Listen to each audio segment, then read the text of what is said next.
Please like, share, and subscribe. Wishing you happiness and good luck every day. Have you ever found yourself trying to keep track of crypto on like 5 different exchanges? Maybe you've got a couple of wallets, and hey, maybe even an old paper one stuffed on a drawer somewhere. It gets chaotic, and it gets chaotic fast. Well, today, we're going to cut right through all that confusion and talk about a tool designed to bring some serious order to the chaos, Blockfolio. So here's what we're going to cover. First, we'll dive into that feeling of crypto chaos that so many of us know. Then, we'll introduce the solution, Blockfolio.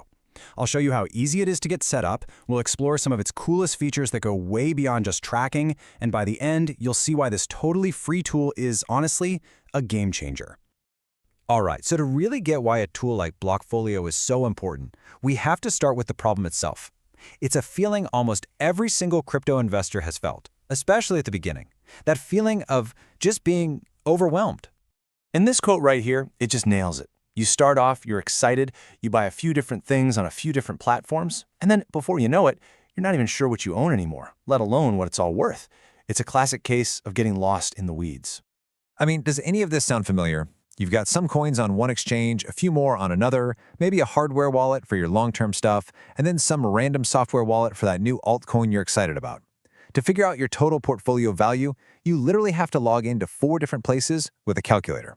That is crypto chaos. So, how do you get out of this mess? Well, let's talk about the solution. A tool that's built specifically to take that tangled web and turn it into one single, crystal clear picture. You know, the difference a good portfolio app makes is, well, it's huge. Our source puts it perfectly. It's like night and day. It's not just about making things easier. It's about changing how you see your investments. You go from being confused and reactive to being clear and totally in control. And this slide just says it all, doesn't it? I mean, look at the difference. On one side, you've got this scattered, confusing mess. On the other, a single, clean dashboard. You go from guessing what your portfolio is worth to knowing in real time. And that right there is everything when you're trying to make smart moves. Okay, so the idea of having all that clarity sounds amazing, but you're probably wondering, is it a huge pain to set up? Turns out, it's actually incredibly simple. Getting everything linked up is surprisingly fast. It's really just a simple 4-step loop. You download the app, hit that big plus sign, and then you can either connect your exchange accounts directly, which is super fast and secure, or you can just type in your holdings manually. You just do that for each exchange or wallet you have, and that's it, you're done. And this is where the magic happens. Once you've done that little bit of setup, your work is basically over. Blockfolio just hums along in the background, constantly refreshing, so you always see the true up-to-the-second value of your entire portfolio. You can finally put that calculator away for good. But here's the thing, Blockfolio is way more than just a fancy calculator. Let's get into the features that turn it from a simple tracker into a tool that can actually help you become a smarter, more informed investor. So yeah, we've established it's an awesome tracker, but its real power is what's under the hood. The tools that help you understand the entire market, not just the little piece of it that you own. We can really break it down into 4 superpowers. You've got a news feed, a cool feature called signals, a whole market overview, and price alerts. Let's quickly go through each one. First up is the news function. Just think about how much time you spend bouncing between different crypto news sites. Well, Blockfolio pulls all the latest headlines from the big publications right into the app. So staying up to date becomes a natural part of just checking your portfolio, not a separate chore. Next is signals, and it's really important to know what this is. Like the slide says, these are not trading signals telling you to buy or sell.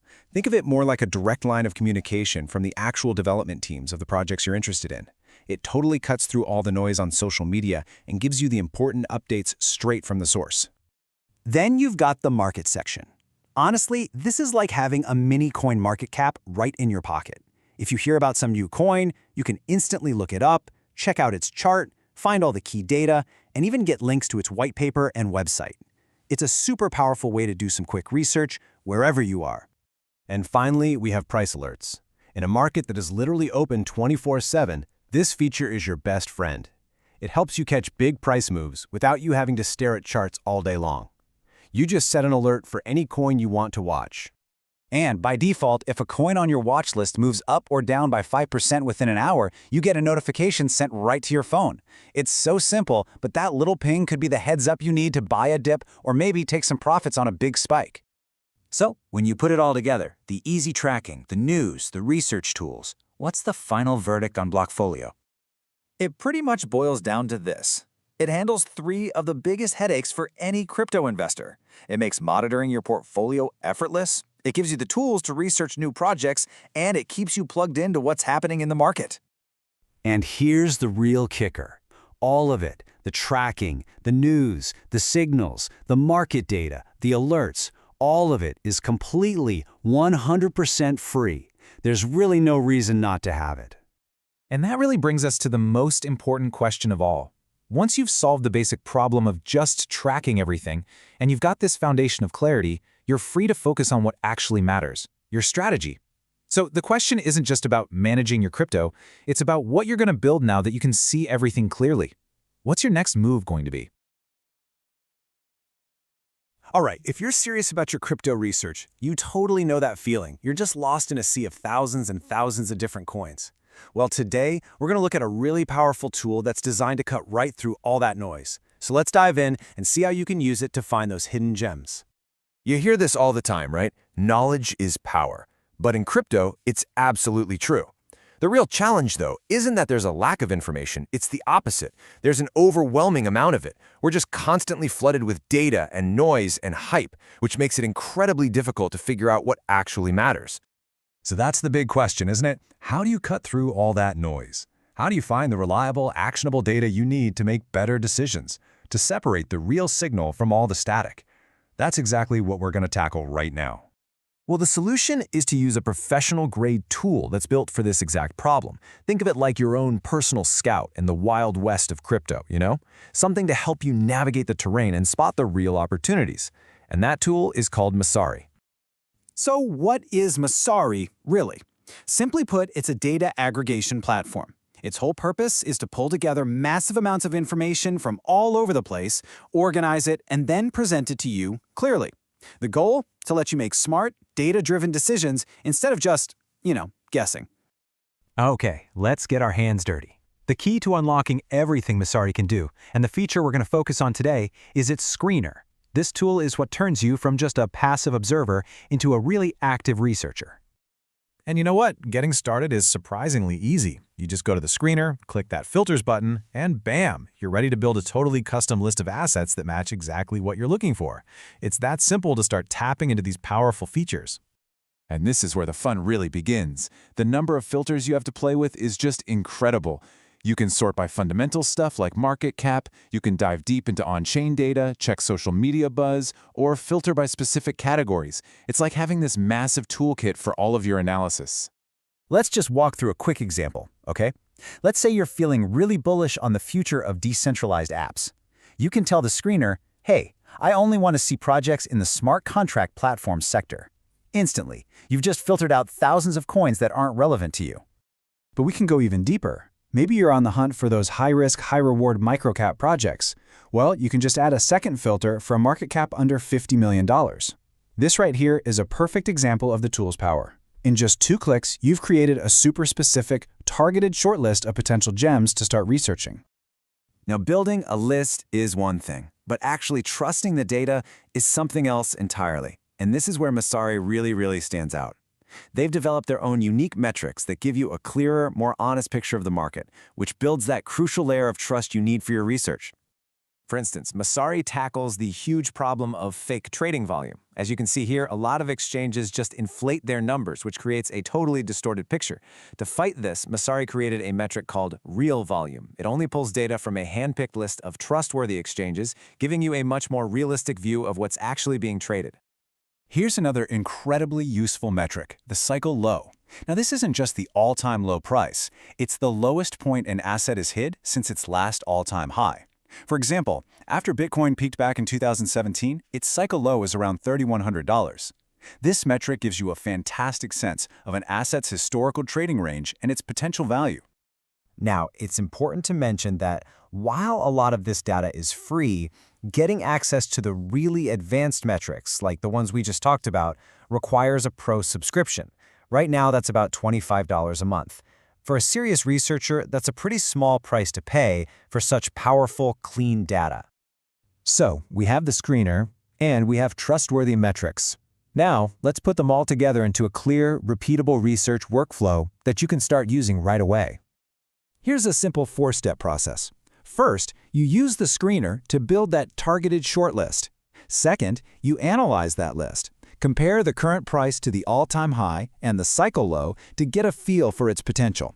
Third, once you have your top candidates, it's time to do that deep dive research into the fundamentals of each project. And finally, you can make an informed decision. All right, we've covered the why and the how, from the tools all the way to the process. The only thing left to think about is, what are you going to do with this powerful new way of doing research? The main takeaway here is this. The crypto market can feel chaotic, for sure, but it doesn't have to be a total guessing game. By using a data-driven approach with a tool like Messari, you can navigate this space with a whole new level of confidence and clarity. So I'll leave you with this thought. The data is out there, and the tools to make sense of it all are more accessible than they've ever been. The only question left is, what hidden gem will you uncover? You know, in the world of crypto, there's always this one huge question that hangs over everything. What is everyone else doing? Right? Are you buying just as the smart money is getting out? Well, today we're looking at a tool that kind of pulls back the curtain on that exact question. It's called AltPocket, the social tracker. And that's the feeling, isn't it? Sometimes it feels like you're just trading in the dark. The market runs 24/7, and it's almost impossible to know if you're making a move based on a real signal or if it's just noise. But what if you could change all that? I mean, really, just imagine pulling that curtain all the way back. What if you could literally get a peek at the playbook of the most successful traders out there? See exactly what they're holding, and maybe even get a notification the second they make a trade. That's the powerful idea we're going to dig into today. All right, so let's break down how this thing actually works. The tool's called AltPocket, and before we get to the really juicy stuff, we have to start with the fundamentals, just plain old portfolio tracking. So if you've ever used a crypto tracker, maybe something like Blockfolio, you're going to feel right at home here. AltPocket has all the standard features you'd expect. You know, a clean way to see all your investments in one single place. And getting your portfolio set up is super simple. You could just add every transaction by hand. It's just a few clicks, key in the details, and boom, you're done. It's a really straightforward way to get everything logged. It works on your phone, it works on your desktop, and you can even set up an auto sync with exchanges to skip all that manual entry. So yeah, it's a solid portfolio tracker. But honestly, that is not why we're talking about it today. Because just like the source material says, the tracking part itself is not the main value here. The real magic happens when you start looking beyond your own wallet. Okay, this is where things get really, really unique. We're about to move past just tracking your own coins and into what you might call the social side of trading. The whole thing is built on this concept of social trading. Look, in simple terms, it just means making crypto trading feel less like you're on an island all by yourself. The goal is to open up everyone's data so you can tap into the collective wisdom of the entire community to help sharpen your own game. So, what does that actually look like for you? Well, it means you can basically get a front row seat to the strategies of the platform's best traders. Let's look at the kind of data you can actually get your hands on. You can literally go to the top lists on the platform and find the best performing traders based on how they did this week, this month, or this quarter. And once you click on their profile, you get a completely transparent look into their entire portfolio. And a chart like this is where it gets really powerful. It doesn't just show you what coins a top trader holds, it shows you how they're allocating their money. You can see their strategy in this single glance. Are they a Bitcoin maximalist, or are they betting big on a bunch of different altcoins? The whole story is right there in the percentages. And then you see this, which just takes it to another level. It's not just a snapshot of what they own right now. You can see their actual recent trades. You see what they bought, what they sold, and exactly when they did it. This is real-time, actionable data. So what do you do with all this? Well, you find traders whose style you like and you follow them. You can set up notifications so your phone pings you the instant they make a move. It's all about turning this lonely, sometimes stressful activity into something where you're constantly learning from others. All right, let's get to the big question. Is this the right tool for you? We should think about who really stands to gain the most from this kind of transparency. So, yeah, let's get specific. Who should be using this? The source suggests it's perfect for anyone who's curious about copy trading but doesn't want to pay for some premium service. But honestly, my favorite suggestion is the inverse strategy. Find a trader who is consistently terrible and just do the exact opposite of everything they do. The final verdict from the source is pretty darn clear. They call AltPocket a tool that you really should have in your locker, basically framing it as an essential piece of equipment for any modern crypto investor. And that kind of leaves us with a really fascinating final thought to chew on. As more tools like this come out, are we moving toward a future where trading strategies just aren't secret anymore? Is this level of open source transparency going to be the new normal for financial markets? Definitely something to think about. All right, let's talk crypto. If you're in the game, you know that keeping track of all your investments can feel like a full-time job, right? Well, today we're going to solve that. We are putting two of the biggest portfolio trackers, Delta and Blockfolio, head-to-head in a showdown to figure out which one is right for you. Come on, be honest. You've probably got some coins on one exchange, a few more on another, maybe a hardware wallet stashed away, and don't even get me started on those DeFi tokens you bought months ago. Trying to get one clear picture of what you actually own? Yeah, it's like trying to nail Jell-O to a wall. It's an absolute mess. And that is exactly where these two apps come into play. Delta and Blockfolio both make the same promise, to tame that chaos and bring all your assets together. But they go about it in slightly different ways. So, how do you pick a winner? Let's dive in. Okay, first up, let's look at the core features. The absolute must-haves for any good portfolio tracker. And honestly, here's the surprising part. On the surface, these two apps are practically twins. Seriously. The number one job of a tracker is to do all the heavy lifting for you. And both Delta and Blockfolio are fantastic at this. They securely connect to your wallets and exchanges, and then boom, they automatically pull in all your transactions. This means you can finally say goodbye to those tedious spreadsheets forever. What you get is this beautiful, clean dashboard. You can see everything you hold at a single glance, get instant alerts when the market makes a move, and check out detailed market data, all without ever leaving the app. It's basically the mission control center every crypto investor dreams of. And the similarities don't stop there. Both apps have a news aggregator built right in, they've got deep data on thousands of different coins, and they even give you order book info if you're a serious trader. When it comes to the day-to-day stuff, it is a dead heat. Look, the source material is super clear on this. For most people, you really can't go wrong with either app. So if they're so similar, what's the tiebreaker? That's what we're going to get into right now. All right, this is where things get interesting. The real difference between Delta and Blockfolio isn't about the features they have today. It's about their philosophy on building new features for tomorrow. This is where their personalities really start to shine. So here it is, the key difference. Blockfolio has a reputation for being the pioneer, the one that's always pushing out new ideas first. Delta, on the other hand, is an incredible fast follower. They quickly adopt the best ideas and often refine them. So the choice for you is, do you want to be on the cutting edge, or do you prefer to wait for a more polished version of a feature that's already been tested out? And we can see this exact pattern play out. Take the feature that lets coin development teams communicate directly with you. Blockfolio launched it first. They called it Signals. Then, a little while later, Delta released a very, very similar feature and called it Delta Direct. It's a consistent story. Blockfolio tends to be the innovator. So this really helps paint the final picture, right? You can think of Blockfolio as the pioneer. They're going to get you the latest and greatest features right away. And Delta is the fast follower, this refined machine that will get you those same awesome features just maybe a little bit later. So we've seen their neck and neck on core features, but they have totally different styles when it comes to innovation. So how do you actually make the final call? Well, the source offers the simplest and, frankly, the most powerful advice. Just try them both out. I mean, instead of taking our word for it, you can actually see which interface you like more, which one just feels right, and which one fits your style. And you know the best part? The price tag for this little experiment? It is a big, fat zero. Yep, both apps are completely free to download and use for all their main portfolio tracking features. You can run your own personal showdown without spending a single penny. So here it is, your mission, should you choose to accept it. Go download both apps. connect an exchange or a wallet, and just take them for a real test drive. After a few days, I guarantee you'll know exactly which one is the right fit for you. In the end, the winner of this crypto tracker showdown isn't decided by me. It's decided by you. Are you going with the pioneer or the fast follower? The power to make that call is officially in your hands. Hey everyone, if you're into crypto, you know exactly how it goes, right? What starts out as a couple of fun investments can explode into a total mess of different wallets, exchanges, and coins.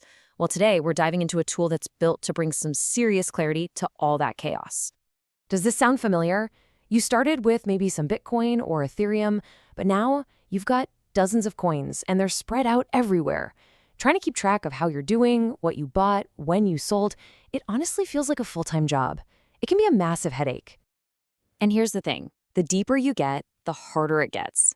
You know, trying to keep track of all this in a spreadsheet, that's just asking for mistakes. And then there's the elephant in the room, taxes. How in the world are you supposed to accurately figure out your gains and losses with all that going on? Well, that is precisely where a tool like coin tracking comes into the picture. It's designed from the ground up to be the central hub for your entire crypto life, pulling all of that scattered info into one single organized place. And really, this idea of a one-stop shop just nails it. This isn't just about making a list of your coins. It's about creating one single source of truth for your investments, a place where you can see everything, analyze it, and report on it all in one spot. So what's under the hood? Well, for starters, it's super versatile. You've got mobile and browser apps, and there are free and paid versions to choose from. It's built to handle pretty much anything the crypto world throws at it. We're talking support for over 7,000 coins and integrations with tons of exchanges and wallets. And yeah, getting your data in there is as easy as uploading a simple CSV file. But look, coin tracking is way more than just a place to see your assets. The real power is in using your own data to make smarter, better informed decisions about what to do next. One of the handiest features, for sure, is wallet watching. You can set it up to automatically keep an eye on your wallets for any incoming or outgoing transactions. I mean, think about it. No more manually refreshing your screen 1,000 times to see if that transfer went through. That alone brings a ton of peace of mind. Now, I'll be honest, the dashboard isn't going to win any design awards, but that's not the point. Its strength is the sheer amount of data it throws at you. It is one of the most data-rich platforms out there, and that's what gives you the full picture. You can spot insights you'd otherwise miss, and that helps you make much better calls on when to buy, sell, or just hold on. Okay, but for so many serious investors, this next part is the absolute game changer. You guessed it, we're talking about taxes. Before we go any further, there's a quick term we gotta know, FIFO. It stands for first in, first out. In a lot of countries, this is the standard way you have to calculate your capital gains. It basically just means when you sell some crypto, the tax authorities assume you're selling the first batch of that coin you ever bought. Coin tracking uses this by default, which is absolutely critical for getting your taxes right. And coin tracking just boils this whole complicated process down to 3 simple steps. 1, you import all your transactions. 2, the platform automatically calculates all your gains and losses using that super important FIFO method. And 3, it spits out a tax report that you or your accountant can use. This can literally save you hours of work and a ton of money in accounting fees. Oh, and there's another little gem. The tool automatically figures out your average purchase price for every single coin you hold. This is awesome for strategy because it helps you know exactly when you've made back your initial investment. That way, you can let your profits ride with a lot more confidence. So we've seen what it can do, and it's pretty powerful. But let's get to the real question here. Do you actually need it? And the answer? Well, it really depends on what kind of investor you are. So how do you figure that out? It actually comes down to a pretty simple number, 100. Whether you make more or less than 100 trades a year is basically the dividing line that'll tell you if the free version is good enough or if you really ought to be looking at a paid plan. So let's break that down. If you're in the casual investor camp, making fewer than 100 trades a year, the free version is probably all you'll ever need. You might even find that simpler apps like Blockfolio or Delta work just fine for you. But if you're an active trader doing tons of transactions and, crucially, needing to file tax reports, then the paid version of coin tracking is pretty much described as essential. At the end of the day, it all comes back to this. Managing a crypto portfolio is tough, no doubt about it. But having the right tool makes it so much more manageable. Because having that clear, complete, big picture view, that's what gives you the power to stop guessing and start making truly smart, data-driven decisions. So I'll leave you with this to think about. Just take a second and look at how you're tracking your portfolio right now. Maybe it's a spreadsheet, maybe a simple app, maybe it's just all in your head. Is it really giving you the full picture you need to win? All right, let's talk about a trap in the crypto world that plays on one of our strongest emotions, that fear of missing out, FOMO. It's the classic pump and dump scheme. And by the end of this, you're going to know exactly how to spot the signs before you get caught. Wow, you are being played every day in the crypto markets. That quote from our source material really hits you, doesn't it? It's just a stark reminder that in this space, there are organized groups actively trying to manipulate prices and, well, to take your money. So why is crypto such a perfect playground for these schemes?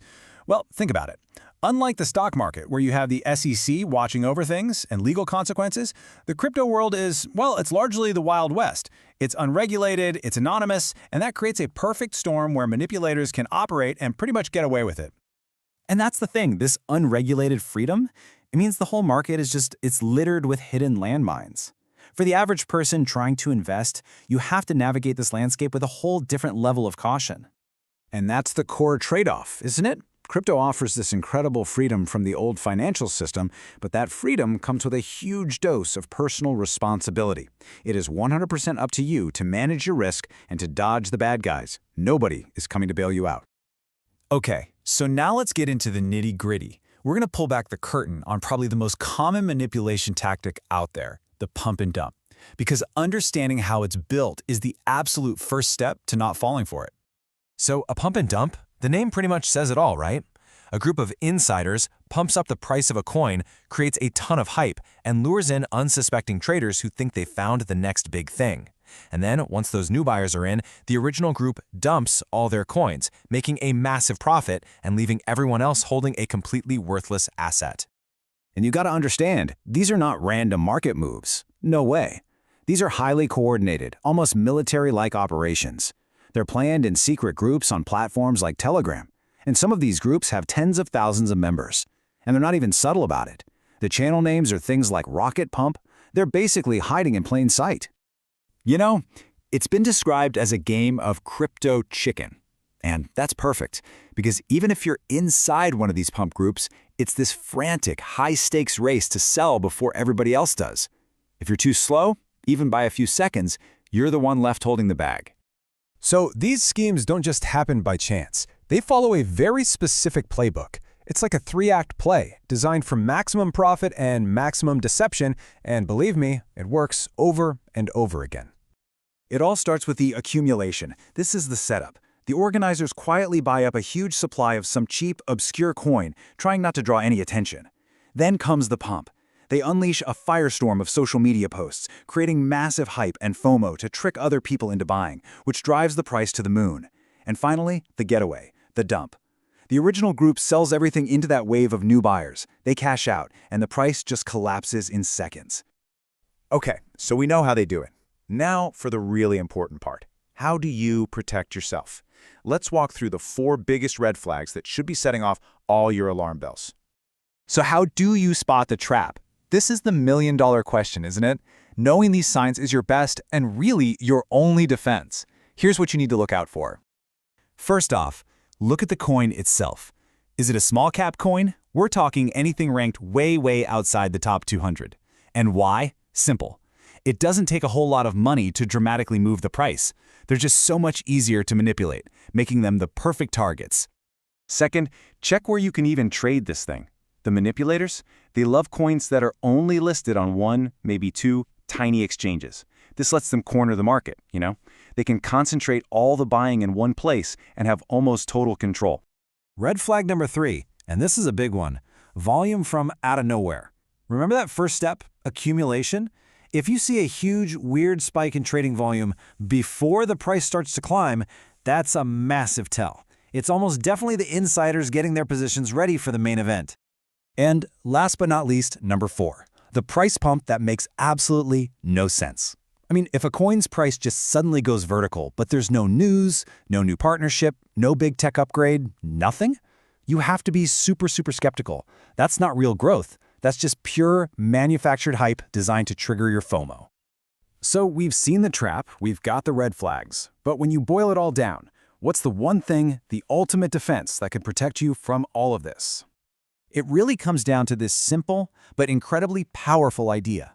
If you look at a coin that's shooting for the moon, and you honestly can't find a solid, fundamental reason for why, then just don't buy it. It's that simple. Don't let that fear of missing out hijack your common sense. Because in these schemes, for every one person who cashes out at the top, there are dozens, maybe hundreds of others who get in too late. It is a brutal, zero-sum game. So you always have to ask yourself, when the music stops playing, who's going to be left holding the bag? Your job is to make damn sure it isn't you. All right, let's talk about those moments in the market. You know the ones that just don't add up, the kind of moves that leave even the most seasoned traders just scratching their heads. Well, today we're going to take a deep dive into the really shadowy art of market manipulation. So let me ask you this. Have you ever been staring at an order book? You see this absolutely massive wall of buy or sell orders just holding the price right there, and then boom, in the blink of an eye, it's just gone. You're left wondering, what in the world just happened? Yeah. Think of it like this. We'll call it the case of the vanishing walls. Picture it. A huge order just appears out of nowhere, stopping the market dead in its tracks. All the other traders, they see it, they start to react, maybe they change up their whole strategy. But then, just as the price gets close enough to actually touch it, the wall just vanishes. It leaves everyone asking, wait, was that real? Or was it all just an illusion? Well, I can tell you, it's definitely not magic. No, this is a very calculated market tactic. So let's go ahead and unmask it. What you've probably seen is a classic textbook move called order book spoofing. So what is that exactly? Well, order book spoofing is when a trader, usually a really big player, a whale, places these enormous orders with absolutely zero intention of ever letting them go through. Their one and only goal is to create this powerful but completely fake illusion of supply or demand, basically to trick everyone else into making a move. What's really cool about this is the lingo. This tactic also has this great kind of old-school name, painting the tapes. I mean, doesn't that sound like something straight out of an old Wall Street movie? It just gives you this sense of how long these kinds of tricks have been a part of the game. And that's a really crucial point to remember. Spoofing is not some new thing that just popped up with crypto. Oh no. This kind of deception is basically as old as markets themselves. It's an illegal tactic that's been used for years in traditional markets like commodities and metals. In fact, huge banks have faced criminal charges for it. And for crypto folks, you might remember it was especially rampant during that massive 2017 bull run. Okay, so how do they actually do it? How do they pull this off? Let's get into the good stuff. We're going to open up the whale's devious playbook and break down step by step exactly how these manipulators fool the entire market. All right, so there are basically two main plays here. Think of them as two sides of the same deceptive coin. First, you've got the bear trap. That's all about creating panic with a fake sell wall to push prices down. And then on the flip side, you have the bull trap, which uses a fake buy wall to create false confidence and drive prices up. Let's dig into the bear trap first. And listen, we are not talking about small orders here. To really make this work, you have to make a huge, loud statement. Just try to imagine a sell wall for 1,000 Bitcoin just materializing out of thin air. I mean, that's more than enough to make literally any trader stop in their tracks and rethink everything they're doing. So here's exactly how the bear trap works. Step 1, the whale puts up that massive intimidating sell wall. Step 2, the market sees it and totally panics, right? Everyone thinks the price is about to just fall off a cliff. So as they all start selling off, the whale is secretly on the other side, just quietly gobbling up all those assets at a discount. And then, once they've filled their bags, poof, the fake sell wall is gone. Pretty devious, isn't it? But here's the thing. This game can be played in both directions. So now, let's flip the script and take a look at the opposite play, the bull trap. The bull trap is pretty much the exact mirror image. This time, the whale puts up a giant fake buy wall. This creates a ton of false confidence. It makes it look like there's this incredible, unbreakable support. So what happens? Other traders see it, they feel bullish, and they start buying in, which pushes the price even higher. And all the while this rally is happening, the whale is secretly selling off their position into that strength. Then, once they're done selling, the fake buy wall evaporates, leaving all those new buyers trapped at the top. It's just a perfect picture of deception, right? You think you're riding this amazing wave with the bulls, but it turns out, well, as the saying goes, those bulls were nothing but wolves in bulls' clothing. Man, that just perfectly captures the raw trickery at the heart of a bull trap. Okay, so you might be wondering, wow, that seems like a lot of work just to buy a bit lower or sell a bit higher. And you'd be right. But see, that's often just step one. There is a much, much bigger game being played here. Let's uncover the real reason they go to all this trouble, how they truly profit from the chaos. So it all starts right where we left off, manipulating that main market. The whale uses these spoofing tricks to create totally predictable, completely artificial price swings. I mean, they are literally controlling the short-term price direction on command. But get this, that price movement, that's not even the main goal. It's just the tool. The whale is creating all this volatility for one reason, so they can bet on it somewhere else. This fake price action is the key that unlocks a much, much bigger prize. And here it is. This is the masterpiece of the whole plan. The whale cashes in on a side bet. See, before they even start spoofing, they take a massive position in a completely separate market. We're talking futures, derivatives, betting on the exact price move they're about to manufacture. They manipulate one market to guarantee a huge win in another. It's a brilliant, profitable, and totally devious double dip. Okay, I know this all sounds pretty intimidating, but knowledge is power, right? Now that we know the playbook, we can start to learn how to read the signs. So what should you actually be looking for in the order book so you can avoid getting caught in one of these traps? All right, here's a quick mental checklist for you. First off, a giant order wall just appears out of the blue. Second, that wall just seems way, way out of proportion with the recent trading activity. Here's a huge red flag. The price starts moving towards the wall, but it gets pulled just seconds before it can be executed. And finally, the biggest giveaway of all, the wall just vanishes. If you see these signs lining up, you might be watching a spoof happen in real time. So the big takeaway here is just to be aware. The next time you see one of those giant walls pop up in an order book, stop and ask yourself, is this real market depth, real supply and demand, or is this a carefully crafted illusion? And that really leaves us with one final, crucial question to think about. In a market full of whales, are you seeing the play, or are you part of it?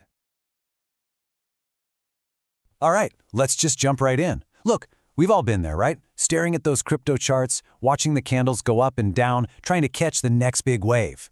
But what if I told you a huge part of what you're seeing isn't real? That it's all just a big, elaborate show? It's a question we really have to ask ourselves. Because behind all the tickers and the 24-hour volume stats, there are some really powerful players, we call them whales, and they are absolutely manipulating the game. The old-school term for this is painting the tapes. It's a trick that's been around forever in traditional markets, but it's found a brand new, kind of lawless playground in crypto. So we're going to pull back the curtain and show you the two biggest ways they do it. Okay, first up, we've got a classic move called spoofing. Just think of it like this. It's all about creating a phantom menace in the order book, something that looks scary and real, but isn't actually there. It's designed to scare you into making a move that helps them. So here's the deal. A manipulator puts in these massive buy or sell orders, but here's the key. They have absolutely zero intention of ever letting them get filled. It's pure psychological warfare. The whole point is to paint a fake picture of the market and trick you into doing what they want. So let's walk through the playbook. Imagine a whale wants to buy a ton of Bitcoin on the cheap. First, they create this gigantic, terrifying sell wall, let's say for 1,000 Bitcoin. Now, regular traders like us see that and we think, whoa, the price is never going to break through that wall. So we sell or we just decide not to buy. And while everyone's panicking, the whale is quietly on the side, just scooping up all those cheaper coins. Then, once they're done shopping, poof, the wall just vanishes. They pull the order, and just like that, mission accomplished. And don't for a second think this is just some Wild West crypto thing. This tactic is super illegal in traditional finance. Get this, JP Morgan, the same company whose CEO loves to call Bitcoin a fraud, they actually faced a criminal investigation for doing this exact thing in the precious metals market. You can't make this stuff up. And this really gets to the heart of the deception, right? You might see a huge buy wall and think, oh, awesome, the bulls are here, the price has strong support. So you feel confident, you go long, only to find out that support was never real. Those weren't bulls at all. They were just wolves dressed up like bulls, leading you right into a trap. All right, let's move on to the second big tactic. Wash trading. Now, if spoofing is all about faking orders to mess with the price, wash trading is all about faking trades to mess with the volume. It's about creating this illusion of a super busy, hyped-up market when in reality, it's crickets. So how does this work? It's simple, really. An entity, and this could be the crypto project itself or even the exchange, they just buy and sell the same coin to themselves over and over and over. They're not making or losing money, they're just churning. The whole goal is to make their coin or their exchange look incredibly popular, drawing in unsuspecting new traders who are attracted to all that fake action. So, just how big of a problem is this? Well, the number is 95%. Yeah, just let that sink in for a second. 95%. And that absolutely insane number, it comes from a presentation that Bitwise Asset Management gave directly to the SEC. They analyzed the entire market and basically told the top regulators that the vast majority of reported crypto volume is totally fake. It's not real people making real trades. It's just noise. So who's doing all this faking? Well, you've got struggling crypto projects trying to make their coin look more attractive. You've got their backers trying to gin up some hype. And, maybe the worst of all, you have the exchanges themselves doing it, trying to climb the rankings on sites like CoinMarketCap to trick new users into thinking they're a top-tier platform. So let's just boil this down to make it super clear. Spoofing uses fake orders to manipulate the price. Wash trading uses fake trades to manipulate the volume. They're two sides of the same counterfeit coin. Okay, I know, hearing all this can be a little demoralizing. But listen, knowledge is power. So now let's talk about what you can do. Let's build your toolkit for how to spot these fakes and keep yourself safe. A lot of the time, the evidence is hiding right there in plain sight on the order books. You gotta look for patterns that just don't look human. Think robotic, repeating trades of the exact same size happening at the exact same time. Here's a huge red flag, an exchange that claims to have high volume but has a massive gap between the buy and sell price.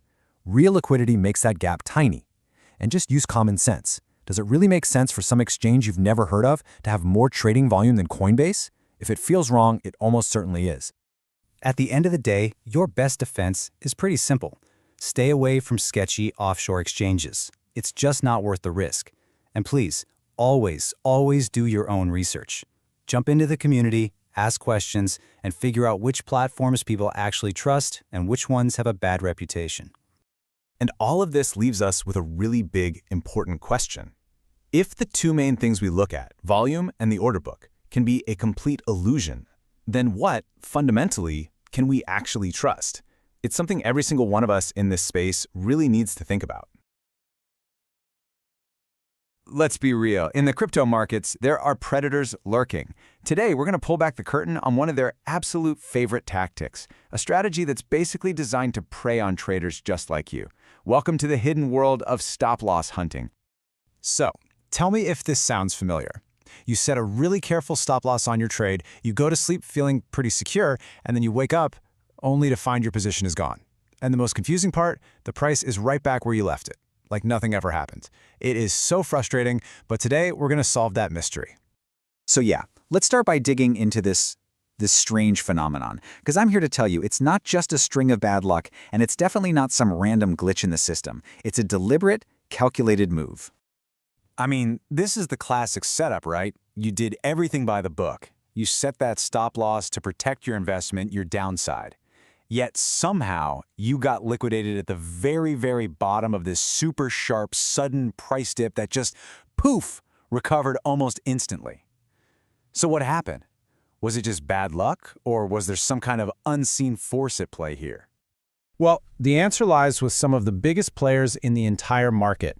To really understand the hunt, you first have to understand the hunter, what we call the market whale. So what even is a crypto whale? It's actually pretty simple. It's just a person, or maybe a whole company, with so much money that their trades, their buying and selling, can single-handedly create massive waves in the market. They can literally push prices up or down all on their own. And yeah, some of them use that power to their advantage. And that brings us to the tactic itself, stop-loss hunting. This is when a whale deliberately shoves the price of an asset down to a specific level where they know tons of stop-loss orders are just sitting there waiting. And what's their goal? Well, it's to trigger this massive wave of forced selling so they can swoop in and buy up everything at a huge discount. And here's the kicker. This isn't random, not at all. Whales know that we traders can be pretty predictable. We tend to place our stop losses in really obvious spots, like just below a key support level or at a nice round number. For a whale, these clusters of stop orders are literally like a treasure map, showing them exactly where to go hunting. So, how does this hunt actually play out? Let's break down the anatomy of the attack. It's a very calculated 4-stage process. Okay, first, the whale starts the attack. They place these massive sell orders to start driving the price down, aiming for those key levels.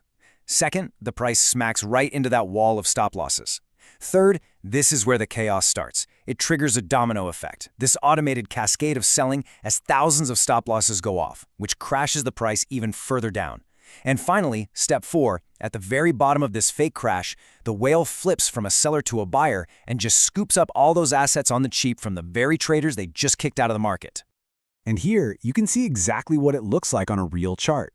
The whole story is right there. First, you see the whale's big sell orders pushing the price down.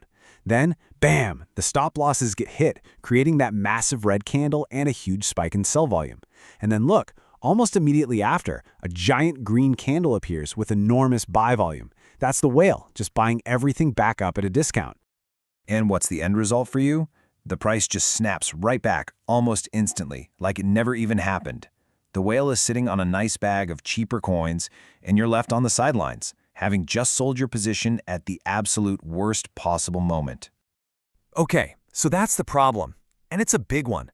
But just knowing about it is only half the battle, right? The real question is, how do you avoid becoming the prey? How do you actually protect yourself from this? Now, I know the immediate knee-jerk reaction might be to say, fine, I'll just stop using stop losses. But listen, that is not the answer. Most of the time, when a market is moving down, it's for legitimate reasons, and stop losses are absolutely essential for managing your risk and protecting your hard-earned capital. So, the solution here isn't about getting rid of your safety net. It's about using a smarter, more robust kind of safety net, one that isn't so easily fooled by these sharp, manipulative price moves. Okay, here's the key difference. A standard stop loss, once it's triggered, it becomes a market sell order. That means it sells at whatever the current price is, even if it's the absolute bottom of a flash crash. But a stop limit order is a two-part command. You have a stop price that triggers the order, but then you have a limit price that sets a floor, a minimum price you're willing to sell for.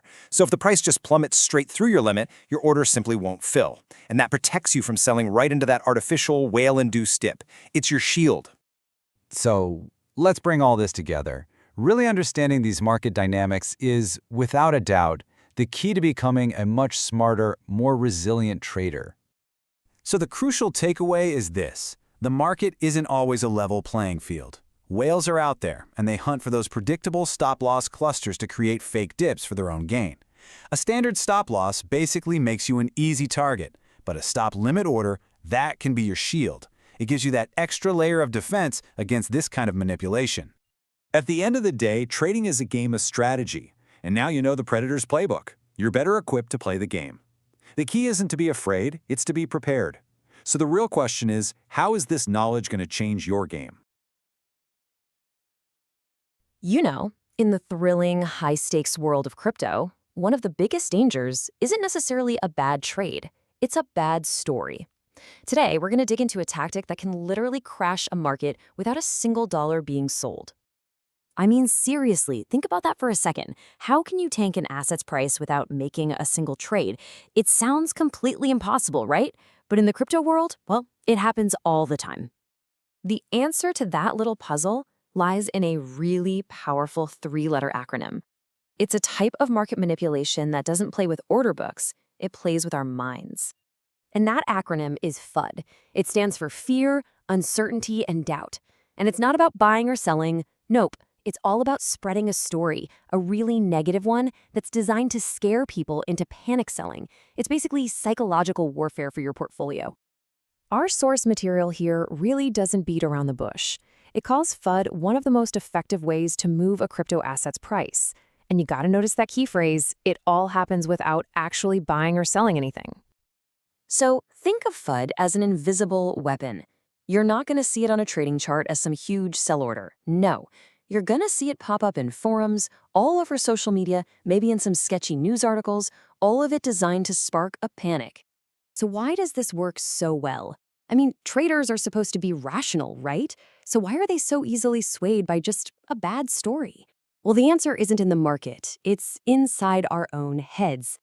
It all boils down to this really powerful psychological quirk that we all have. It's called loss aversion. It's this fundamental bias in how we all weigh risk, and it's the very engine that gives FUD all of its power. And it's actually super simple when you break it down. Finding $100 on the street? That feels pretty good. But losing $100 you already had? Ugh, that feels absolutely terrible. Our brains are just wired so that the pain of a loss feels way more intense than the pleasure of an equal gain. And this quote from our source material just nails it. Traders feel more upset by taking a loss than they feel good about taking an upside profit. That powerful, gut-wrenching fear of losing something, that is exactly what FUD manipulators are counting on. Okay, so we know what FUD is, and we know why it works. Now, for the most important part, how do we defend ourselves against it? Let's build a practical little framework for spotting this stuff out in the wild. First thing you should always ask is, who benefits here? You've got bad actors, maybe even some hedge funds, who will spread completely false information right after they've made a bet that the price will drop. They create the panic, they watch everybody sell, and then they just swoop in and buy everything up for cheap. It is a cold, calculated strategy. So here's your mental toolkit. The next time you see some scary headline that makes your stomach drop, just run it through this quick checklist. Is this source legit? Are there any actual facts here to back this up? Who is pushing the story? And, this is the big one, what do they have to gain from it? But you have to remember, this framework is a guide. It's not some magic shield. The crypto news world is just full of noise. So at the end of the day, your own critical thinking is the most powerful filter you've got. But here's where it gets a little tricky. There's a paradox. If you get too cynical and just start labeling every negative story you see as FUD, you fall into a totally different and equally dangerous trap. So does this mean you should just put on blinders and ignore every single warning sign? Do you just chant it's all FUD anytime there's bad news? No, absolutely not. This is where you have to be really, really careful, because sometimes the monster you think is FUD, well, it's actually a legitimate warning. It's a real red flag that a project is fundamentally broken, or even worse, it's a total scam. And for a truly chilling cautionary tale, you don't have to look any further than BitConnect. I mean, as that massive Ponzi scheme was collapsing, what was its community doing? They were screaming FUD at anyone who was putting out the very obvious red flags. In that case, dismissing real concerns was just as devastating as falling for fake ones. So with all these traps and manipulations, it's pretty easy to get discouraged. But if we zoom out a little bit, we can actually see some positive signs that these Wild West markets are slowly but surely starting to grow up. The good news is, there are positive signs. Reputable exchanges are starting to crack down on these tactics. And regulators like the SEC and the CFTC, they're taking notice.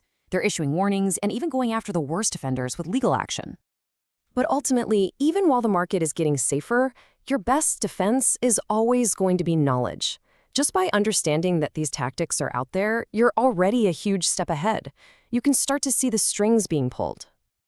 So now you have the playbook. You got the psychology, you have a filter, and you've seen the cautionary tale. The question isn't what is FUD anymore. The real question is, how will you use this knowledge to navigate the market and make sure you avoid the potholes? Hey everyone, and welcome. The Bitcoin market, as you know, is always evolving. And as it does, so do the tools we can use to trade it. Today, we are going to pull back the curtain on one of the most powerful instruments out there, Bitcoin options. So, let me just start by asking you a question. What if you could speculate on where Bitcoin is headed, but with the safety net built right in? You know, a way to know your absolute maximum risk right from the start, capping your losses before you even click buy, all while leaving your potential profits totally open. Well, that's exactly what options bring to the table. So how is a safety net like that even possible? Well, it all boils down to one simple but huge principle that makes options totally different from almost anything else you can trade. See, an option is exactly what it sounds like. It gives you a choice. It is the right, But, and this is the key part, it's not the obligation to buy or sell something at a locked-in price that's your strike price on or before a certain date. So if you think Bitcoin is going up, you'd look at a call option, that's the right to buy. If you think it's headed down, you'd be looking at a put option, the right to sell. Simple as that. Now, that's a world of difference from something like a futures contract, where you are obligated to follow through with the trade. You are locked in. With an option, you hold all the power. If the market goes completely against you, you can just let it expire. You can walk away. And that freedom, the freedom to just walk away, it creates this incredibly powerful financial profile that we call an asymmetric payoff. Let's actually see what this looks like, because this is where you can really see the magic. Okay, so take a look at this. This chart shows the payoff for a call option. The up and down axis, that's your profit.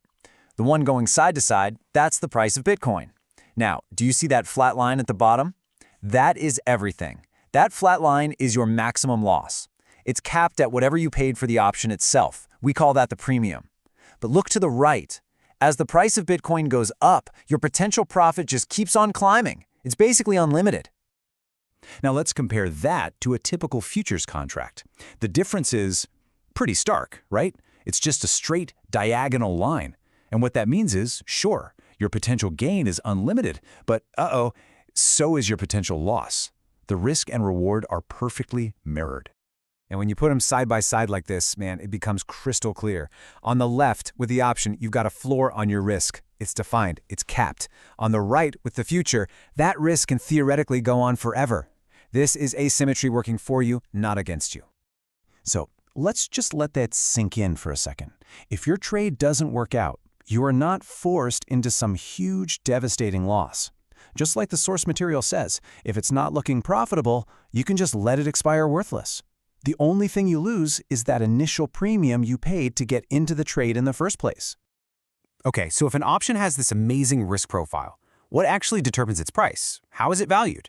Well, to understand that, we need to meet a few key players known as the Greeks. Think of them as the different strands of DNA that make up an option's value. And here they are. You've got delta, gamma, vega, theta, and rho. Now, don't get scared off by the names. I promise it's not as complicated as it looks. Each one is just a measurement.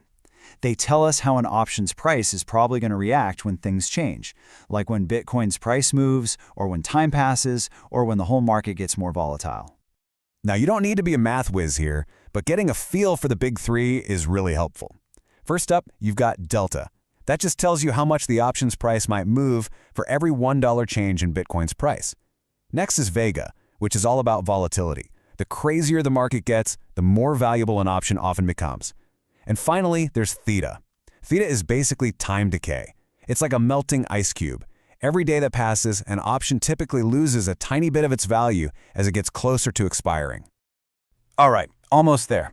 The last big concept we need to tackle is an option's status. We call this its moneyness, and all it really is a simple way to describe where the current Bitcoin price is in relation to your option's strike price. So an option is always in one of three states. In the money just means that right now it would be profitable to exercise it. At the money means the current price and your strike price are pretty much the same, and out of the money means exercising it right now would lose you money. So for a call option, the right to buy, you're in the money when Bitcoin's price is above your strike price, and for a put option, the right to sell, it's the exact opposite. Okay, let's take a breath. We have covered a lot of ground pretty quickly, but you now have the fundamental building blocks. So let's just quickly recap the absolute key takeaways and officially add this powerful new instrument to your trading toolkit. So remember these three things. First, you have the right, not the obligation. That is your freedom, your power of choice. Second, that freedom creates an asymmetric payoff. That's your safety net, limited risk but unlimited potential. And finally, you now get the basic language of options, the Greeks and moneyness, which tell you how they're valued and what their current status is. And that really brings us not to an end, but to a beginning. Because once you understand these fundamentals, the real question is, what kind of smart, risk-managed strategies could you build with a tool that gives you limited risk and unlimited potential? Something to think about. Thanks for joining us for this explainer. All right, so you've been watching the Bitcoin charts. Maybe you're thinking something a little more specific than just it's going up or it's going down. If that's you, then you're in the right place. Today, we're going to move past simple trading and really dig into how the pros use options to build these super precise, almost surgical strategies. Let's get into it. So yeah, how do you trade a feeling? I mean, a specific hunch, right? A nuanced prediction about the market. See, just buying or selling Bitcoin, it doesn't really give you that fine-tuned control. You're basically stuck with a pretty simple, one-dimensional bet. But what if your feeling, your prediction, is way more complex than that? And that's exactly where options come into the picture. You got to think of them less like a simple bet and more like a set of really powerful tools. Because options have this thing called an asymmetric payoff, which is just a fancy way of saying your potential profit can be way, way bigger than your potential loss. You can actually combine them to build these unique strategies that can perfectly match almost any market view you can dream up. Okay, let's kick things off with a super common scenario. We'll call it the cautious bull. So you're feeling pretty good about Bitcoin's short-term future. You think the price is definitely heading up, but you're not expecting some kind of crazy, earth-shattering rocket to the moon. So here's the dilemma. Just buying a plain vanilla call option, it might be overkill. I mean, sure, it gives you unlimited upside, which sounds great, but you have to pay a premium for that potential. And if you don't actually think Bitcoin is going to moon, then you're basically paying for upside you don't even think you're going to use. There's got to be a smarter, more efficient way to play this, right? Well, there is, and it's called a bull spread. And you know what? The core idea is brilliantly simple. You basically use the money you get from selling a call option with a higher price tag to help pay for the call option you actually want to buy. You're kind of financing your own bet. It's really just two simple moves. First, you buy a call option at a strike price you think Bitcoin is going to blow past. That's your bullish bet. Then, right after, you sell a different call option with an even higher strike price. That's the ceiling you don't think it's going to break through. And this graph shows you the result perfectly. That dotted line at the bottom, that's the call you bought. The one up top is the call you sold. And the solid red line, that's your final position. Just look at how much smaller your potential loss is compared to just buying a call. Why? Because selling that second call lowered your cost right from the start. Now the trade-off is your profit is capped. But hey, that's perfect, because it lines up exactly with your original prediction. Okay, let's completely flip the script now. What if you don't care about direction at all? You just have this gut feeling that the market is about to go absolutely wild. You know something big is just around the corner. Now, this is a really fascinating puzzle for a trader, isn't it? You are certain a huge price swing is coming, maybe there's a big Fed announcement or some major event on the horizon, but you have zero clue if the news is going to be good or bad. How in the world do you profit from pure, unadulterated chaos? The classic answer to this is a strategy called the straddle. You're literally betting on both sides at the same time. You buy a call option, which makes money if the price goes up, and you buy a put option, which makes money if the price goes down. And here's the key. They have the exact same strike price and expiration date, usually right around the current market price. And when you do that, you get this really iconic V-shaped payoff. The very bottom of that V is your strike price. As long as the price moves far enough away from that center point by expiration, doesn't matter if it's up or down, you start climbing up the sides of that V and into profit. You're winning on volatility itself. But of course, there's a catch, and it's a pretty big one. Buying two options at the same time, especially when they're at the money, meaning their strike price is super close to the current market price, well, that can get expensive pretty fast. It requires a decent chunk of change up front. So, if a straddle is maybe a little too rich for your blood, there's an alternative called a strangle. The idea is basically the same. You're still buying a call and a put, but this time they're both out of the money, which just means they're currently unprofitable, and more importantly, cheaper. So you buy a call with a strike price that's above the current price and a put with a strike price below it. And you can see the difference right away in the payoff graph. Because you use those cheaper out-of-the-money options, your initial cost is lower, but that creates this wider, flat bottom on the graph. And here's the crucial part. It means you now need an even bigger price move to happen before your strategy starts making money. It's a classic risk-reward trade-off. Cheaper to get in, but you need a bigger explosion in price. So let's just put them right next to each other to make it super clear. A straddle is going to cost you more, but it'll pay off on a smaller move.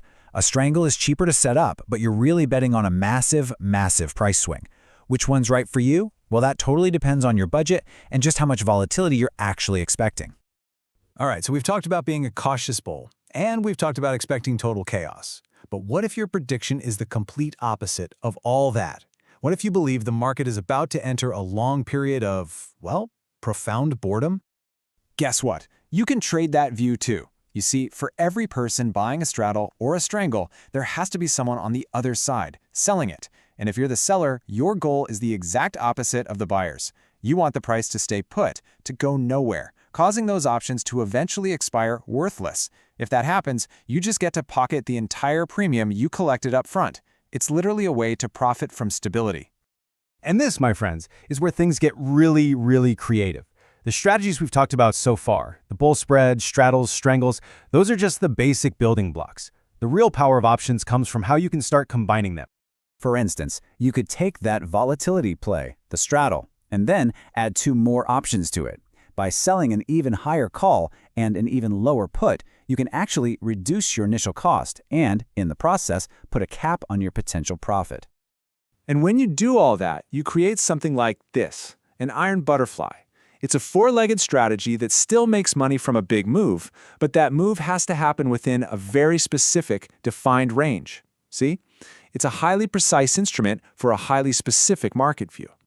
So if there's one thing to take away from all this, it's really simple. You have to match your strategy to your view. If you're feeling cautiously bullish, a bull spread makes a ton of sense. If you're expecting high volatility, a straddle or a strangle is your go-to tool. And if you're predicting low volatility, well, you can be the seller. And believe me, this is just scratching the surface. There are dozens of others, like calendar spreads and iron condors, for even more fine-tuned predictions.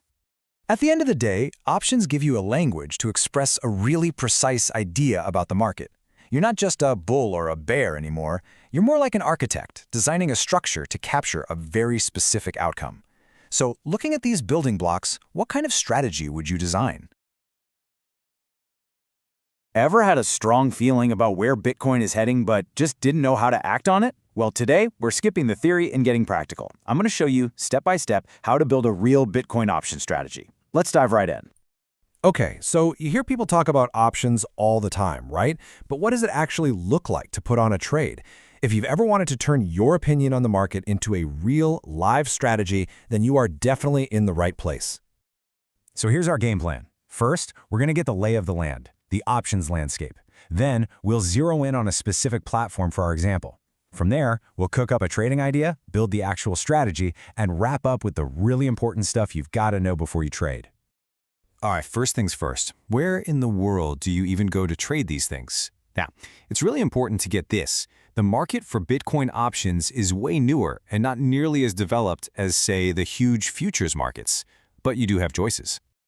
You can pretty much break the market down into 3 main buckets. You've got your specialized dealers, then there are the big, highly regulated exchanges, like the CME Group, and finally, you have the exchanges that were built specifically for retail traders, and Deribit is a prime example of that. Now, for this walkthrough, we're going to put a magnifying glass on just one platform, Deribit, and there's a very specific, very important reason for this choice. We're focusing on Deribit because, for a lot of traders, it's just the place to be. It's been around since 2016, but here's the most important part. Its Bitcoin options market generally has the most liquidity. All that means is that it's easier to buy and sell without your own trade messing with the price. And as any trader will tell you, liquidity is absolutely key. Okay, platform chosen. Now, you don't just randomly place trades. Every good strategy starts with a clear idea, a thesis, about where you think the market is actually going. So let's work with a very specific idea. Imagine you're thinking this. I'm optimistic on Bitcoin over the next quarter, but I'm not expecting some explosive rally past, say, $12,000. This is a perfect, well-defined view that we can build a strategy around. The perfect strategy for this kind of moderately bullish outlook is something called a bull spread. Now, the concept is simple, but it's really powerful. You buy one call option to profit if the price goes up, and then you immediately sell another call option at a higher price. Let's break down why you do that. And now for the main event. Let's actually construct this trade. We're going to walk through the exact decisions you would make on the platform. It really just breaks down into 3 simple actions. First, our thesis is set. Second, to act on that bullish view, we buy a call option with a $10,000 strike price that expires in 3 months. Third, and this is the clever part, To reduce our cost, we simultaneously sell a call option with a $12,000 strike for that very same expiration date. So what does this actually cost? To make it tangible, let's just say we're building the strategy for 10 Bitcoin. That first step, buying the $10,000 call, would cost about 0.8 Bitcoin right up front. That's your maximum risk. If Bitcoin stays below 10K by expiration, you lose that premium. And this slide right here perfectly shows the main trade-off of the bull spread. By selling that higher strike call, you get money, a premium, which reduces your initial cost and lowers your maximum loss. So what's the catch? You're capping your potential profit at that $12,000 level. It's a balance, you see. You're sacrificing those unlimited gains for a cheaper, less risky trade. So the trade is on, but before you jump in, there are a few platform-specific details about Deribit that are absolutely vital to understand. Think of it as the fine print. First, your profit and loss, your P&L, is marked to market.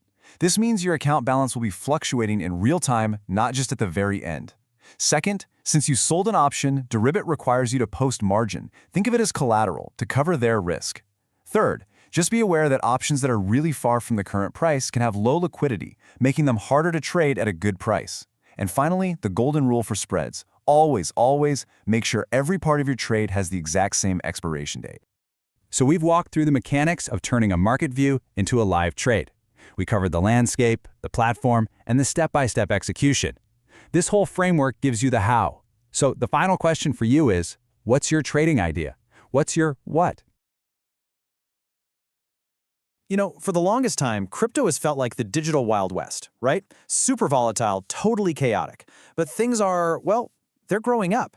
And a huge sign of that is the rise of a pretty sophisticated financial tool, options. So today, we're going to dive into how these crypto options are starting to tame that frontier and what that means for a more stable, more accessible market for everyone. All right, so here's the game plan. First, we're going to jump back in time to the Wild West days of early options. Then we'll see how we got to this new era of regulated trading. We'll unpack how these tools are actually taming crypto's crazy volatility, and then we'll peek into the future, all to figure out what this means for crypto finally growing up. So to really appreciate why today's options market is such a massive deal, you first got to understand how things used to be. And let me tell you, it was all about these custom kind of backroom deals. This quote, it just nails it. The old system was chunky and idiosyncratic. I mean, this wasn't a market you or I could just log into. We're talking about private, custom-made deals, what they call over-the-counter, or OTC. It was basically big players, like hedge funds, making these unique deals directly with specialized dealers. It really was like a secret handshake. Every single deal was different, and it all happened behind closed doors. And man, the stakes were absolutely massive. I mean, you had these early deals with options, contracts that give you the right to buy or sell something at a set price. And get this, some of them had a strike price, a target price of $50,000 for Bitcoin, set to expire at the end of 2018. But here's the problem, the big flaw with these custom contracts. Because every deal was so unique, it was a nightmare trying to find someone to take the exact other side of that very specific bet. It was just super inefficient. And that inefficiency is exactly what drove this huge evolution. The market basically had to move from those custom, exclusive deals where money didn't flow easily to standardized contracts on public exchanges. And what did that do? Boom! Suddenly you have way more liquidity, way more access for big institutional players. It totally changed the game. So yeah, that inefficiency we were just talking about, it created this massive opportunity. And that's what led to the arrival of regulated exchanges. This was a real turning point for the whole crypto market. And you know what's crazy? How fast it all happened. In 2018, it was all these weird OTC options. Then, by December 2019, Bakkt rolls out the first regulated options. And just 1 month after that, the giant CME group jumps in with their own. So, in just about a year, the whole thing went from the back room straight to the main stage. Incredible. And the demand? Oh, it was immediate and just overwhelming. On its very first day of trading, the volume on the CME was bigger than all the volume that had been traded on Bitcracked since it launched a month earlier.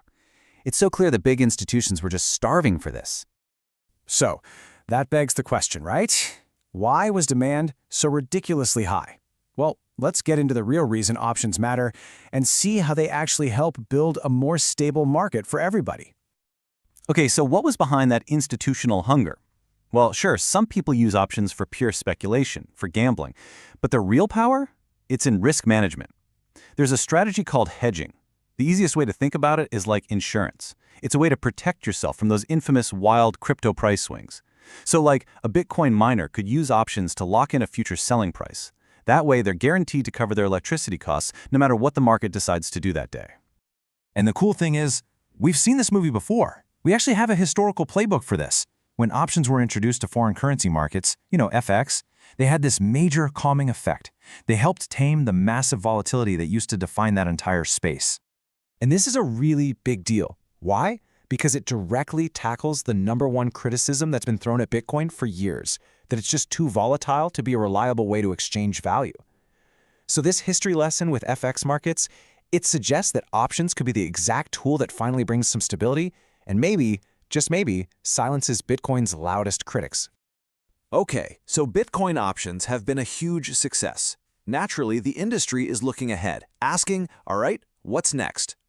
And the playbook here is pretty clear because it's already been proven. First, we got listed Bitcoin futures. Those are contracts to buy or sell down the road. That paved the way for Bitcoin options. So now that we have Ethereum futures, well, the market is pretty much expecting Ethereum options to be the next logical step.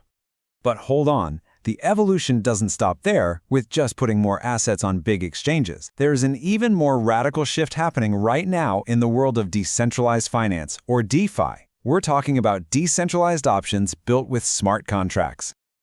So what's the big promise of DeFi here? Well, it's about building these option contracts directly on the blockchain. This creates a system that's immutable, it can't be changed, it's totally transparent, so anyone can see the rules, and maybe most important of all, your assets are in your hands. You control them, not some central company. All right, let's pull all this together. What does this all mean for the bigger crypto picture? What's the real impact here? So who really benefits from all this? The short answer is pretty much everyone.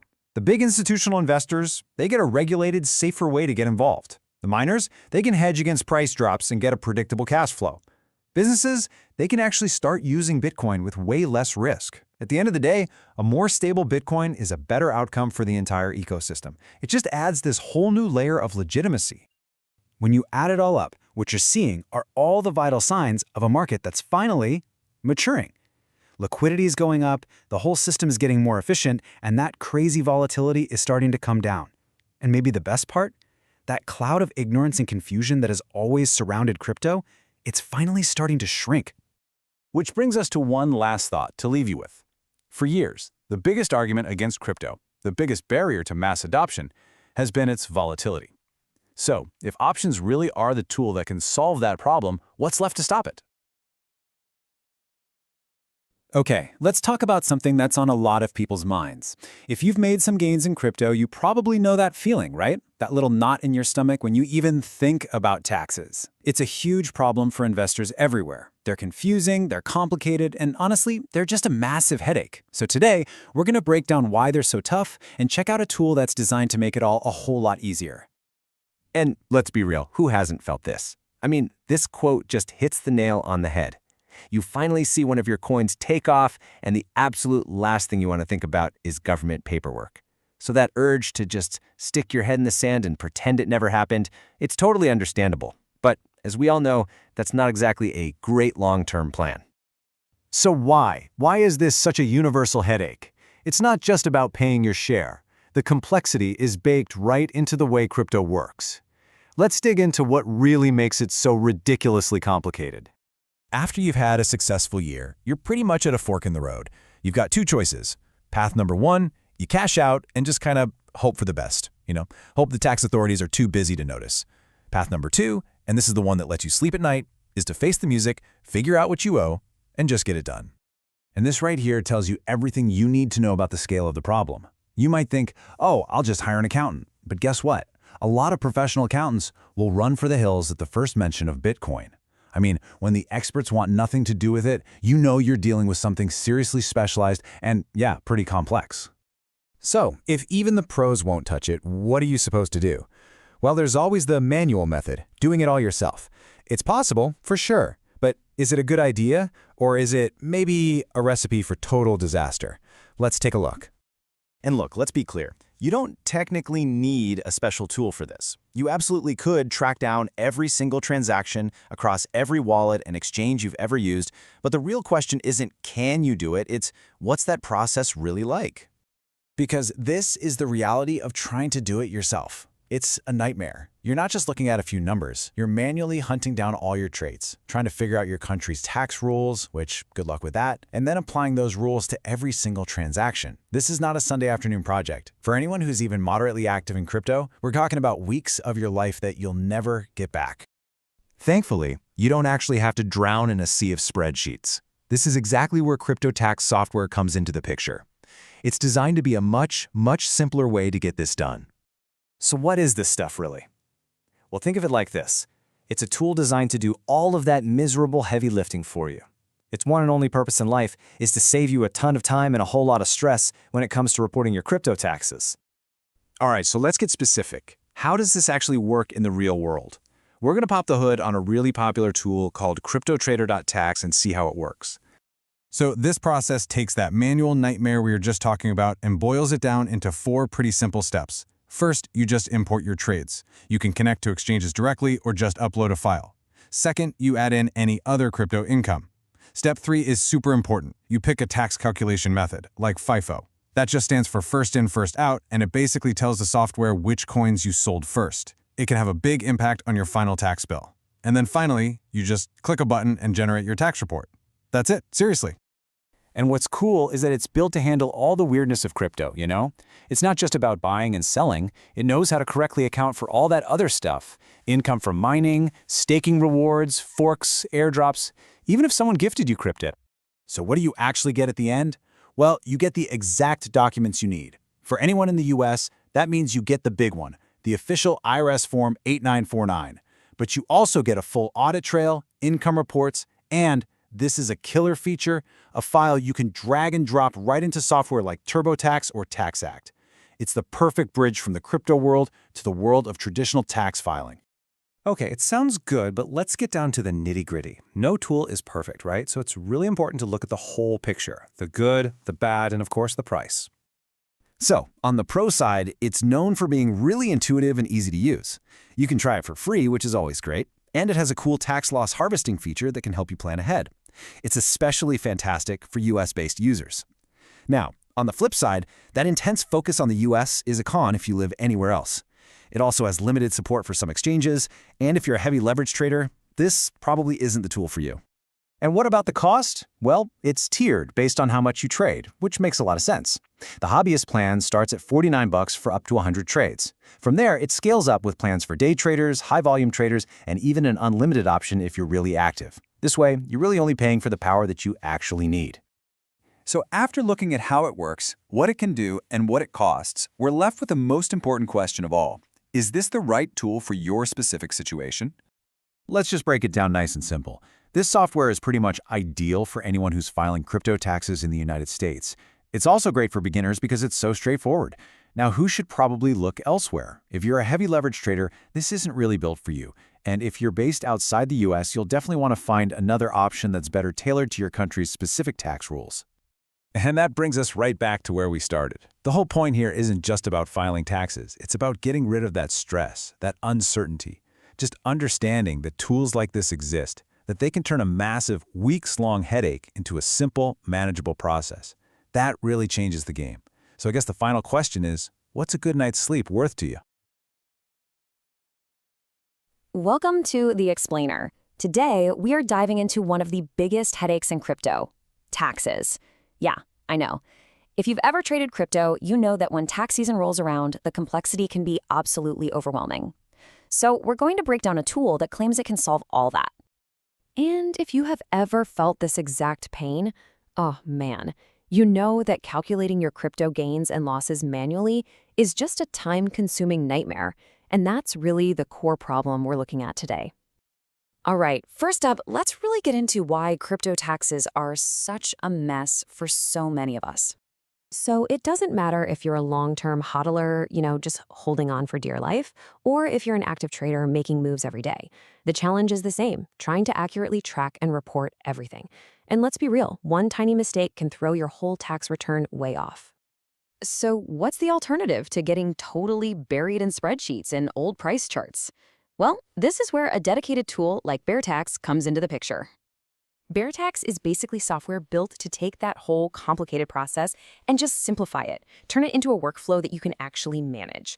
It's mostly designed with the US market in mind, but it can be used in other countries too.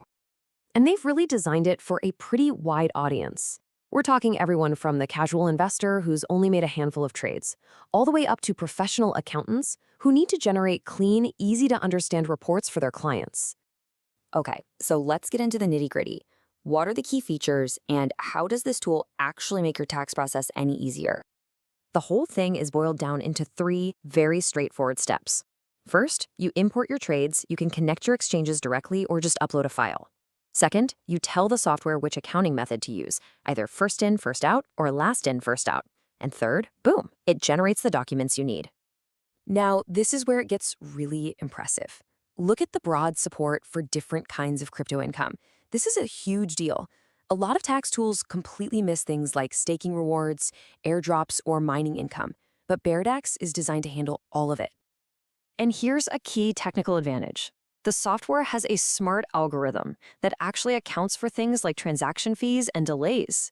That's super important because it helps make sure you're compliant with IRS rules without accidentally overpaying on your taxes. The key takeaway here is that it has specific features for different kinds of users. If you're a long-term holder who maybe didn't track your cost basis perfectly years ago, that transaction review feature is a lifesaver. And for folks using trading bots, the bot support means you're not stuck trying to process thousands of trades by hand. All right, of course, no solution is complete without talking about the price. So let's see how BearTax stacks up. The entry-level plan starts at just $10 per tax year. Honestly, for anyone who's just making a few trades, that's an incredibly low price to automate what can be a massive headache.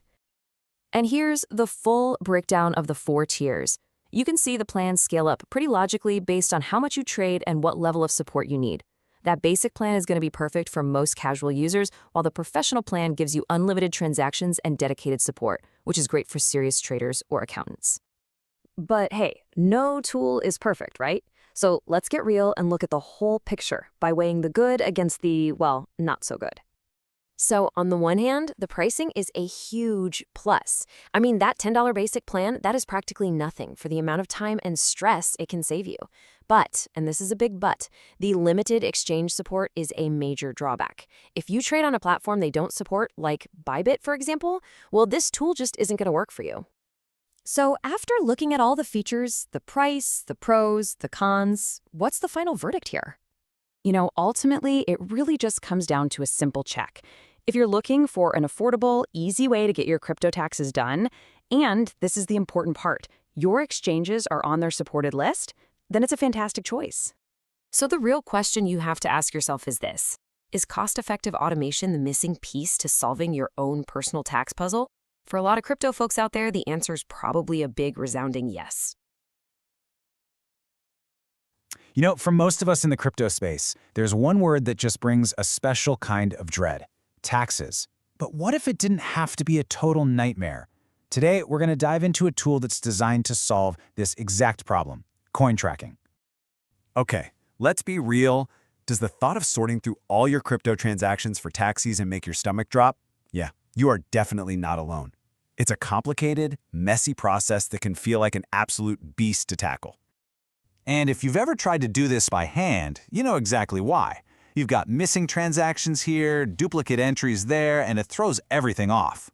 You're trying to track trades across, what, 5, 10 different exchanges? And for anyone who loves digging for those low-cap gems, trying to juggle thousands of different coins, making all of that balance is a massive headache. Well, the good news is there are tools out there that can bring some sanity to all that chaos, and the one we're looking at today is a big one: coin tracking. So what is it exactly? At its heart, coin tracking is software that does all the heavy lifting for you. It pulls in your trades, crunches all the numbers on your entire portfolio, and then spits out the tax reports you need. And it works whether you're just a casual trader or a full-on crypto business. And this is no small niche tool we're talking about. It has over 610,000 active users. That's a huge community of people relying on this platform to get their crypto finances in order. And get this, The scale is just mind-blowing. The software generates tax reports for portfolios with a combined value of, wait for it, $4.3 billion. That is a staggering amount of capital being tracked right there. Okay, for all my altcoin fans out there, you're gonna love this. Coin tracking supports over 7,500 different coins. So yeah, whether you're holding Bitcoin or some super obscure gem you just found, chances are it's got you covered. All right, so how does it actually do it? How does it take that total mess of transactions and turn it into something clean and usable? Well, the process is actually a lot simpler than you might think. It pretty much boils down to 3 simple steps. First, you import all your trades from your exchanges and wallets. Second, you let the software work its magic and analyze everything. And third, you get all the reports you could possibly need on your profits, losses, and of course, your taxes. Now that second step, the analysis part, that's really where the magic happens. The software has these built-in checks that are designed specifically to hunt down those super frustrating missing or duplicate transactions. I mean, just think about the hours of headache-inducing manual work that saves you. But it's not just about the basics. What really makes coin tracking stand out is just how powerful and flexible it is. And this is a big deal, especially for anyone living outside the US. Check out this number, because it's a real game changer. 12. That's the number of different tax computation methods coin tracking offers. We're talking way more than the standard first in, first out, or last in, first out methods you find in most other tools. So why does that matter so much? Well, every country plays by different tax rules, right? Having 12 different methods, like the average cost method, means coin tracking is compatible with way more countries around the world than almost any other tool out there. This is absolutely huge for international users. The support is also just ridiculously deep. It connects with over 70 exchanges. It can pull data straight from your hardware wallets like Ledger and Trezor. And you're not going to believe this, it even supports old, defunct exchanges like the infamous Mt. Gox. Plus, for you longtime holders, it's got 11 years of historical price data. Okay, this all sounds pretty amazing. But the big question is always, what's the catch? What's it going to cost? Let's break down the pros, the cons, and the price tag. So they've got a few different plans. You can actually start with a free one, which is pretty generous. It covers you for up to 200 transactions, which is perfect for just testing the waters. After that, you're looking at paid monthly plans. There's a pro plan for about $10 a month that handles up to 3,500 transactions.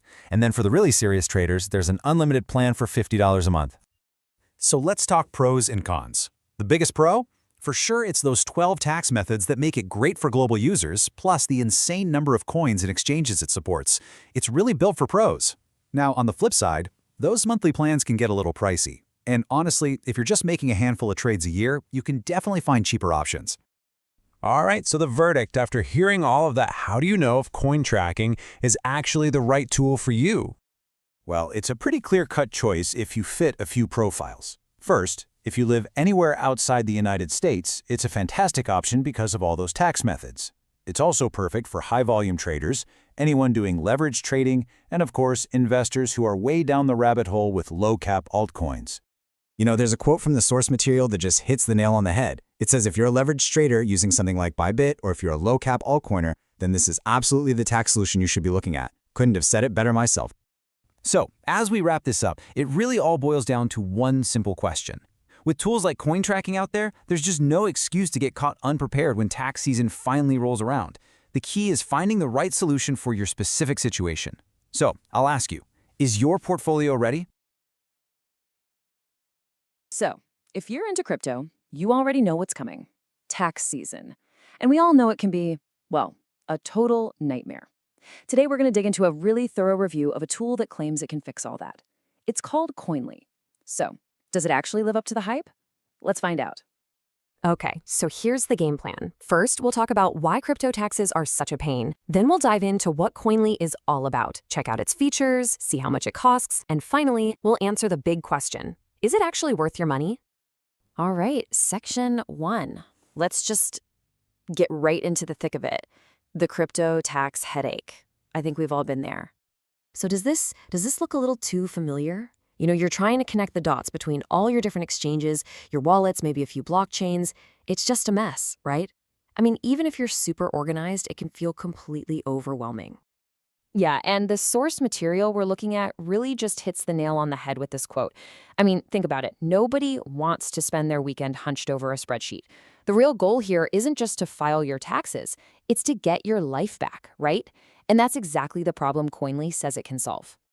Okay, so let's bring in the potential solution here, Coinly. And a big reason it gets so much attention in this review is because it's built for a global audience. And look, the review we're pulling from makes no bones about it. They straight up call Coinly their #1 pick. Why? Well, a huge part of it is that international angle. So many other tools are just focused on the US, but Coinly really breaks that mold. And this number, 20 plus, that's where things get really interesting. We're not just talking about a little bit of international support. Coinly offers full-blown, specific tax reporting for over 20 countries. You know, crypto is a global thing, so having tax software that actually understands that is a total game changer. And it's not just some random list of countries either. We're talking major players. You've got the US and Canada covered, big economies in Europe like the UK and Germany, key spots in Asia like Japan and South Korea, and yep, even Australia and New Zealand. The coverage is seriously impressive. All right, so we know it's global, but how does it actually do the work for you? Let's pop the hood and see what makes this thing tick. Basically, Coinly breaks down this monster of a task into just 3 simple steps. Step 1, you hook up all your exchanges and wallets. Step 2, the AI does its magic and sorts through all the chaos. And step 3, boom, you download the tax reports you need. That's it. And when we talk about that first step, connecting your stuff, just look at these numbers. Over 350 exchanges, more than 50 wallets, and it knows about 6,000 different cryptos. Chances are, whatever you're using, Coinly's got you covered. And you can do it all automatically with an API key or just by pasting in a wallet address. It's huge. Okay, now this feature is a big one. This is where Coinly can literally save you money. It's called Smart Transfer Matching.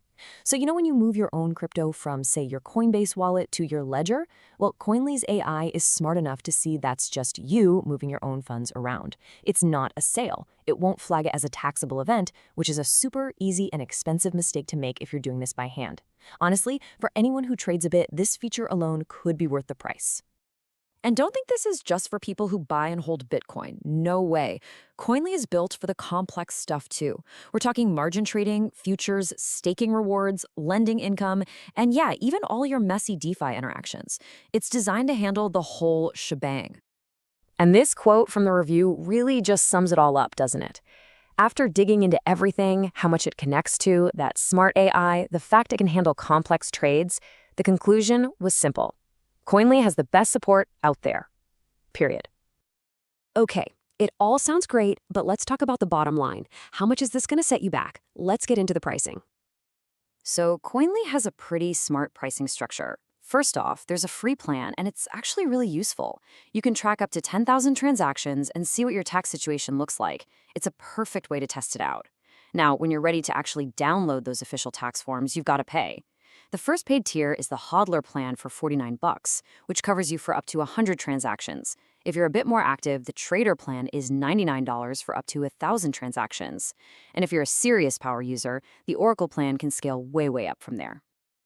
All right, we've seen the features, we've seen the price, so what's the final word? Let's put it all together and give you the verdict. Okay, let's break it down.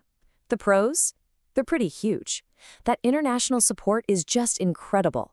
The sheer number of exchanges and wallets it connects to is the best the review found. And that smart transfer feature, that's a real money saver. Now the cons? Look, it's not the cheapest tool on the block. And while having over 20 countries is amazing, hey, you could always wish for more, right? So who is this really for? The review is pretty clear on this. If you check these 3 boxes, Coinly's probably for you. 1, you live in one of those 20+ supported countries. 2, you do more than just a couple of trades a year. And 3, your crypto is spread out across a bunch of different exchanges and wallets. If that sounds like you, this is likely your best bet. But let's be honest, it's not for everyone. The review also points out that if you're someone who just bought a little Bitcoin once and that's it, just a few transactions, then a cheaper, simpler tool like BearTax might do the trick just fine. Coinly really shines when things start to get complicated. And that really brings us to the big final question, doesn't it? Yeah. Coinly costs money, but what's the real value? It's the hours of your life you get back. It's the peace of mind knowing you didn't mess anything up with the tax man. So the question you have to ask yourself isn't just about the price tag. It's how much is your time really worth? You know, it doesn't matter if you're into crypto, Forex, or good old-fashioned stocks. There's this invisible force that's almost always working against you. And it's not in the market, it's in your own head. Today, we're going to pull back the curtain on the psychological traps that can flip a potential win into a really painful loss. So let's just get right to the heart of it with the most important question you can possibly ask yourself. When you put your money on the line, are you actually trading? Or are you just kind of gambling and hoping for the best? Let's figure out how to tell the difference. All right, let's get into our first big idea here. We're human, right? We are wired with emotions, and that very wiring can make us super susceptible to making mistakes, especially, and I mean especially, when our hard-earned money is involved. And look, this isn't just a rookie mistake. What's kind of wild is that even the most seasoned, most successful traders out there can fall into these exact same psychological traps. It really is a universal battle between your plan and your gut impulses. So, what's the single biggest, most fundamental mistake that separates the pros from the people just hoping to get lucky? Let's break down the #1 error that costs new traders more than anything else. And here it is, plain and simple. Trading without a plan. We're talking no formula, no strategy, no structure, nothing. It's basically the financial version of trying to navigate a maze with a blindfold on. And this picture, wow, it just nails the problem perfectly. Instead of treating trading like a serious business, people with this casino mentality see the market as one giant roulette wheel. They're just throwing some chips on the table and hoping the ball lands on their number. You've seen it, right? Someone throws a few $100 on one trade, then another, just hoping that one of them will magically take off. But as we're about to see, hope is not a strategy. It's just not. Now, this approach isn't just a bad idea. It's actually mathematically designed to fail. Seriously. Just like in a real casino, there's a house edge that's always working against you. So let's look at exactly why the house always wins. So here's how that losing path plays out. First, you place your trades based on nothing more than a gut feeling. And sure, you'll win some, you'll lose some. That's just random chance. But here's the killer detail. With every single trade, win or lose, you're paying fees. And over time, that house edge, those fees, just grinds away at your money until, well, you're guaranteed to have an overall loss. So why on earth do people do this? Well, it all boils down to one simple thing: impatience. That desire to make money right now is so powerful that people skip the few days of planning that are absolutely essential for success. And the irony is that rush to get rich is the fastest way to go broke. Okay, so we've really dug into the problem, and we know it's a guaranteed path to failure. So now let's get to the good stuff, the solution. How do you stop gambling and start trading like a professional? Simple. You build a blueprint. And that blueprint is your trading plan. Just think of it like your own personal rulebook. It's a structured formula that forces you to be consistent and to think things through, which is the best way to keep your emotions from taking over and wrecking your decisions. A really solid plan has to answer some pretty tough questions before you even think about investing a single dollar. You've got to define things like, what am I actually trying to make here? How long am I in this for? What's the absolute most I'm willing to lose? Which markets am I even going to play in? And what's my actual strategy? Am I a technical charts person or a fundamental analysis person? Answering these questions turns a vague hope into a real mission. And I mean, the difference here couldn't be more clear. The gambler just hopes for the best. The planner defines their goals. The gambler throws money at things. The planner develops a real strategy. The gambler gets eaten alive by fees. The planner actively manages their risk. Two totally different worlds. And look, I get it. Creating a whole plan like this, it's a big task. It's basically homework. But you've got to see this upfront work as an investment in itself.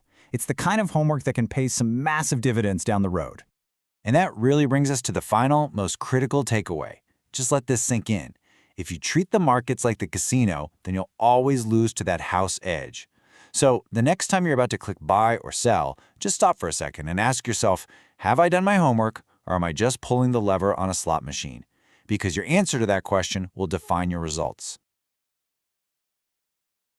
You know that feeling, right? That pit in your stomach when you watch a trade turn against you. It's awful. We've all been there. But what's really going on in our heads in that moment? And More importantly, how do we stop that feeling from costing us a ton of money? Well, let's get into it. This quote absolutely nails it. See, this isn't just about the numbers on the screen. It's way deeper than that. It's about a fundamental human thing. We just hate being wrong. We hate admitting defeat. So we cling to that little flicker of hope, that conceivable chance, even when all the logic is screaming at us to just get out. And this is where it all starts to go sideways. That fear of making a loss official, of actually clicking the button, it becomes the root of some of the worst mistakes you can make in trading. It completely clouds your judgment and pushes you to do things that feel better right now, but are absolutely disastrous in the long run. Okay, so let's dive into the first big psychological trap that gets so many people. It's called the hope trap, and man, is that a perfect name for it. This is a classic case of your emotions totally hijacking your brain and throwing your trading plan out the window. So you've got this battle going on. On one side, you have that voice in your head, right? Your ego, your hope, it's telling you, just hang on, I was right, the market's just being crazy, it'll come back. But on the other side, you've got the cold, hard reality, the market's momentum. And that momentum is like a freight train. You're basically pitting your wishful thinking against a force of nature. And this is how it turns into a really vicious cycle. It all starts the second the trade stops making sense based on your original idea. But instead of cutting it, what do? You inject hope. That hope makes you hold on. And as the market keeps moving against you, your losses just get bigger and bigger. The source calls this a fool's errand, and you can see why. It's a self-destruct sequence fueled by nothing but hope. Now, if you thought just holding on was bad, there's a whole other level to this. This is where a small error can spiral into a total catastrophe. Let's talk about something way more destructive: the gambler's ruin. Just think about that for a second. I mean, what could possibly be worse than watching a losing trade slowly bleed out, all because you're hoping for a miracle? Well, the answer is, unfortunately, something people do all the time. And there it is, doubling down. Instead of just taking the loss, you throw more money at the problem. You add to your losing position, desperately trying to average down and just praying for the market to turn around. At this point, you're not just hoping. You are actively throwing good money after bad. This behavior actually has a name, and for a very good reason: gambler's ruin. It's exactly what you see at a casino, right? Someone's on a losing streak, so they start betting bigger and bigger, totally convinced the next hand has to be a winner. In trading, it's one of the absolute fastest ways to just blow up your account. This line is so powerful because it is so true. The source uses this great analogy of digging a hole. Every time you add to that losing trade, you're just grabbing a bigger shovel. And eventually, you dig a hole so deep, there's just no way to climb out. Your capital is gone. This isn't a bad trade anymore. It's what they call an extinction-level event for your trading account. Okay, enough of the doom and gloom. We've talked about the traps. So how do we avoid them? How do the pros handle this? How do you switch from these emotional reactions to a disciplined, clear-headed strategy? Let's get into the professional's playbook. This right here is the antidote to that fool's errand we talked about. See the difference? The second the trade breaks your thesis, the moment reality is not matching your plan, you don't inject hope, you take action. You cut the trade, fast. You accept the small, manageable loss. And only then, when your capital is safe and your mind is clear, can you actually reassess the situation properly. And this is exactly what that reassessment looks like. Once you are out of the trade, you can ask these critical, objective questions. Before, you were too emotional to see things clearly. But now you can be a detective. Has something fundamentally changed here? Did some news come out that changed everything? Did we break a key technical level? These are the questions you have to answer before you even think about making another move. And when it comes down to it, everything boils down to this one crucial mindset shift.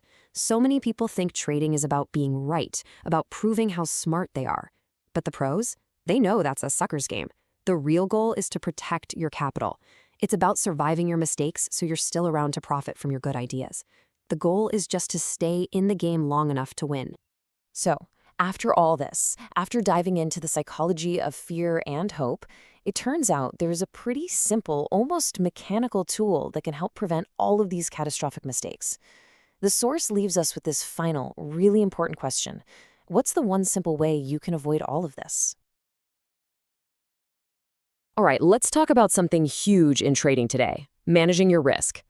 We're going to dive into one of the single most powerful tools out there for protecting your money and, why so many traders make a massive mistake by ignoring it. Let's get right into it. So let me ask you a question right off the bat. What do you think is the #1 reason traders consistently lose money? Is it because they pick the wrong stocks? Or maybe it's just bad timing, a really bad string of luck? I mean, yeah, those things can definitely hurt, but the real culprit? It's something much, much more personal. The biggest wall standing between you and consistent profits isn't the market itself. It's what's going on inside your own head. That emotional roller coaster you feel watching your money go up and down, well, it can lead to some absolutely disastrous decisions. It all comes down to psychology. And that brings us to the real heart of the problem, what we call flawed psychological thinking. This is the real enemy, right? It's that internal battle that kicks off the second a trade starts to go against you, and all your careful logic just flies right out the window. Just think about it for a second. Your trade goes into the red, and what happens? Hope kicks in. It convinces you to just hold on a little longer, and suddenly that small, manageable loss is a catastrophic one. Or, on the flip side, fear makes you jump out of a winning trade way, way too early. These emotions completely torpedo even the most perfect, well-researched trading plan. So, how do we fight back? How do we actually take our own flawed emotional brain out of the equation? We do it with a pre-planned exit strategy. We do it with a little something called a stop loss.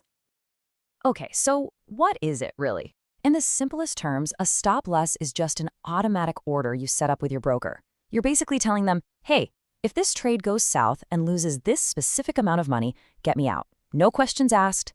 It's your line in the sand, a line you draw before emotions even have a chance to get involved. And this is where the magic happens. A stop loss is completely automated. Once you set it, that's it.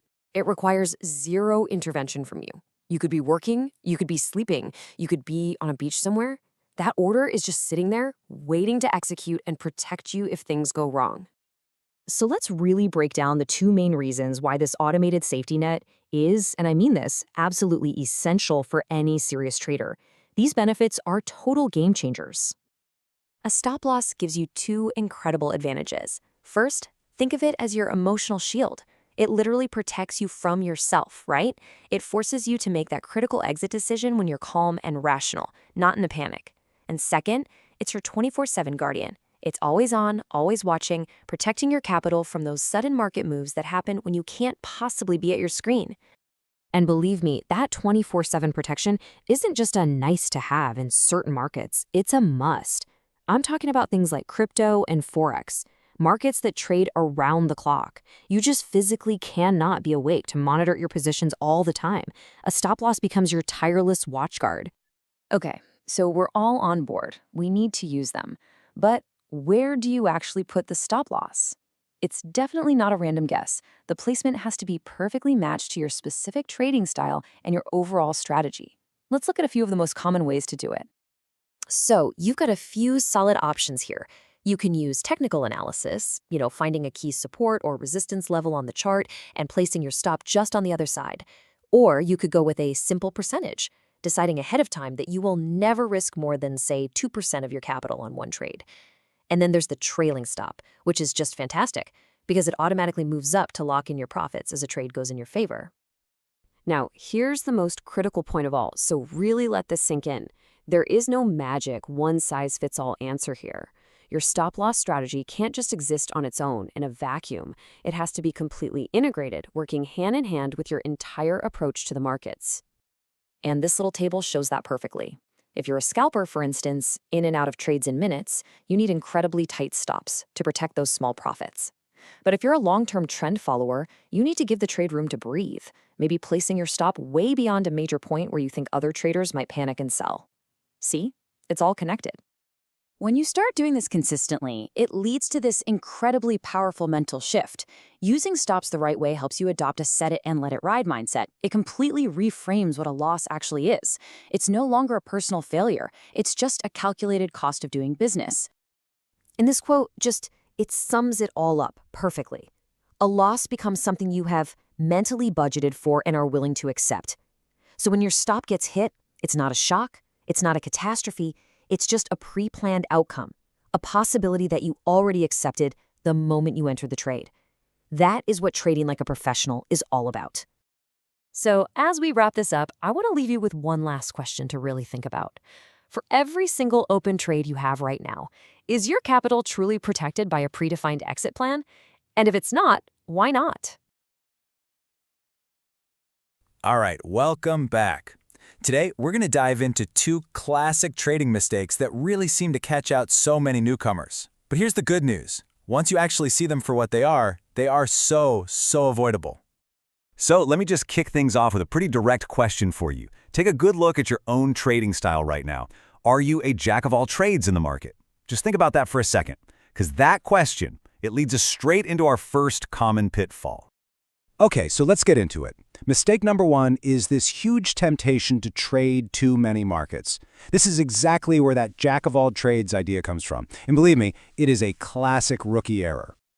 I mean, we've all seen it, right? Or hey, maybe we've even done it ourselves. You jump into some crypto, then you're trading a little Forex on the side, all while trying to mess around with a few stocks. You're literally trying to be everywhere at once, just chasing every single potential opportunity you see.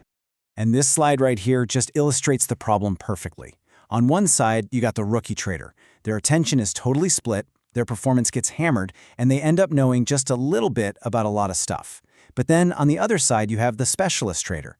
Their attention is a laser beam, which leads to masterful performance. Why? Because they're trying to know everything about just one thing. So here's the crucial takeaway. Your focus is a finite resource. It's not unlimited. A single trader can only pay so much attention to what's happening. The moment you start splitting that focus across all these different assets, you are actively damaging your performance in all of them. So if being a generalist is the problem, then what's the fix? Well, let's talk about the solution, because it's all about embracing the power of specialization.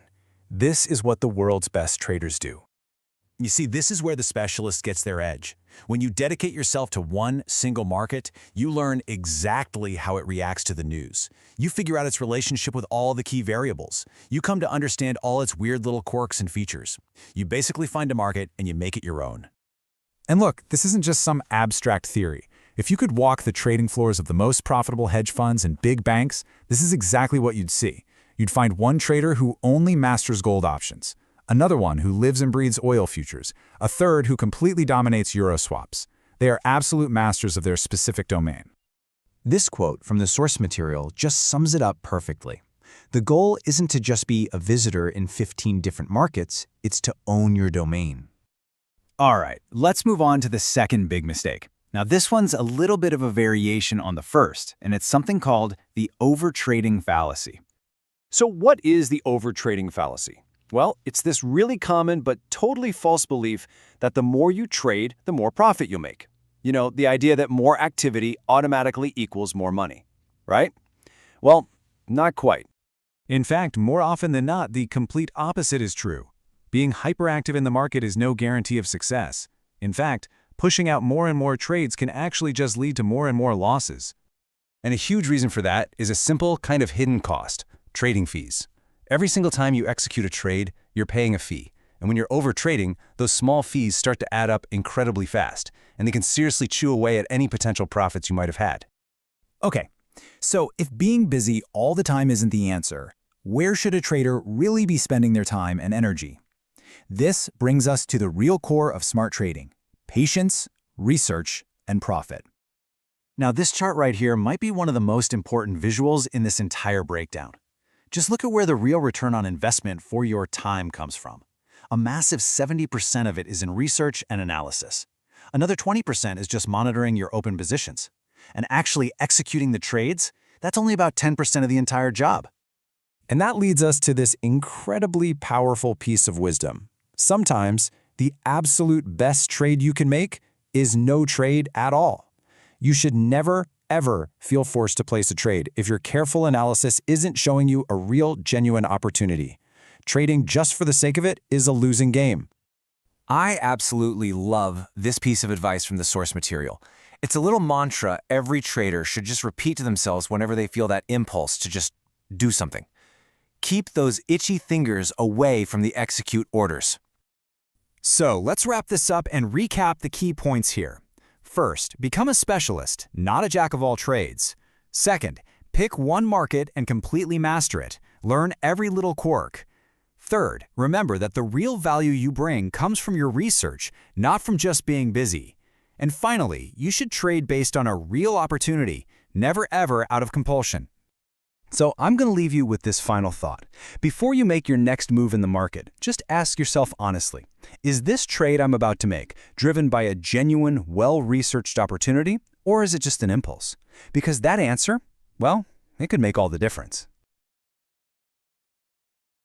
You know, in trading, it's often the mistakes you don't even see coming that hit you the hardest. So today, we're going to break down 2 of the biggest, most destructive habits that could be quietly sabotaging your portfolio right now. Let's dive in. So let me just ask you this straight up. Are there a couple of common mistakes just secretly wrecking your trades? Because think about it. The biggest dangers aren't always these huge market crashes. Nope. A lot of the time, it's the little habits that feel like you're doing the right thing, but they're just silently draining your account. Okay, so that leads us right into our first big mistake. And this is a trap that even really experienced traders can fall into. I like to call it the Christmas tree chart. Yeah, it sounds all festive and fun, but believe me, it is not a gift for your portfolio. This is all about being totally overwhelmed by information. The fancy term for this whole mess? It's analysis paralysis. You know that feeling, right? Where you're just frozen. You can't make a decision. You can't pull the trigger because you've literally drowned yourself in data. You were looking for clarity, but instead you've just created this thick fog of information that completely messes with your judgment. And this is the classic Christmas tree chart.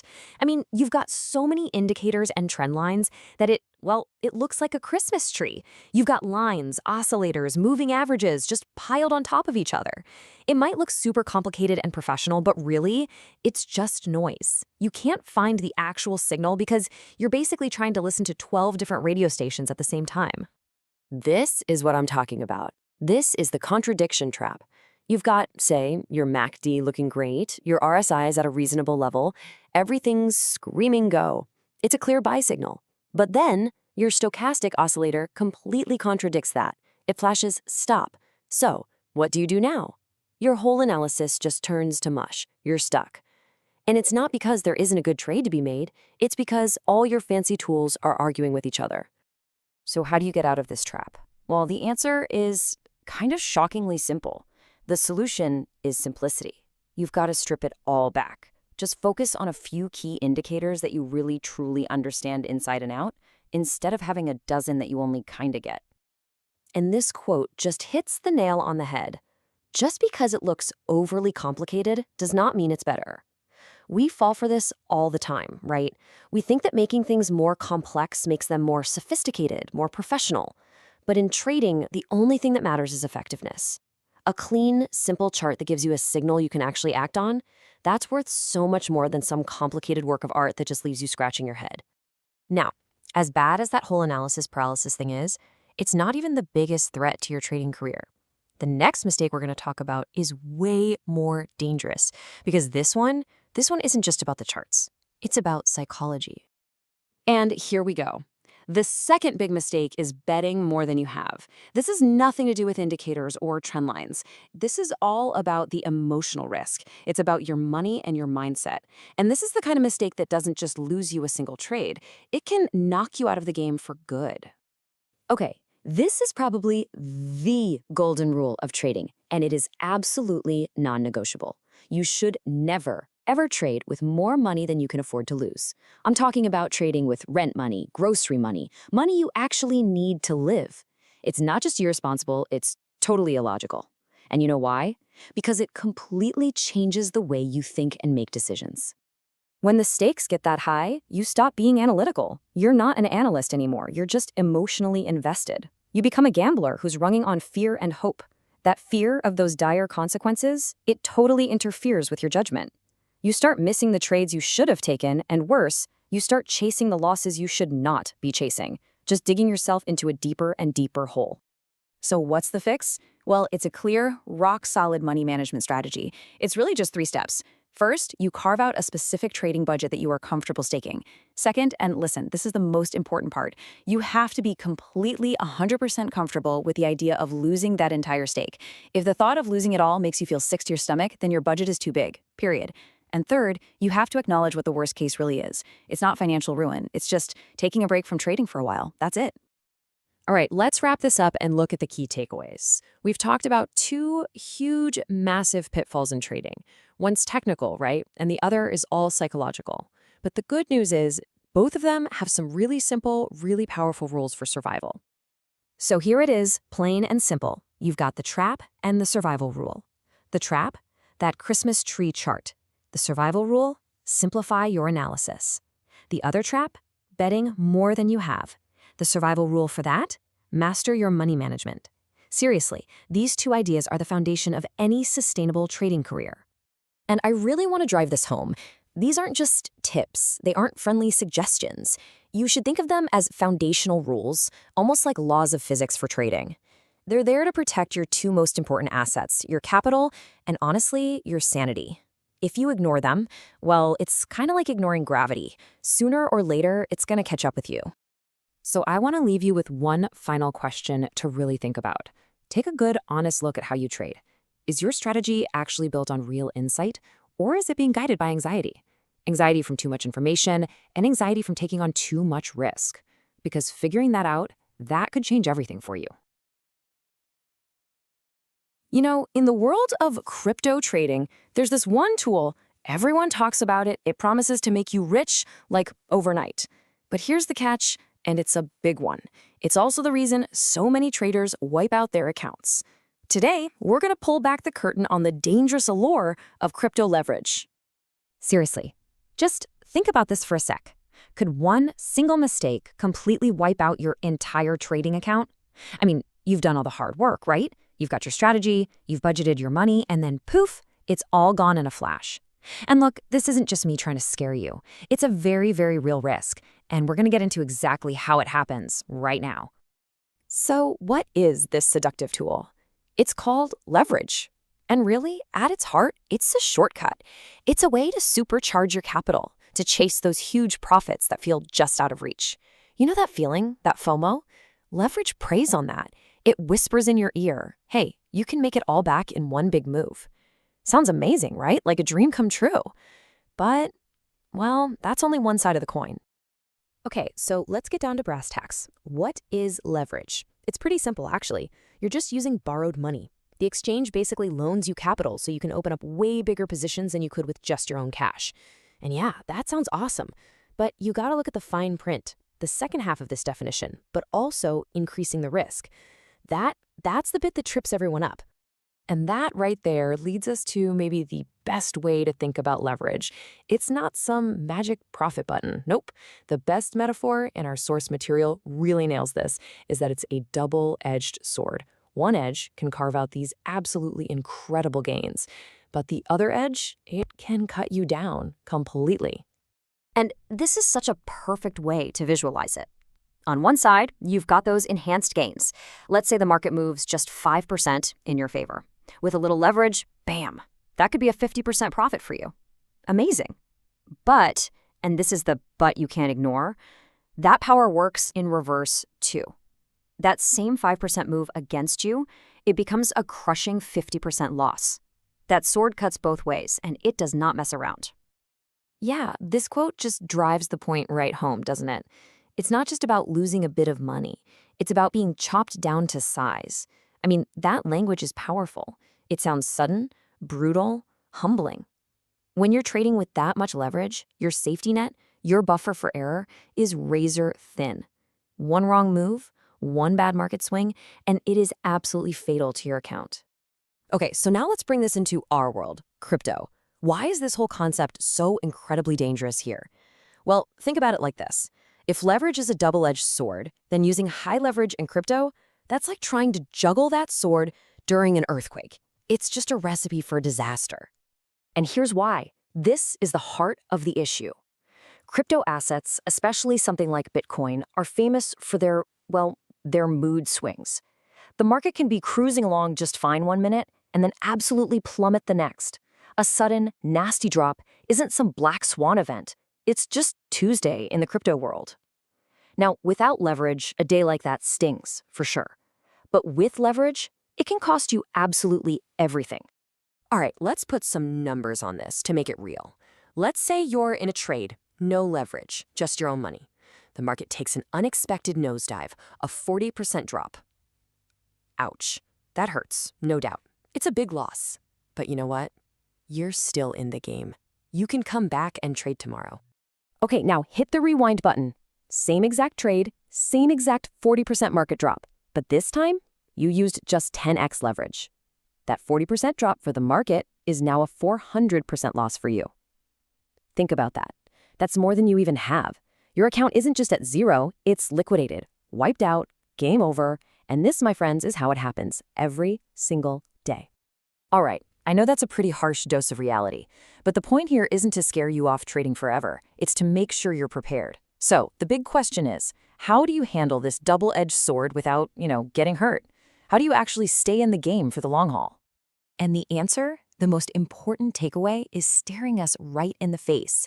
See, just because your exchange dangles that 100x leverage in front of you, it does not mean you should take it. That's the temptation, right? The get-rich-quick dream that almost always ends in a wipeout. The smart play, the professional play, is to use modest leverage. Our source material points to keeping it under 20x, because success in trading isn't about that one lucky lottery ticket. It's about surviving, so you can be there to win again and again. So here it is, your survival guide broken down into 3 simple steps. First, you need a solid money management strategy. You have to know your numbers. Second, you build on that with a smart risk management strategy. That means setting hard limits and sticking to them. And the glue that holds it all together, using modest leverage. Look, these aren't just nice ideas. These 3 pillars are literally what separates the pros from the gamblers. And all of this really boils down to one final, crucial question you have to ask yourself. Are you trading to get rich, or are you trading to win? They sound similar, but they're worlds apart. Getting rich is that lottery ticket mindset, chasing one massive, lucky, high-leverage score.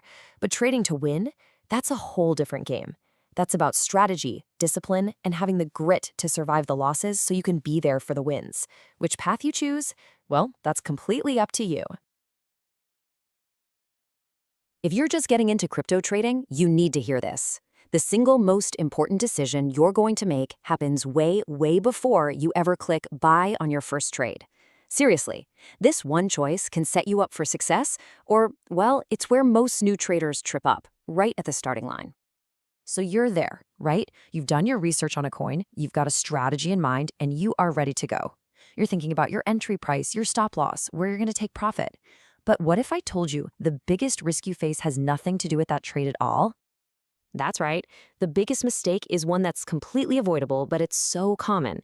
It can poison even the most brilliant trading plan before you even get a chance to see if it works. It's this hidden pitfall that honestly, most traders only see in the rearview mirror. So what is this mistake? It's choosing the wrong exchange or broker. I know. It sounds almost too simple, right? But this one decision is the absolute foundation of everything you're about to do. Let's really dig into why this is so critical. Think about it like this. Your broker isn't just some tool or a website you log into. They are the gatekeepers. They control the entire world where your money is going to live and operate. Your success or your failure can be directly linked to the kind of environment they create for you. And look, the difference is night and day. A good broker is like a partner in your corner. They're secure, they're competent, they make things smooth. But on the flip side, the crypto space is frankly littered with scams and what are called bucket shops. These are shady outfits that are literally betting against you. They're not your partner. They are your opponent, creating a frustrating, rigged game that's designed for you to lose. So how in the world do you sort the good guys from the bad? Well, you have to put on your detective hat. And every good detective needs a toolkit. So here it is. A simple 5-point checklist you can use to vet any platform before you even think about sending them your money. First up, point 1, reasonable fees. This sounds like a no-brainer, but you'd be shocked how many people gloss over this. Trading fees, withdrawal fees, they all add up, and every single cent you pay in fees is a cent that's not in your pocket. High fees are like trying to swim with an anchor tied to your leg. It just makes winning that much harder. Okay, point two, and this one is huge. I mean, this is non-negotiable. Is your money actually safe? Think about it. You can be the world's greatest trader, but it means absolutely nothing if the platform gets hacked and your funds disappear. You have to ask the tough question, is my money truly protected from hackers or even from the company itself going under? So what are the green flags for security? Well, number one is cold storage. This just means the broker keeps most of the crypto assets completely offline, far away from the internet where hackers can't touch them. Another big one is segregated fiat accounts. That's a fancy way of saying your cash is kept in a totally separate bank account from the company's day-to-day operating funds, which protects you if they ever have financial trouble. Point three is all about the platform itself. I mean, is it even usable? Does it have the charting tools you need? Is the interface clean and easy to understand? And maybe the most important question, is it full of bugs? A clunky, glitchy platform isn't just annoying, it's a real danger that can cost you a ton of money when a trade goes wrong. And that flows right into point four, execution. When the market's moving fast and you hit that buy button, does your order get filled instantly at the price you saw? Or does the system lag, freeze up, or give you a totally different price? That's called slippage, and it's a profit killer. Even worse are the platforms that just go down during peak volatility, leaving you completely helpless. Which brings us to our fifth and final point, reputation. A story like this one is every trader's absolute worst nightmare, and believe me, it happens all the time. Your best friend here is the internet. If a broker is shady or unreliable, you better believe other traders are screaming about it online. So do your homework, check forums, check social media, look for any official warnings. The collective wisdom of the community is a priceless resource, so use it. Okay, so you've gone through the checklist, you've done your research, and you have a candidate. But don't just trust the brochure. The last step, the really critical one, is to put them to the test yourself, but you gotta do it the smart way, with minimal risk. And here's the playbook. Step one, start with a demo account. Just play around with fake money to see if you even like the feel of the platform. If that goes well, step three, make a tiny first deposit. I'm talking small. Then place a few small trades. And here's the most important part. Test a withdrawal. Make sure you can get your money back out, no questions asked. This little process lets you confirm everything for yourself before you commit any real capital. So why go through all this trouble? The payoff for all this detective work is huge. It's not just about dodging a bad broker. It's about earning something far more valuable, the ability to trade with total confidence. When you know without a doubt that your money is safe, that your platform works, and that the fees aren't eating you alive, you free up so much mental bandwidth. It's one massive problem you can just cross off your list, and that lets you put 100% of your focus where it belongs, on your strategy. So, once you've locked down your trading environment, the next question just naturally pops up. You've handled one of the biggest external threats to your success. Now, the spotlight turns back to you. Your platform is secure, it's ready to go. But is your strategy? You've seen the ads, right? The flashy cars, the penthouse views, the dream of making it big as a trader. It's so tempting. But what if I told you the biggest mistakes that'll trip you up have nothing to do with charts or stocks? It's all about falling for the wrong story. So let's dive into the two huge tracks that keep most people from actually winning at this game. And get a load of this number, 95%. Research shows that a staggering 95% of those online trading prodigies, well, they don't actually make their money from trading. Not even close. Their real talent? Marketing. They're just really, really good at selling you the idea of success. And that leads us straight into our first big problem, the external trap. And you know exactly who I'm talking about, the online guru. This is where you make the mistake of following advice that sounds incredible, but is really just a super convincing and usually super expensive sales pitch. So how do you spot one? Honestly, it's pretty easy because they all run the same playbook. First, they show off a lifestyle that's designed to make you jealous. Yep, the rented Lamborghinis, the stacks of cash, the whole 9 yards. They use that image to promise these insane returns, and then bam, they hit you with the sale for their secret system, a paid group, or some pricey course. Now, you have to understand, this has absolutely nothing to do with trading. It's a business model. It's a vicious cycle, a marketing engine built for one reason, to feed on the hopes of people who are new to the game. Let's break down exactly how it works. Step 1, they rent the lifestyle to look like they've made it. Step 2, they use that shiny image to sell you their secrets. Step 3, the money they make from selling courses pays for the rented lifestyle. And Step 4, that lifestyle attracts even more new people, and the whole thing starts all over again. See? Their money isn't coming from the market, it's coming from their students. And that really says it all, doesn't it? No one who's genuinely successful in trading got there by buying some guru's secret online course. They did it the hard way, by studying, using the tons of free information that's already out there, and putting in the work. The biggest secret in trading? There are no secrets for sale. Okay, so let's say you've learned to spot the gurus and you avoid them. Great, but that's only half the battle. Because the most dangerous trap isn't usually out there, it's in here. It's the internal trap, something we can call the paradox of profit. This is a psychological game your own mind plays on you, and it gets even the smartest traders. So here it is. This is the mental flip you have to make. We are all absolutely obsessed with avoiding losses, right? But you've got to be just as ruthless about locking in your profits. A trade being in the green doesn't mean a thing. You haven't won until that money is safely in your account. And this is the little mental glitch that causes all the problems. Your trade's doing great, you're making money, and your gut is just screaming at you, let it run, this is the one, don't touch it. But if you don't have a solid analytical reason to stay in, you're not trading anymore. You're just gambling on a feeling.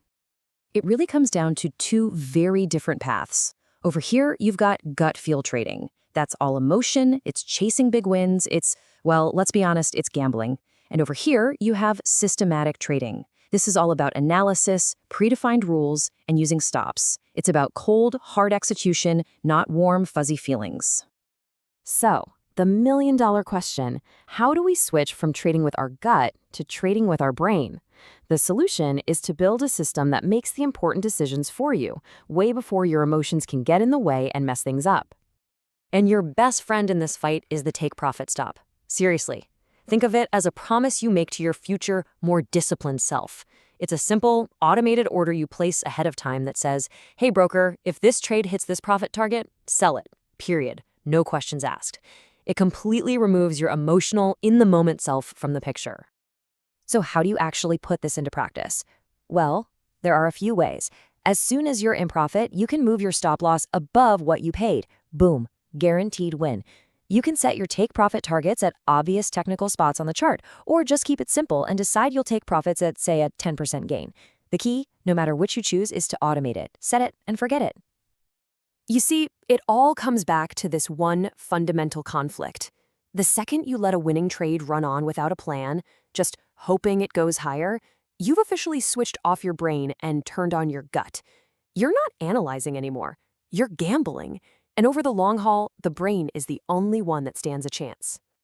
So, I'll just leave you with this one last question you've got to ask yourself. And be honest, when you really look at how you trade, is your strategy actually guided by a system with rules for getting in and getting out? Or, deep down, is it really just a gamble? All right, today we're going to talk about something that trips up so many traders. It's one of those mistakes that's super destructive, but here's the crazy part. It usually happens when everything seems to be going perfectly. So just picture this for a second. You're on a roll. You've nailed a bunch of trades, one after the other. The market is just doing exactly what you want it to, your account balance is climbing, and you're starting to feel like, hey, I finally figured this thing out. You're feeling pretty much invincible.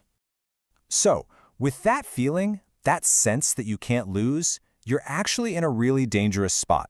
So, what is the single biggest mistake you could possibly make right here, right now? And I'll bet the answer is not what you're thinking. You know, that feeling of success is it's so powerful, isn't it? When you get a string of profitable trades together, it builds this incredible momentum. It feels like you've got the Midas touch. Every single decision you make just turns to gold. But, and this is a big but, hiding inside that winning streak is a really serious danger. We're talking about the overconfidence trap. This is the moment where your own success actually becomes the #1 threat to your future profits. So, what do we even mean by overconfidence in trading? It's not just about feeling good about yourself. No, it's a real cognitive trap. Your brain literally starts to ignore any information that goes against your new genius status. You only see what confirms you're right. You totally forget about the disciplined, careful strategies that got you here in the first place, and you start thinking it was all just pure talent. And in the world of trading, that kind of thinking is absolutely toxic. Okay, so let's get into the nitty-gritty. How does this actually play out? When that overconfidence takes the wheel, it leads to some very specific, very destructive behaviors that can wipe out all of your hard work in the blink of an eye. Yeah, this slide really breaks it down. See that first point? You start getting lazy with your analysis. Then, you stop reviewing your trades critically. Why would you when you're always right? And then, it starts to escalate. You take on way more leverage than you should. You start jumping into markets you know nothing about, and you start throwing way too much money into a single trade. See how each step is a step further away from what actually worked? And let's be clear, this is not just a problem for beginners. This quote says it all. We're talking about some of the best traders on the planet falling victim to this. The pros, the ones who thought they were untouchable, they got completely humbled by the market. Hubris, it doesn't care how much experience you have. So, if overconfidence is the poison, what's the antidote? Well, it all comes down to something we could call the humility dividend. And this is the core of it, right here. Having a healthy dose of humility isn't about being scared or timid. Not at all. It's actually a killer long-term strategy. It means you keep a trading journal and you write down the wins and the losses. It means you respect that the market can and will surprise you. That kind of mindset protects your money and keeps you in the game long enough to actually build consistent profits. It pays dividends, literally. But we have to be really clear about this. Being a profitable trader isn't just about dodging bullets like overconfidence. Real success is proactive. It's not just about what you don't do, it's about what you do. It's about actively building a fortress of discipline and process every single day. And this is what building that fortress looks like. It's a process. It's a loop. It always starts with solid research and analysis, basing your decisions on facts, not your gut feeling. From there, you build a rock-solid trading plan. That's your rulebook. Then, you find the right markets that actually suit your style. And finally, and this is so important, you just put in the time. You gain experience, you learn the ins and outs over months and years. There are no shortcuts here. You can't skip these steps. And that really brings us to the final, most essential truth of it all. There just are no get-rich-quick schemes in trading, period. Lasting success is built on a foundation of discipline and focus. If you can do that and stick with it, the results will come. So we'll leave you with this one question to really think about. Take an honest look at your own trading. Is your confidence serving you? Is it an asset that helps you execute your plan? Or is it slowly turning into a liability, making you blind to the risks that are staring you right in the face? The answer to that question could make all the difference in the world. If you're in crypto, you've heard it 1,000 times. Do your own research. But what does that really actually mean when you've only got a few minutes? Well, today we're going to break down the essential 15-minute checklist that can seriously protect your portfolio and, just as importantly, save you from wasting hours on projects that are going nowhere. Let's dive in. Yep, there it is. Do your own research, or DYOR. It's supposed to be the golden rule of crypto, right? But let's be honest, it's also probably the most overwhelming piece of advice you can get, especially when you're just trying to find your footing. I mean, seriously, where do you start? You're staring at thousands of different projects. You've got endless articles, a nonstop fire hose of social media hype, and trying to figure out what's real and what's just a flat-out scam? It feels almost impossible. And that's the exact challenge we're going to tackle right now. This is what we call the DYOR dilemma.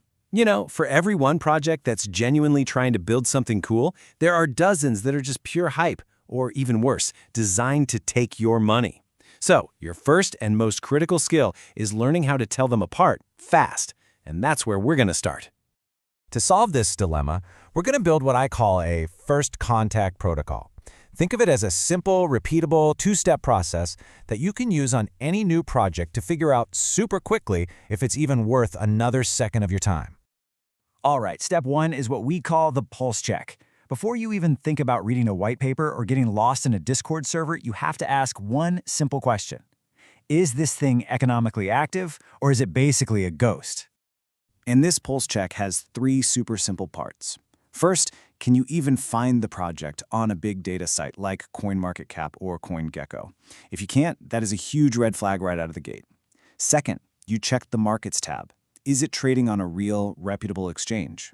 And third, does it have significant actual trading volume? So why does volume matter so much? Well, because a project with little to no trading volume has what we call shallow order books. And that means if you try to buy some, you could end up paying way more than it's worth. And if you try to sell, there might be nobody there to buy it. It's a classic liquidity trap, and you want to avoid it. And you need to pay really close attention to where it's trading. If a token is only available on a decentralized exchange, a DEX, that's a major yellow flag. See, anyone, and I mean anyone, can list a token on a DEX with zero vetting. Reputable exchanges, on the other hand, have listing criteria. So if it's DEX only, it's not an automatic deal breaker, but it means you need to be extra careful. Okay, so your project has a pulse. It's alive. Congratulations, you've passed the first test. Now we can move on to step 2, building your initial dossier. This is all about quickly gathering the basic intel you need to actually understand what you're looking at. Now, let me be clear. The goal here is not to become a world-class expert in 10 minutes. No way. The goal is just to build a quick foundational understanding so you can start asking the right questions. Your first stop for this is a website called Masari. You're going to go straight to the project's profile section. This is where you'll find a nice, clean breakdown of the project's history, who's behind it, the detailed tokenomics, even a development roadmap. It's like your one-stop shop for the basic story. Okay, next up, for the tech side of things, you should check out Binance Research. They often publish these more technical, in-depth reports that break down how a project's core components work. It's a fantastic way to get a quick handle on the tech without having to read a 50-page white paper just yet. And here's a little pro-level tool for you, ICO Drops. Seriously, think of this site as a time machine. It archives all the materials from when a project first raised money, so you can often dig up old documents or images that aren't on their main website anymore. This is gold for seeing if a project has changed its story over time or if it's maybe trying to hide its past. So all this quick intel gathering from Masari, from ICO Drops, it all leads you to what is probably the single most important question you can ask at this early stage. Who actually owns the token supply? Now, in a healthy project, you really want to see something that looks like this. The vast majority of the tokens are set aside for the community. That's a great sign. It usually indicates a more decentralized project where everyone's interests are aligned for the long term. The power is with the users. But then, you might find something that looks like this. A massive chunk of the supply is held by the founders and the early investors. This is a huge red flag. You've got to ask yourself, what do you think is going to happen to the price of this token when all those insiders are finally able to sell? Here's the risk, plain and simple. When insiders own most of the supply, there is enormous pressure for them to sell and lock in their profits as soon as the price starts to move up. This selling pressure can absolutely crush any momentum and leave the regular community buyers holding the bag. It's a really serious risk you have to be aware of. So, let's put it all together, shall we? Here is your complete 15-minute research toolkit, boiled down into a simple cheat sheet you can use every single time you look at a new project. All right, here it is, your toolkit. You're going to use CoinGecko or CoinMarketCap for that initial pulse check. Remember, look for real volume on a good exchange. Then you'll hit Masari for the who, what, and when, and cross-reference what you find with ICO Drops. For the tech, Binance Research is great, but just remember that some reports can be a little outdated. And finally, use ICO Drops as your time machine to dig up any hidden history. It's all right here for you. You see, when you start using this process, you realize something. The true goal of doing your own research? It isn't really about the exciting chase, trying to find that next 100x coin. It's about this. The most powerful skill you can possibly develop in this space is the ability to quickly and ruthlessly filter out all the noise. This 15-minute protocol, that's your filter. It gives you the power to instantly say no to the vast majority of projects that just aren't worth your time, so you can focus your precious energy on the tiny fraction that just might be. You know that feeling? You're trying to research a new crypto project, and it feels like you need a PhD just to get through the white paper? Well, there's a much better way than just drowning in technical docs. Let's get into it. So you find a project that looks super promising, maybe on Masari, maybe on Binance Research. But then, bam, you hit a brick wall of dense technical jargon. How in the world are you supposed to figure out if the tech is legit without getting totally lost? Here's the secret. The answer you're looking for? It's usually not buried deep in the code or the white paper. It's in the people. To really understand a project, you have to understand the people who are building it. The human element, that's your most powerful indicator. So, First things first, we're gonna research the brains behind the whole operation. Honestly, getting to know the creators is the ultimate shortcut to understanding what they've created. Let's be real. Nobody wants to spend their entire weekend wading through page after page of technical documents. It's a total grind. But what if I told you there's a smarter way to get the answers you're looking for, often straight from the source? So how do we do it? Well, we're going to go on what I like to call an interview treasure hunt. This is where we'll find all the golden nuggets of information that a white paper would never, ever reveal. Okay, here's your treasure map. Step 1, you identify the key people, the founder, the lead dev, the main players. Step 2, you hit up YouTube and find their interviews. Step 3, and this is crucial, arrange them in chronological order. Why? Because you get to see how their story and their vision have evolved over time. And finally, step 4, watch them and take notes. Pay attention to the big ideas and, really importantly, how they handle the tough questions. And look, I'm not just making this up. Doing this uncovers, and I quote, a treasure of information that you won't find anywhere else.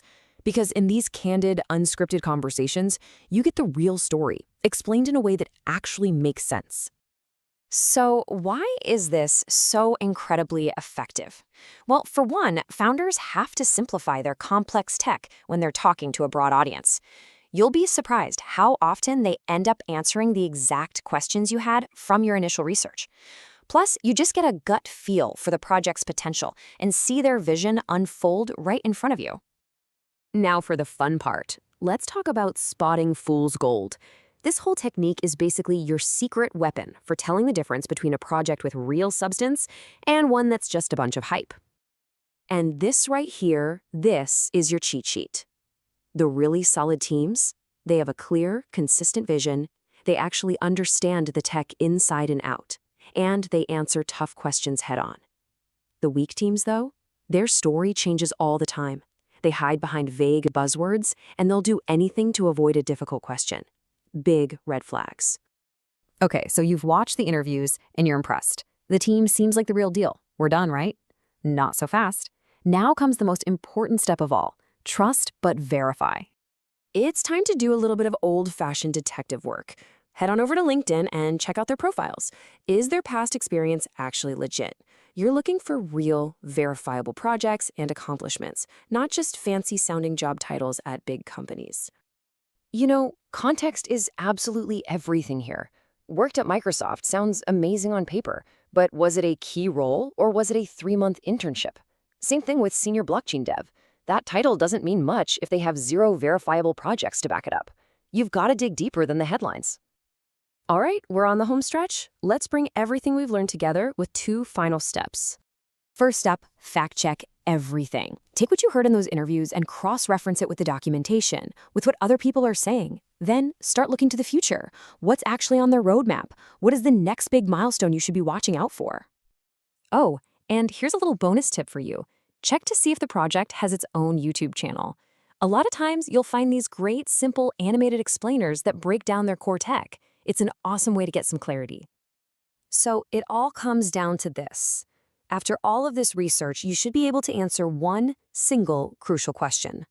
Is this team the project's greatest asset, or is it the biggest risk? Your answer to that question will tell you pretty much everything you need to know.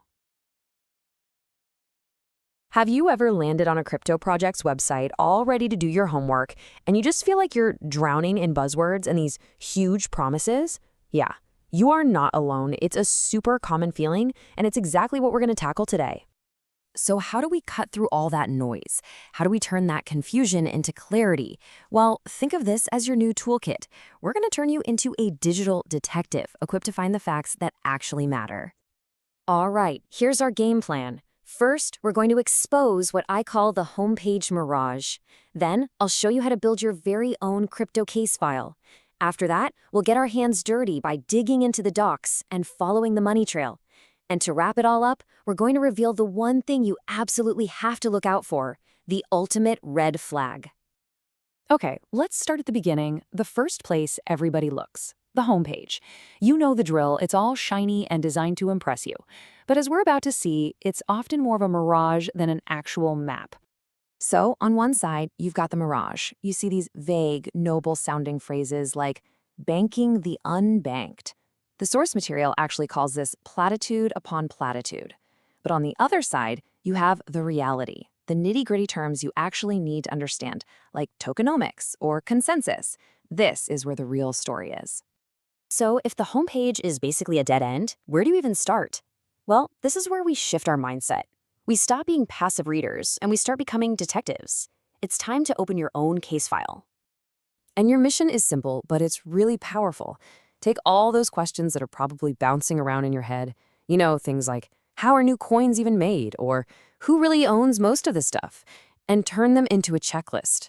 Your goal is to go out and solve these mysteries, to see if what you think you know is actually true. This is your investigation. All right, detective, let's move on to our first real source of clues, the project's official documentation. This is where the developers lay out all the nuts and bolts, far, far away from the marketing team. Now, navigating these docs can sound a little scary, but trust me, it's a simple 3-step process. First, use that search bar.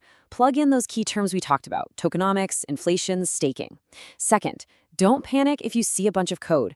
Just scan the page, because usually the plain English explanation is right up near the top. And third, if all else fails, hunt down the original white paper. It's the founding document for a reason. And hey, don't just take my word for it. This quote from the source material really hits the nail on the head.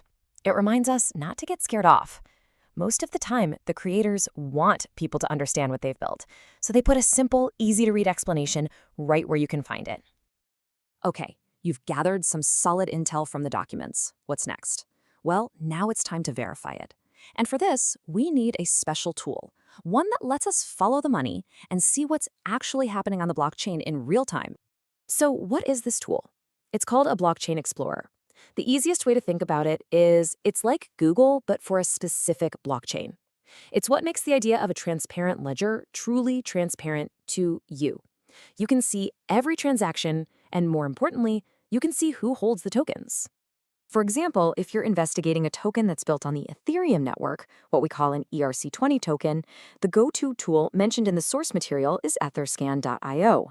This website is basically your window into that token's entire world. And boom, this is the payoff. An explorer like Etherscan will often give you a simple chart just like this one, showing you the token distribution instantly.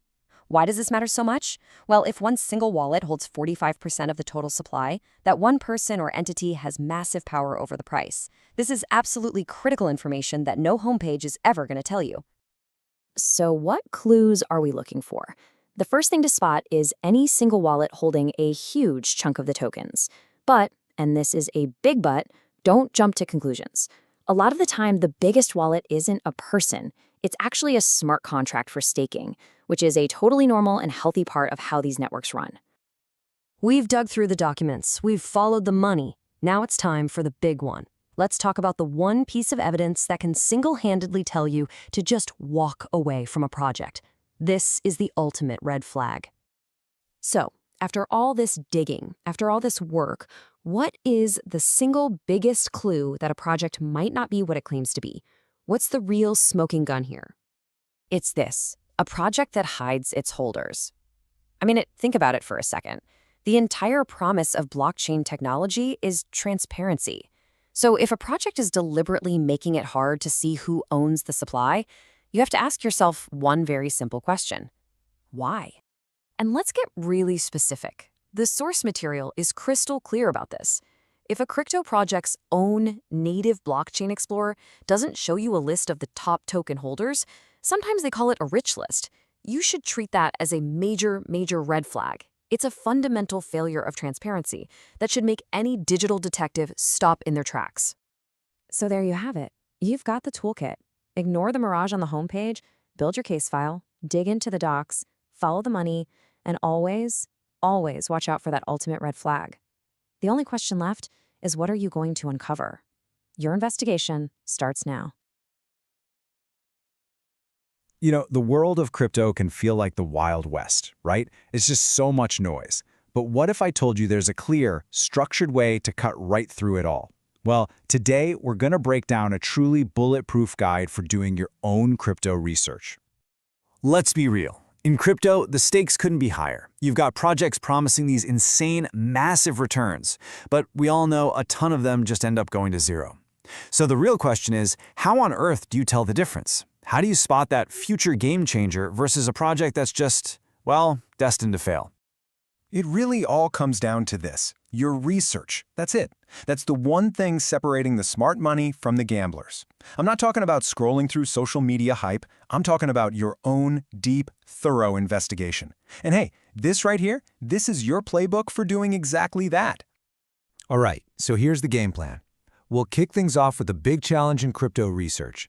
Then I'll show you 3 essential tools you absolutely need. After that, we'll get into verifying a project's promises, both past and future. And I'll walk you through a pro's 5-step playbook. And of course, we'll wrap up with the ultimate payoff for all this effort. So what is the big challenge here? Why is this so hard? Well, the core problem is pretty simple, actually. Think of cryptocurrency like a brand new sport that's still in its infancy. It's super hard to make a good call when the rules are complicated, and frankly, they seem to be changing all the time. Okay, so to tackle this, we need a solid foundation. And for that, we're going to start with 3 fundamental tools. Seriously, think of these as your non-negotiable starting points for any project you're even thinking about looking into. And listen, the order here is absolutely crucial. First, you check the roadmap to see where they're going. Then, you hit the blog to see where they've been, and only then, finally, do you look at the news. Now, why that specific order? Simple, because most crypto news is just rehashing what was already posted on the project's own blog. You want to go to the source first. So what's the whole point of using these tools? Well, it's all about one word: verification. You're basically playing detective. You're trying to answer 2 massive questions. Number 1, did this project actually do what they said they were going to do? And number 2, are their plans for the future believable, and are they even exciting? Getting this right is the absolute heart of the strategy. Okay, now this is super interesting. A project's roadmap? Yeah, it tells you their official plans. But let's be honest, they can be so vague it hurts. If you want the real story, you gotta watch recent interviews with the founders. That's where the gold is. You're looking for specifics. Do they actually answer the hard questions, or do they just throw a bunch of jargon at you? Can they explain their own technology in a way a normal person can understand? Those unscripted moments tell you everything about their real vision and if they actually get it. Right, so if interviews are your crystal ball for the future, the blog, that's your time machine to the past. This is where you verify everything. And honestly, just skimming the headlines is often enough. It's a quick and dirty reality check to see if they've kept their word. Did they ship what they promised? Simple as that. Now, while you're digging around, you have got to keep an eye out for these massive red flags. No roadmap at all? Big yikes. Founder interviews that just don't give you that long-term confidence? Another bad sign. If their blog is impossible to find, you should be asking why. And here's a big one. If the only place you can see any progress is buried deep in their GitHub, well, that tells you you might be looking at a project that's on some seriously thin ice. All right, we've got the foundation. Now let's build the house. We're going to see how all this comes together into a concrete 5-step strategy. This is a real pro's personal playbook for doing that bulletproof research we've been talking about. So the playbook starts broad. Part 1 is all about the initial investigation. Step 1, a super simple viability check. Go to CoinGecko or CoinMarketCap. Is this thing even traded on exchanges you trust? If the answer is no, just stop right there. It's not worth your time. Step 2, gather your intel. See what people are saying on YouTube, pull up the project details on Masari, and check ICO drops to see how they raised their money. And step 3, you guessed it, the founder deep dive. Watch every single recent interview you can get your hands on. Okay, once you've got all that outside context, it's time to go deep inside the project itself. This is part 2. Step 4, the documentation dig. You're going to get your hands dirty with their white paper, the tech details, the tokenomics, the whole shebang. And then, step 5, the final boss, verification. This is where you take everything you've learned from steps 1 through 4 and you check it against the roadmap and blog. Does their story actually hold up? So why do we call this a bulletproof strategy? Well, it's because it's this perfect mix of watching, reading, and repetition. Think about it. You're watching interviews, you're reading dense documents, and you're repeating the key ideas as you cross-check everything. It's kind of like you're building a mental fortress of knowledge, one that's totally protected from all the hype out there. Look, I know this sounds like a ton of work. And you know what? It is. But the payoff for doing your homework like this can be absolutely massive. And I'm not just talking about the money. So, you really got to ask yourself this question, honestly. Are a few hours of focused work, just a few hours, worth the shot at completely changing your financial future? And when you see a number like that, well, the answer becomes pretty darn clear, doesn't it? This is the kind of potential we're talking about. This is what makes all that hard work not just a good idea, but absolutely essential. Yeah, it's worth it. But here's the other, maybe even bigger, reward. By doing this work, you get something priceless. You get real knowledge. And when the market gets crazy, when it's all hype and fear, you'll be one of the very few people who can see clearly because you actually know what's going on. Trust me, in this world, that is a legitimate superpower. So here's the bottom line. Putting in the effort to become a truly skilled researcher, it does way more than just help you make better investments. It opens up doors to opportunities you probably can't even dream of right now. That's the real power of actually knowing what's going on. So what are you waiting for? Go start your research.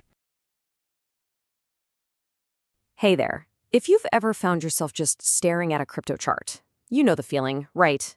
It's just pure chaos. But what if I told you that there's a hidden rhythm to all that madness? Today, we're going to decode the crypto market's secret pulse. It's the one question that's always in the back of your mind. You know the one I'm talking about. Sometimes you're whispering it in excitement, sometimes in total panic. It is the multi-million-dollar question that can literally make or break your entire crypto journey. Because let's be honest, when things are good, they're really good. You're feeling like a genius, your portfolio is going vertical, and the moon is the only destination. Selling, that's the furthest thing from your mind. But then you fly right past the moon and suddenly panic sets in as you watch all those gains just vanish in a firestorm of fear. So how do you avoid getting burned? Well, it all starts with zooming out and seeing the bigger picture. Okay, so let's dive in. We're going to start with a really simple but powerful idea. What looks like complete chaos is often just a pattern you haven't recognized yet. Because the truth is, all financial markets have a pulse. I mean, just think about it for a second. The housing market, foreign exchange, the stock market, they all have these ups and downs, these cycles. They move in predictable waves. And here's the really important part. As these markets get older and bigger, their waves tend to get calmer, less wild. This is a huge clue for understanding why crypto feels so insane. Because let's be real, it's still the new kid on the block. So what is it about crypto that makes its rhythm feel so different? Well, it's a young market, it's mostly unregulated, and that creates this really explosive mix of different people and, human psychology. You've basically got two camps clashing. On one side, you have the old guard. These are your established, older investors. They control most of the world's money, and they're pretty conservative. And, a little skeptical of new tech they don't quite get.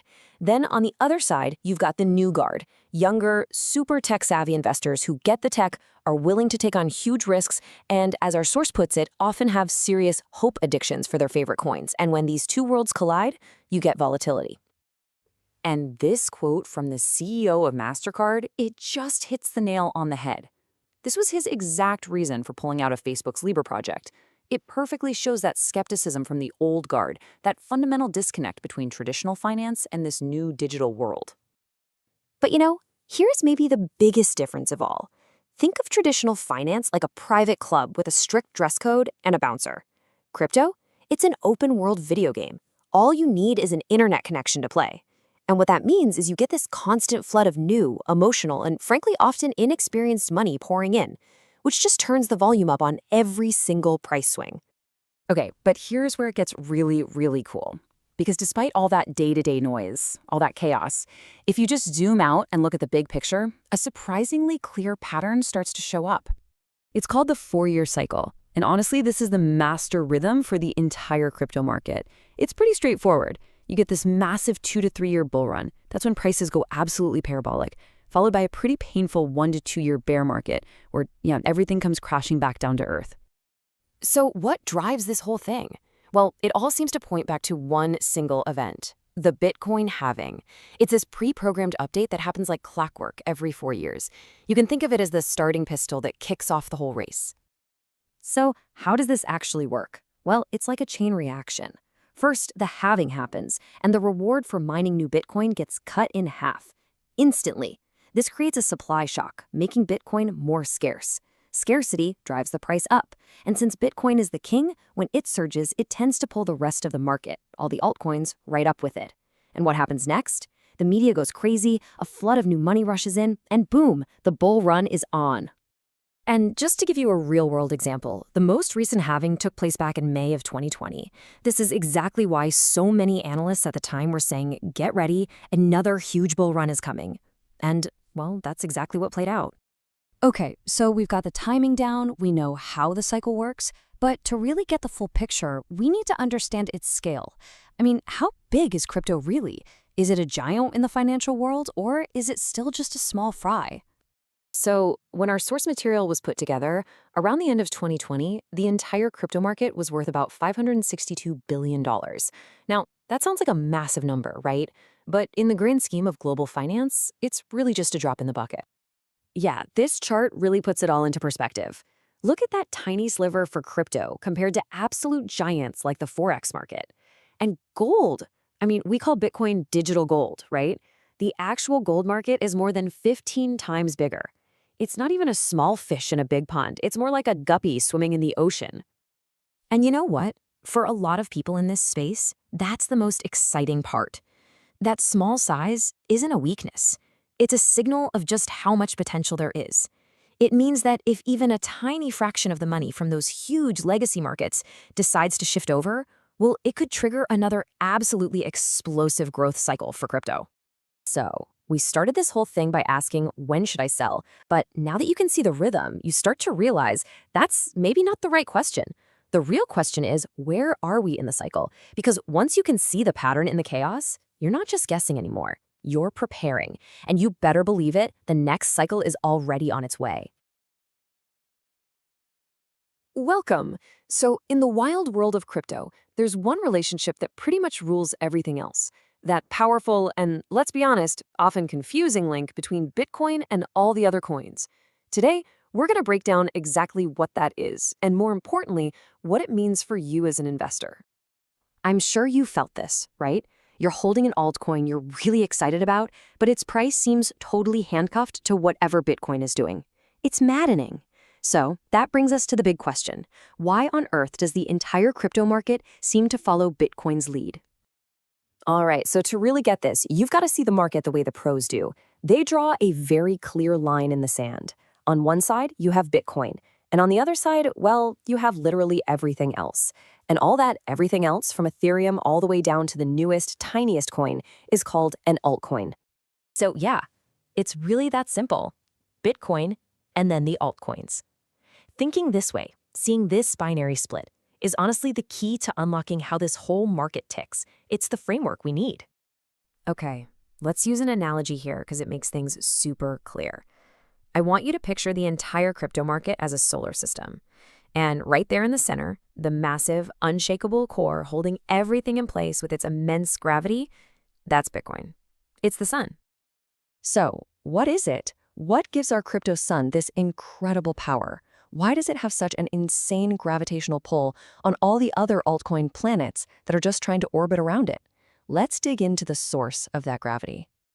Well, it boils down to something pretty simple, actually. It's where the smart money goes. And when I say smart money, I'm not talking about people chasing the latest hype coin. I'm talking about the big players, institutional funds, major corporations, the serious capital looking for the safest, most established entry point into crypto. And here's why that is. Think about it. You don't hear about giant companies buying the dip on some obscure altcoin. No way. They and the big investment funds, they all gravitate toward Bitcoin. Why? Because it's seen as more stable, it's been around the longest, and its famous volatility has actually been calming down over the years. It's maturing. And this just drives the point home, doesn't it? Even Ethereum, which is the undisputed #2 crypto, faces this heavy scrutiny from big-time investors. They look at its major network upgrades and some call it a material risk. Bitcoin, on the other hand, is basically seen as a finished product. It doesn't have that same kind of risk hanging over it. Okay, so this gravity from Bitcoin actually creates 3 really important patterns. You could almost call them the laws of physics for the crypto solar system. They dictate exactly how altcoins react to what Bitcoin is doing. Now, you're going to want to really pay attention to this part. First up, when Bitcoin is just kind of chilling, climbing slowly, or trading sideways, investors get a little bored. They get adventurous and start pouring money into altcoins, looking for bigger, faster gains. We call this altcoin season. Scenario 2. Bitcoin suddenly ignites, like a solar flare. When that happens, money flees the altcoins as everyone scrambles to get on the Bitcoin rocket ship. And finally, the one we all dread. Bitcoin's price drops. The sun dims. And when that happens, it drags the entire solar system down with it. And this quote, it just nails the psychology behind that second roll. A lot of the money sloshing around in the altcoin space is from these crypto rocketeers, right? People looking for that explosive 100x return. So the moment Bitcoin, the main ship, starts its launch sequence, they are more than happy to abandon their little side missions and jump aboard the mothership. All right, so what's the practical upshot of all this? Where does the rubber meet the road? Well, understanding these dynamics helps us figure out a realistic ceiling, the absolute outer limits of how high your favorite altcoin could actually go. And here's the crucial point, the thing you really have to remember. An altcoin's potential growth isn't infinite. It's almost physically impossible in this market for any single altcoin to become more valuable than Bitcoin itself. Bitcoin's massive size, its market cap, creates a gravitational ceiling that everything else lives under. Okay, let's make this super real. You hear this kind of thing all the time in crypto forums, right? People have these amazing price targets, like planning to sell their XRP when it hits $1,000. But if we use this market cap reality check, is that even in the same universe as possible? Yeah. For XRP to reach $1,000 a coin, its total value, its market cap, would have to be over $50 trillion. Let that sink in for a second. 50 trillion. And to give you a sense of just how astronomical that number is, a $50 trillion valuation would make this one single altcoin worth more than double the entire United States economy. It's just not realistic, right? This is a sobering but absolutely critical reality check for any investor. Okay, so after all that, what do you do with this information? How can we actually use this understanding of the crypto solar system to chart a smarter course and build a realistic plan for our own investments? Listen, if you take just one thing away from this explainer today, let it be this. Any plan you have for your altcoins, doesn't matter what they are, your price targets, your timing, when you're going to sell, all of it has to start and end with one simple question. What is Bitcoin doing right now? You have to watch the sun. So I'll leave you with this final thought to chew on. Now that you truly understand the immense, undeniable gravity that Bitcoin exerts on this entire market, how is that going to change the way you navigate its orbit? All right, let's get right into it. Today, we're going to cut through all the noise. We're looking past the crazy hype and the wild price charts to really understand what gives a cryptocurrency its value, or what makes it totally worthless.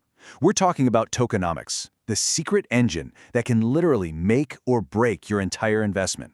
So let's dive in and figure out what you really need to know. Look, it's a tough question, I know, but it's one every single person in crypto has to ask themselves. You might have found a project that looks amazing on the surface. Brilliant tech, a rockstar team, just incredible potential. But hiding just underneath all that, there could be a fatal flaw, one that's just waiting to sink the whole ship. And 9 times out of 10, that flaw is buried in its tokenomics. To really get our heads around this, the source material gives us this fantastic little thought experiment. Just imagine for a second that the US dollar was a crypto. Well, if you put it on the crypto market, it would be seen as a terrible, terrible investment. And why is that? Because it has no supply cap, right? It's controlled by one central group that can just print more whenever they want, and a massive chunk of it is held by a tiny, tiny group of people. This is the exact opposite of everything an ideal crypto is trying to achieve. And that right there, that brings us to the main issue, what we're calling the hidden investment killer. This is that one single factor that can totally doom an otherwise perfect-looking project, wiping out its value no matter how great the actual idea is. You know, I have seen this happen over and over again. You'll find a project with a solid dev team, a product that actually works, a real use case, and even huge partnerships with big, recognizable companies. Everything looks perfect. And then you pop the hood and look at the tokenomics, and you realize the whole thing is built on a shaky foundation. So how do we actually spot this hidden killer before it's too late? Well, it all starts with part 1 of our little investigation here, learning how to follow the tokens and see where they're really going. You know, in a perfect world, every single crypto project would have what's called a fair launch. This just means that from day one, from the very first block, everybody has the exact same chance to get the token. No backroom deals, no special pre-allocated bags for the insiders. This is the absolute gold standard. But, as our source points out, it's just incredibly rare these days. What's much more common is something called a pre-mine. Now, this isn't automatically a bad thing, but it's where you need to start paying attention. A pre-mine means like before the project is ever available to the public, a pretty big chunk of the tokens are already set aside for specific groups. So where do these pre-mined tokens usually end up? Well, a typical setup gives a piece to the founders and the team, a piece to the early investors, another chunk for the project's ecosystem, and then whatever's left goes to the public sale. The million-dollar question is always, just how big are those insider slices of the pie? The beautiful thing about crypto is its transparency. You can actually investigate all this yourself. First, just go read the project's official white paper or docs. Then, find their block explorer. It's almost always linked right on their website. This tool lets you see every single wallet and transaction. Your mission, should you choose to accept it, is to look at the list of the top holders and see who owns what. So what's the single biggest, brightest red flag you're looking for? It's this number right here. If you find a single wallet, and we're not talking about a known exchange or a smart contract, that's holding more than 10% of the total supply, you need to be extremely careful. That one person or group has the power to absolutely tank the price just by selling their tokens.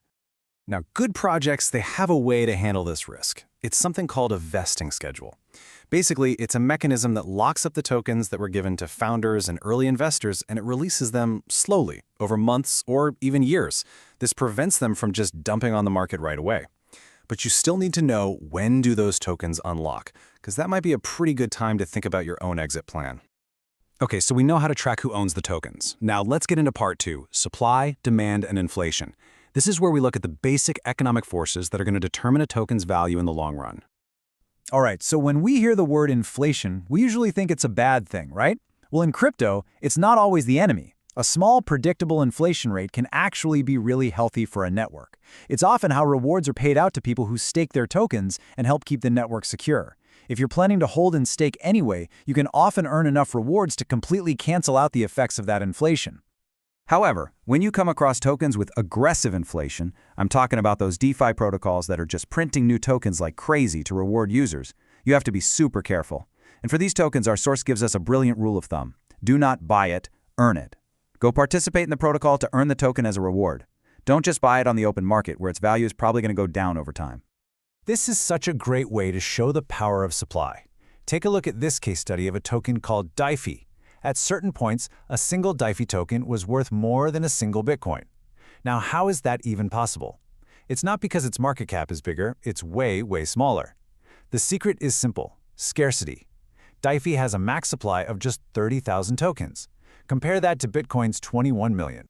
In fact, DeFi is basically a textbook example of great tokenomics, which is why it got the nickname the Bitcoin of DeFi. I mean, it just ticks all the right boxes, right? It had a fair launch, zero pre-mine. Every single token had to be earned by users who are actually participating in the network. And, this is crucial, the entire supply is already out there in circulation. There's no secret stash waiting to hit the market and crash the price.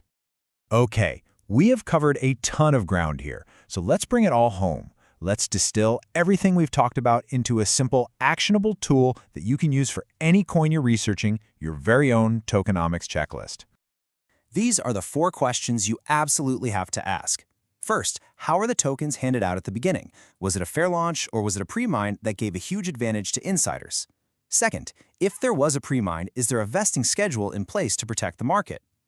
Third, what's the inflation situation look like, and can you stake your coins to fight back against it?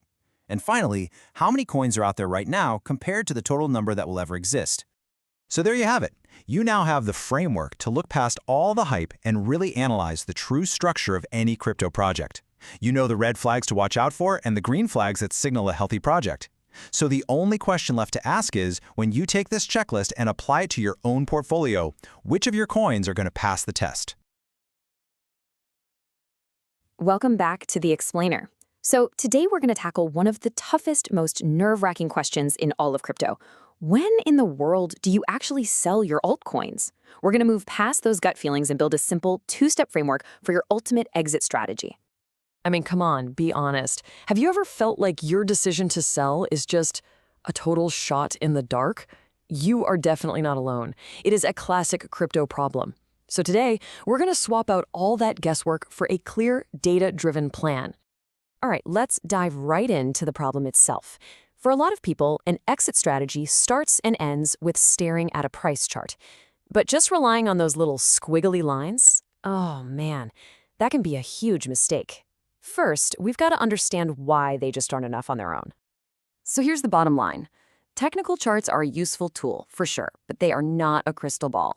You zoom in, you see a nice uptrend. You zoom out, and whoa, you might be in a downtrend. Without that bigger picture, you're pretty much flying blind. And hope is not a strategy, right? Okay, so this brings us to our first powerful signal. This is how we start building that big picture for your strategy. Think of this one indicator as checking the weather for the entire crypto market before you decide what to do with your specific boat.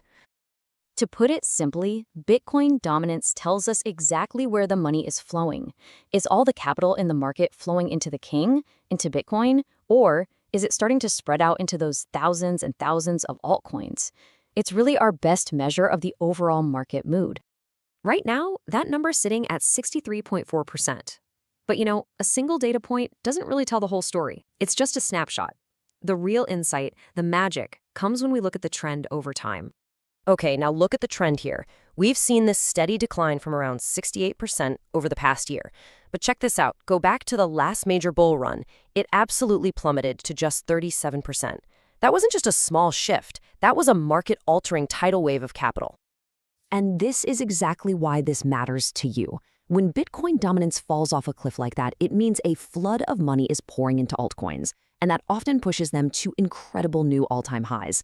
And what's really key is that historically, this creates this perfect little sweet spot, a 1 to 2 week window to execute your exit.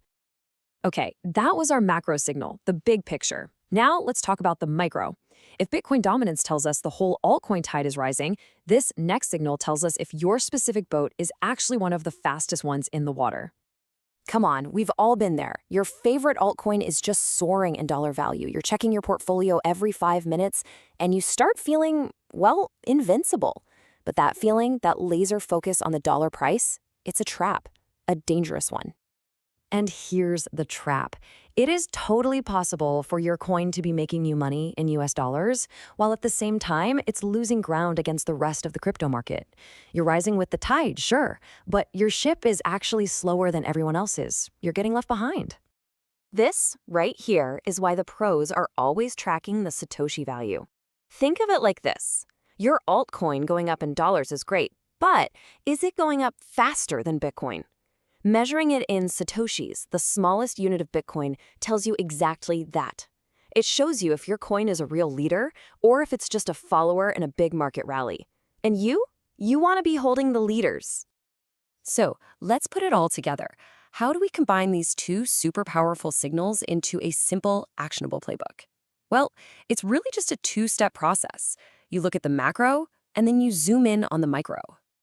So here's your playbook, just 2 simple steps. First, watch the macro trend. Is Bitcoin dominance falling hard? That's your green light. That's your sign that altcoin season could be starting. Then you zoom in on the micro. Is your specific coin gaining strength against Bitcoin? If you got a big yes to both of those questions, boom, you've hit the sweet spot. That's a position of true strength, and that is your signal to seriously consider taking some profits. The big takeaway here is to lift your strategy beyond just looking at the dollar price. By combining the macro view of Bitcoin dominance with the micro view of your coin's Satoshi value, you go from guessing to having a calculated, effective plan. So the final question is, what are these 2 indicators telling you about your portfolio today? We all dream of it, right? That massive crypto win. But you know, a dream isn't a strategy. Probably the most crucial part of any investment plan is knowing when to get out. So today, we're going to build a tangible crypto exit strategy, and we'll use a step-by-step case study to show you exactly how it's done. Okay, so just imagine this. You found an absolute gem. You invested and it paid off big time. Your portfolio is up 10x. The temptation to just let it ride is huge, right? But so is the risk of watching it all just evaporate. This moment right here is what separates a real investor from a gambler. So what do we even mean by an exit strategy? Well, it's your plan, the one you make with a totally clear head before the market goes absolutely wild. Think of it like your personal rulebook that stops you from making panicked, emotional decisions when prices are flying up or crashing down.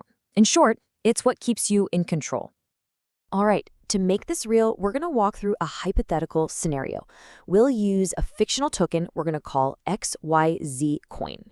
Let's break down exactly what you need to know about your investment to build a solid plan. Okay, first things first, you've got to know the fundamentals. Our XYZ coin, it starts with a market cap of $100 million, which puts it right there in the top 100 projects. The price for a single token is $2. And the circulating supply is 50 million. Now, these three numbers, market cap, price, supply, these are literally the building blocks for our entire strategy. You have to know them. Now, this is where it gets really interesting, because it's all about framing our expectations. We might love XYZ coin, but let's be realistic. Is it going to slip Ethereum, which is sitting at a whopping 50 billion? Highly unlikely. This comparison gives us a realistic ceiling. A huge 50x from here, for example, would put its market cap at $5 billion. That's an incredible gain, for sure, but still just a fraction of Ethereum. This helps us to find our absolute best-case scenario based on the broader market. We also have to look at the tokenomics. There's a max supply of 100 million coins and an inflation rate of 1 million new coins per year. So that tells us the supply isn't fixed, which can definitely affect the price over time. It's another key piece of our research puzzle. Okay, so we've done our homework. Now let's jump forward in time. It's the end of 2022. The market is really starting to heat up, and we need to start looking for those signals, those catalysts that tell us it might be time to act. And here is our first massive catalyst. It's a ticking clock. We know an early investor is about to have their tokens unlocked on January 1st, 2023. And we also happen to know they plan to sell. That means a huge wave of sell pressure is about to hit the market. We have a hard deadline. At the same time, the market is flashing all these classic bull run signals. XYZ coin is already up 10x to $20. Bitcoin dominance, Bitcoin's share of the total crypto market, is dropping, which means money is flooding into altcoins just like ours. The window of opportunity is open, but as we all know, these windows can close fast. And then this happens. In the blink of an eye, the price just rockets to nearly $30. This is that parabolic move we were watching for. The market is getting euphoric. That calm, rational plan we made is about to be tested. The time to execute is now. So we have the research, we see the catalysts. Now comes the hardest part, actually pulling the trigger and executing the plan we laid out. Let's see how our investor makes the call. So the crucial insight here is understanding a bit of market psychology. People, we love round numbers. $50 is a clean, comfortable target. Our investor reasons that a huge number of people are going to place their sell orders right at that $50 mark. It's just predictable human behavior. So that presents a strategic dilemma, right? Do you join the herd and set your sell order at $50, hoping to get the best possible price? Or do you consider the fact that a massive wall of sellers might prevent the price from ever actually getting there in the first place? Our investor chooses to play it safe. Instead of competing with everyone at $50, the plan is to front-run them. By setting a limit sell order at $34, the investor pretty much guarantees an exit, securing a fantastic profit without getting greedy and trying to catch the absolute top. The order is set. The plan is in motion. Now all that's left is to see what happened and what we can learn from this disciplined approach. And this just illustrates the outcome perfectly. The sell order at $34 was executed successfully. Now, did the price spike higher? Oh yeah, it went all the way to $65. But selling at that absolute peak is pretty much an impossible task. It's more about luck than skill. The strategic exit secured the profit. That's the win. And think about this. All of that insane volatility from $30 up to $65 and then crashing all the way back down to $18, that all happened overnight.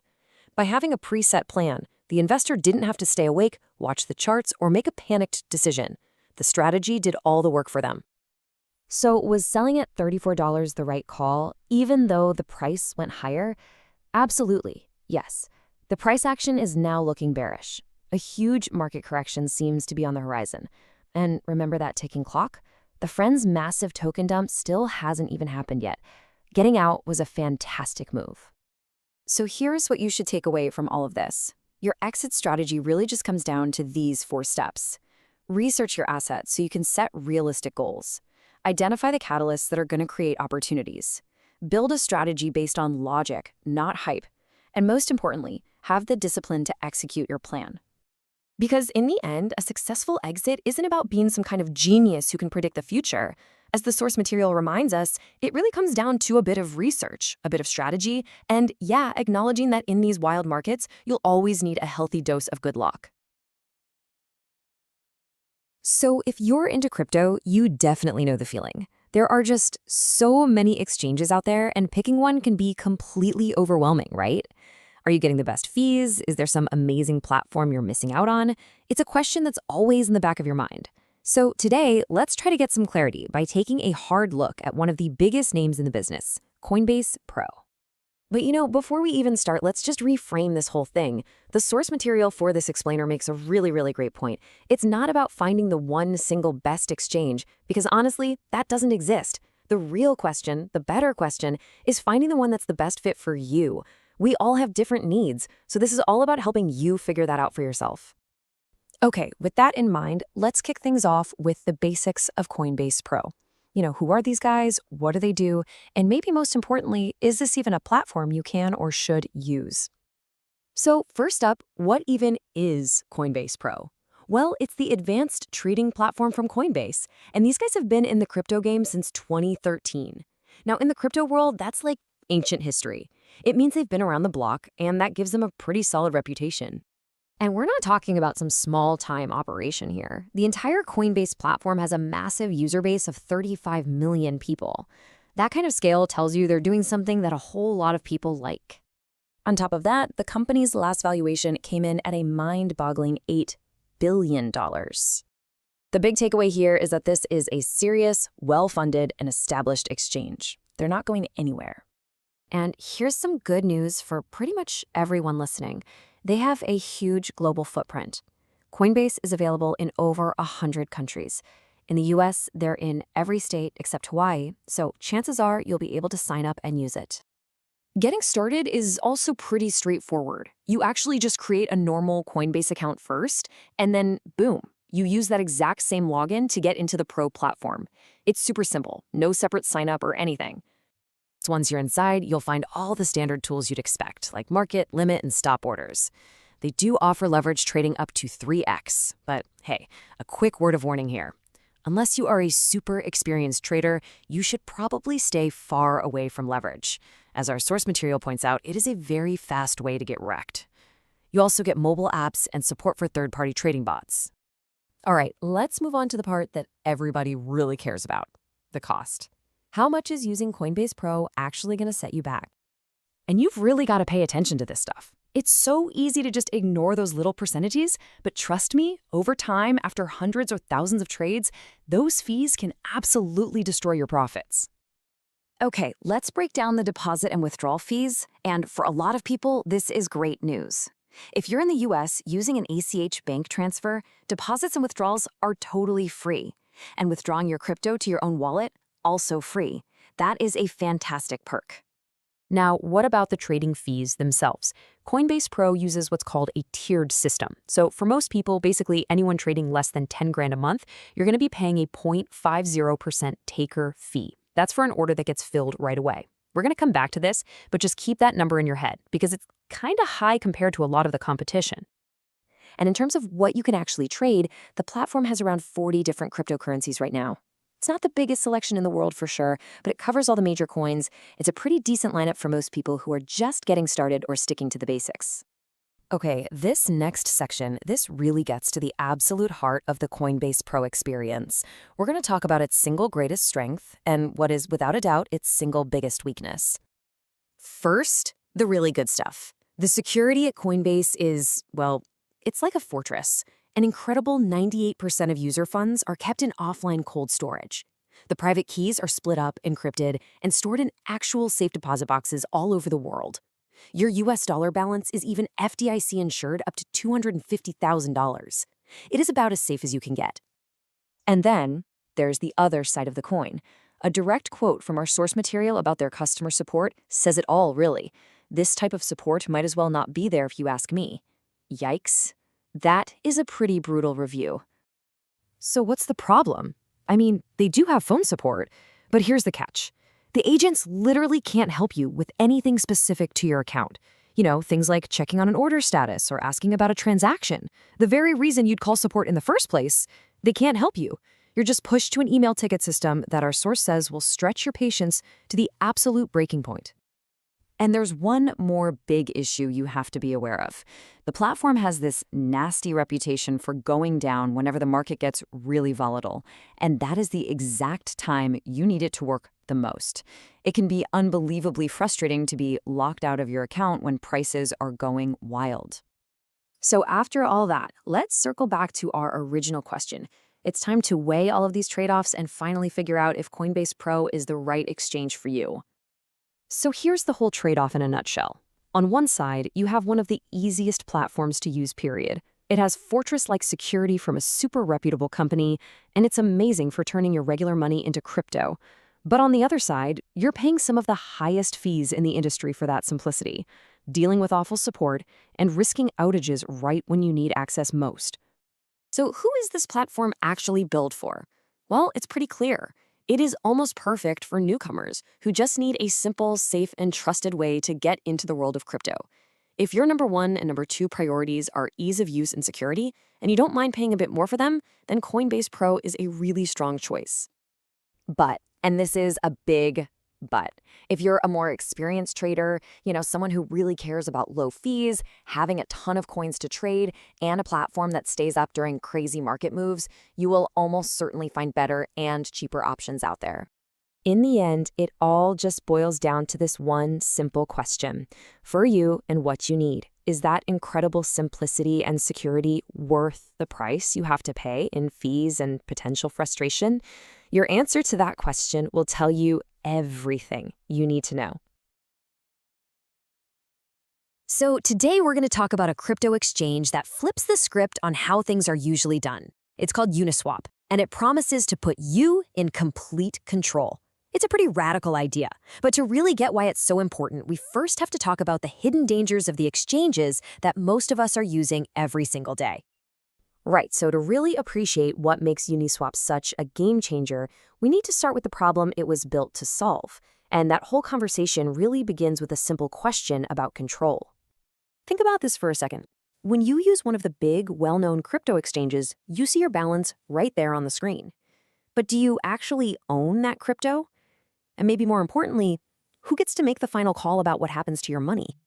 Now look, for a lot of people, letting a big company hold their funds feels safe, right? It feels secure. But history tells a very, very different story. The collapses of exchanges like Mt. Gox and Cryptopia, those weren't just news headlines. They were real people losing everything because they trusted someone else to hold their assets. And this all boils down to one of the oldest and most important sayings in crypto: not your keys, not your coins. It's that simple. When you use a centralized exchange, you're literally handing over your private keys. You're putting your trust in a company, hoping they don't get hacked, go broke, or just decide to freeze your account. You've given up the ultimate control. And that right there, that massive problem, is exactly what Uniswap was built to fix. It's a completely different way of thinking about trading, one that's designed to put the power right back into your hands. So what is Uniswap? It's a DEX, which stands for Decentralized Exchange. It's not a company. It's not a corporation with a CEO. It's an open source app that lives on the Ethereum blockchain, and it lets you swap tokens without any middleman. And here's the most crucial part. It's non-custodial. That's just a fancy way of saying you and only you are in control of your funds, always. And don't think for a second that this is some tiny niche project. We're talking about over $20 billion in trading volume in just 1 month, back in September 2020. To put that in perspective, that was actually more than Coinbase handled that month, one of the biggest centralized exchanges on the entire planet. A number like that tells you everything. It's a massive signal that things are changing. The days of decentralized exchanges being just some little experiment for crypto geeks, yeah, those days are long gone. This is serious, high-volume finance now built on code instead of a company. Okay, so let's really break it down. Let's put these two models head-to-head in a little showdown and see just how different they really are. This table really lays it all out. On a centralized exchange, the company holds your crypto. On Uniswap, you do. With a company, you have to go through KYC. Hand over your ID, your personal info. On Uniswap, nope, no ID check needed. And that also means Uniswap is open to anyone, anywhere in the world, with no country restrictions, which is a huge departure from the old way of doing things. Okay, so it sounds pretty amazing, right? But it's not all perfect. Being your own bank, well, that comes with its own set of risks and trade-offs that you absolutely need to know about before you even think about jumping in. Probably the single biggest downside is the cost. See, on Uniswap, the fees aren't fixed. They're tied to how busy the Ethereum network is. Just imagine the network is a giant highway. When everyone wants to use it at the same time, rush hour, the tolls, which we call gas fees, just skyrocket. And they can get crazy expensive.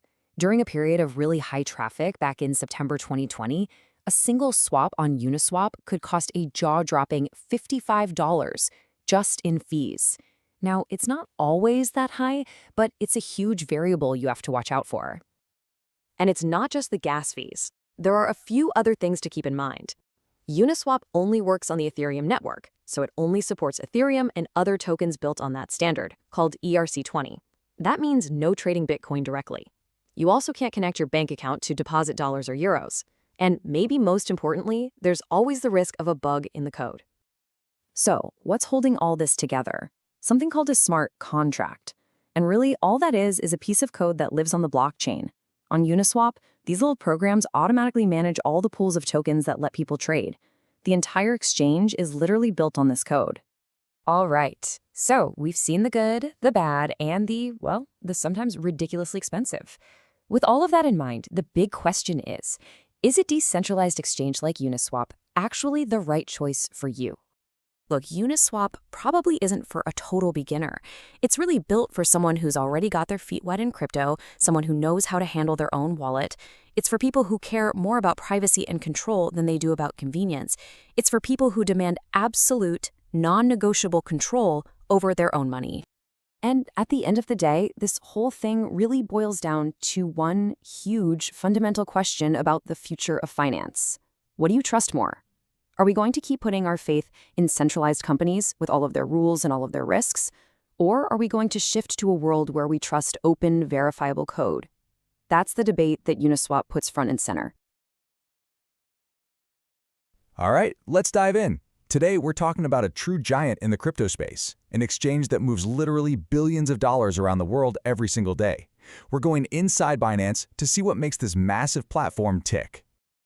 Get this, $2 billion. That's roughly how much money is traded on Binance every single day. That number alone should give you a sense of the absolutely massive scale we're dealing with. They aren't just a big fish, they're the whale. So how in the world do we even begin to wrap our heads around something that big? Well, here's the plan. First, we'll nail down what Binance actually is. Then we'll explore its universe of features.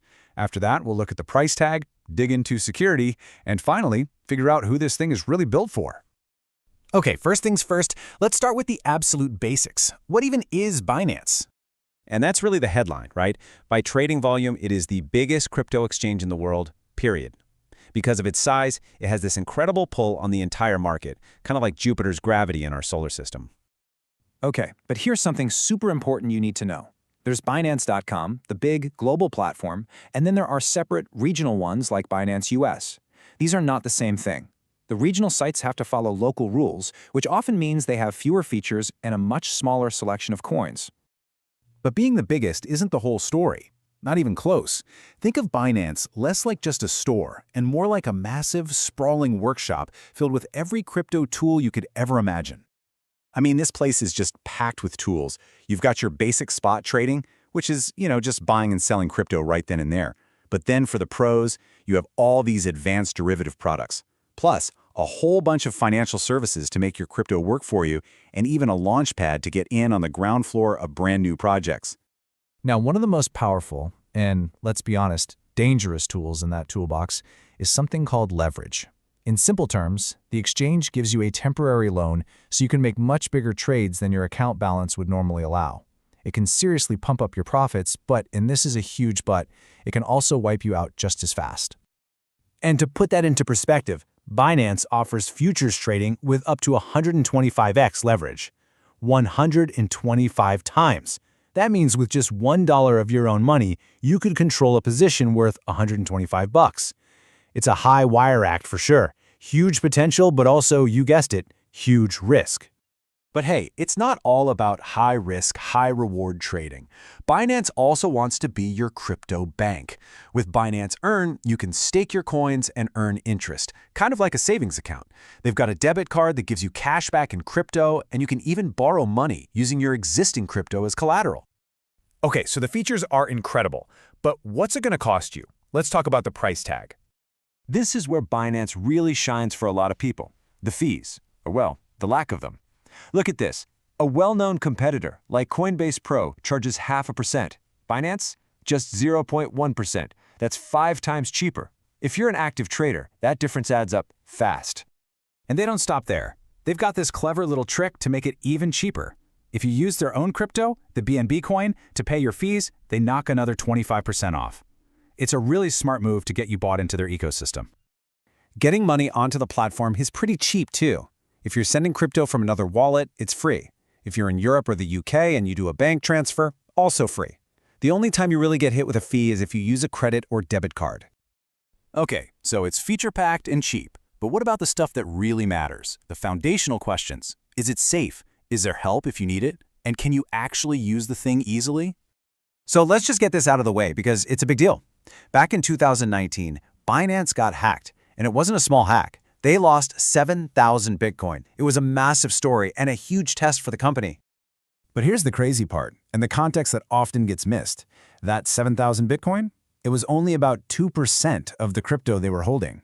The other 98% was sitting safely offline in what's called cold storage, completely untouchable by the hackers. So their main security strategy actually worked.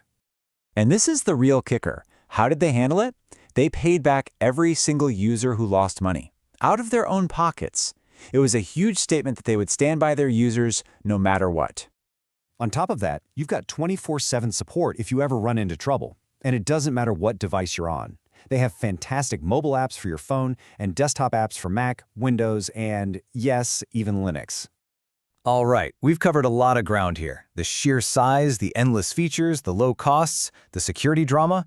So when you put it all together, who is this platform actually for?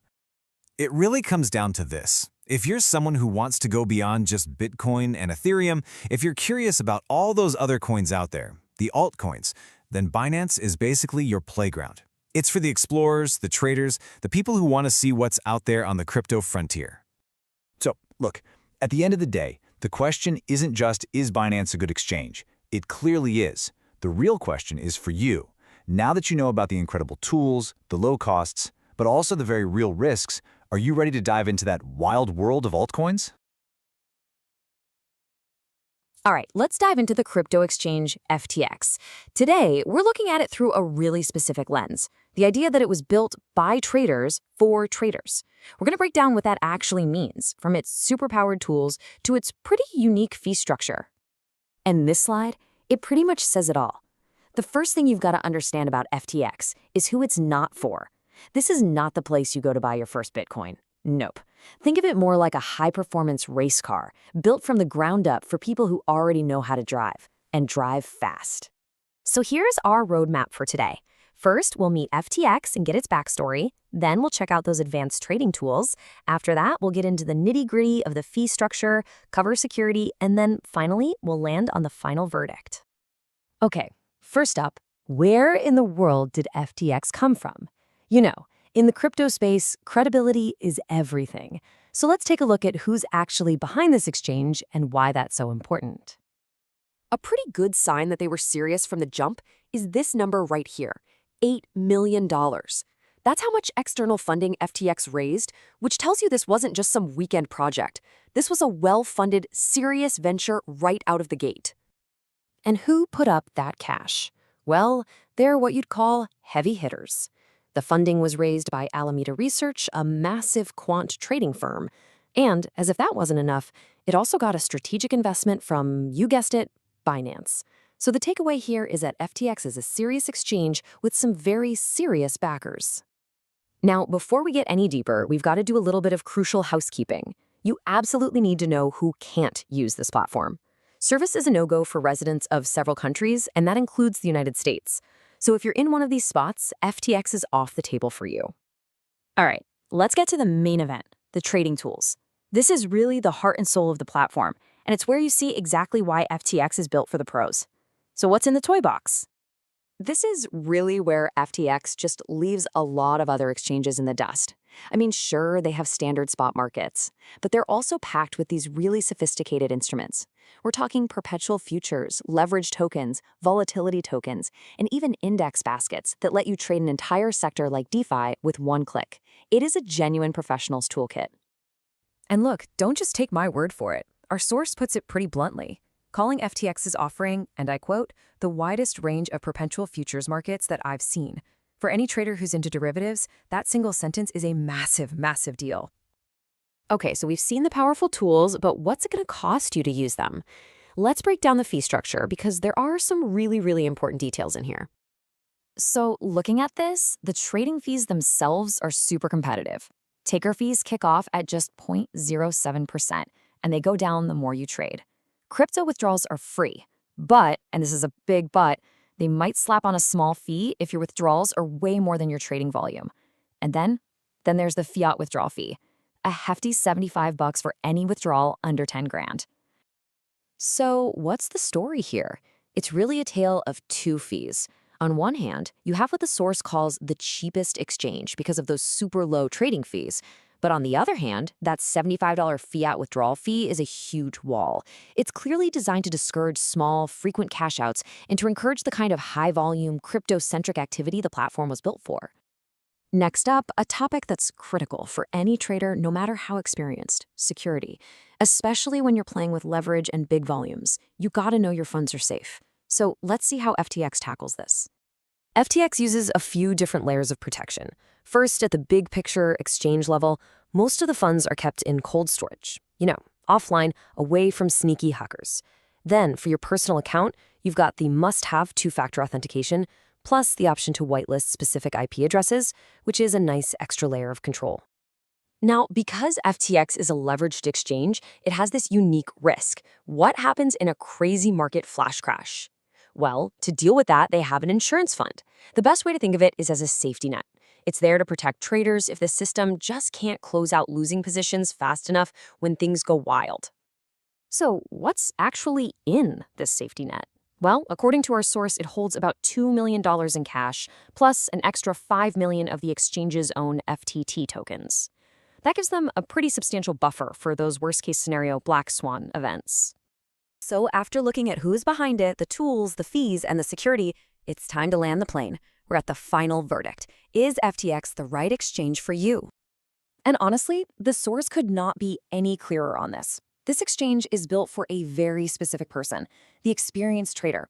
If you're someone who wants to actively use complex tools like perpetual futures and leveraged tokens, then the consensus is you just won't find a better playground anywhere else. But after all of that, the big-name backers, the insane toolset, the layers of security, our source leaves us with one final timeless piece of advice. What's the one thing that every single trader on every centralized exchange has to remember no matter what? It's this: no matter how safe an exchange says it is, nothing, and I mean nothing, beats holding your own crypto. It's an old saying for a reason, because it's always true. If you don't hold the keys, you don't truly own the crypto. And that's a powerful thought to end on. All right, let's talk about a tool that can absolutely supercharge your investment gains, but can also completely wipe out your account with just one wrong move. Yep, today we are diving deep into leveraged trading. And this is the real question, isn't it? Is this some essential, sophisticated tool that pros use to manage risk? Or is it more like a financial time bomb, just waiting to go off in the hands of someone who doesn't know what they're doing? So, which one is it? A shield or a bomb? Well, to really get to the bottom of this, we've got to first understand how this incredibly powerful force actually works. So let's start with the absolute basics. What in the world is leverage? The simplest way to think about it is this. Leverage trading is trading with more money than you actually have. You put down a little bit of your own cash, that's called your margin, and your broker lends you the rest, letting you control a much, much bigger position. So here's how it plays out. First, you deposit your margin. Let's say it's just a small fraction of the total trade. Then you get to control a position that's way bigger than what you put down. But, and this is the most important part, this magnifies everything. And this right here is the big attraction. This is the dream. If you've got, say, 10-to-1 leverage, and the market just moves 5% in your favor, you don't make 5%. No, you make a whopping 50% on your money. A tiny little ripple in the market becomes a giant tidal wave of profit. But as you can probably guess, that sword cuts both ways. A 5% move against you doesn't mean a small 5% loss. It means a brutal 50% loss. Half of your investment gone, just like that. This is the scary part of leverage. It's incredibly powerful, but man, it is unforgiving. Now, leverage comes in a lot of different flavors. You've got things like futures contracts, swap instruments, and these things called CFDs, or contracts for difference. They're all a bit different, but at the end of the day, they're all just different roads that lead to the same place, controlling a huge position with just a little bit of your own money. To really get how we ended up here, you have to look at where these things came from. And you might be surprised. These super complex financial tools, they didn't start on Wall Street. Nope, they started out in a field. See, this was the whole point, originally. A farmer could use what we now call a futures contract to lock in a price for his wheat months before he even harvested it. This wasn't a gamble. It was the opposite. It was insurance. It was a way to take uncertainty off the table. But over time, this simple, practical idea just exploded. People figured out, hey, you can use this for more than just corn and soybeans. In the 70s, it blew up into currencies, then interest rates, and by the 80s, you could trade futures on entire stock market indexes. The farmer's simple tool was becoming a speculator's weapon.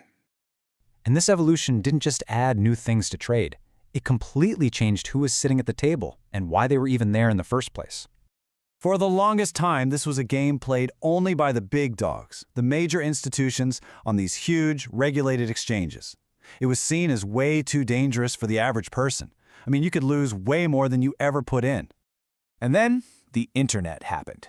Online brokerages threw the doors wide open. Suddenly, anybody could get in on the action. But just look at the leverage.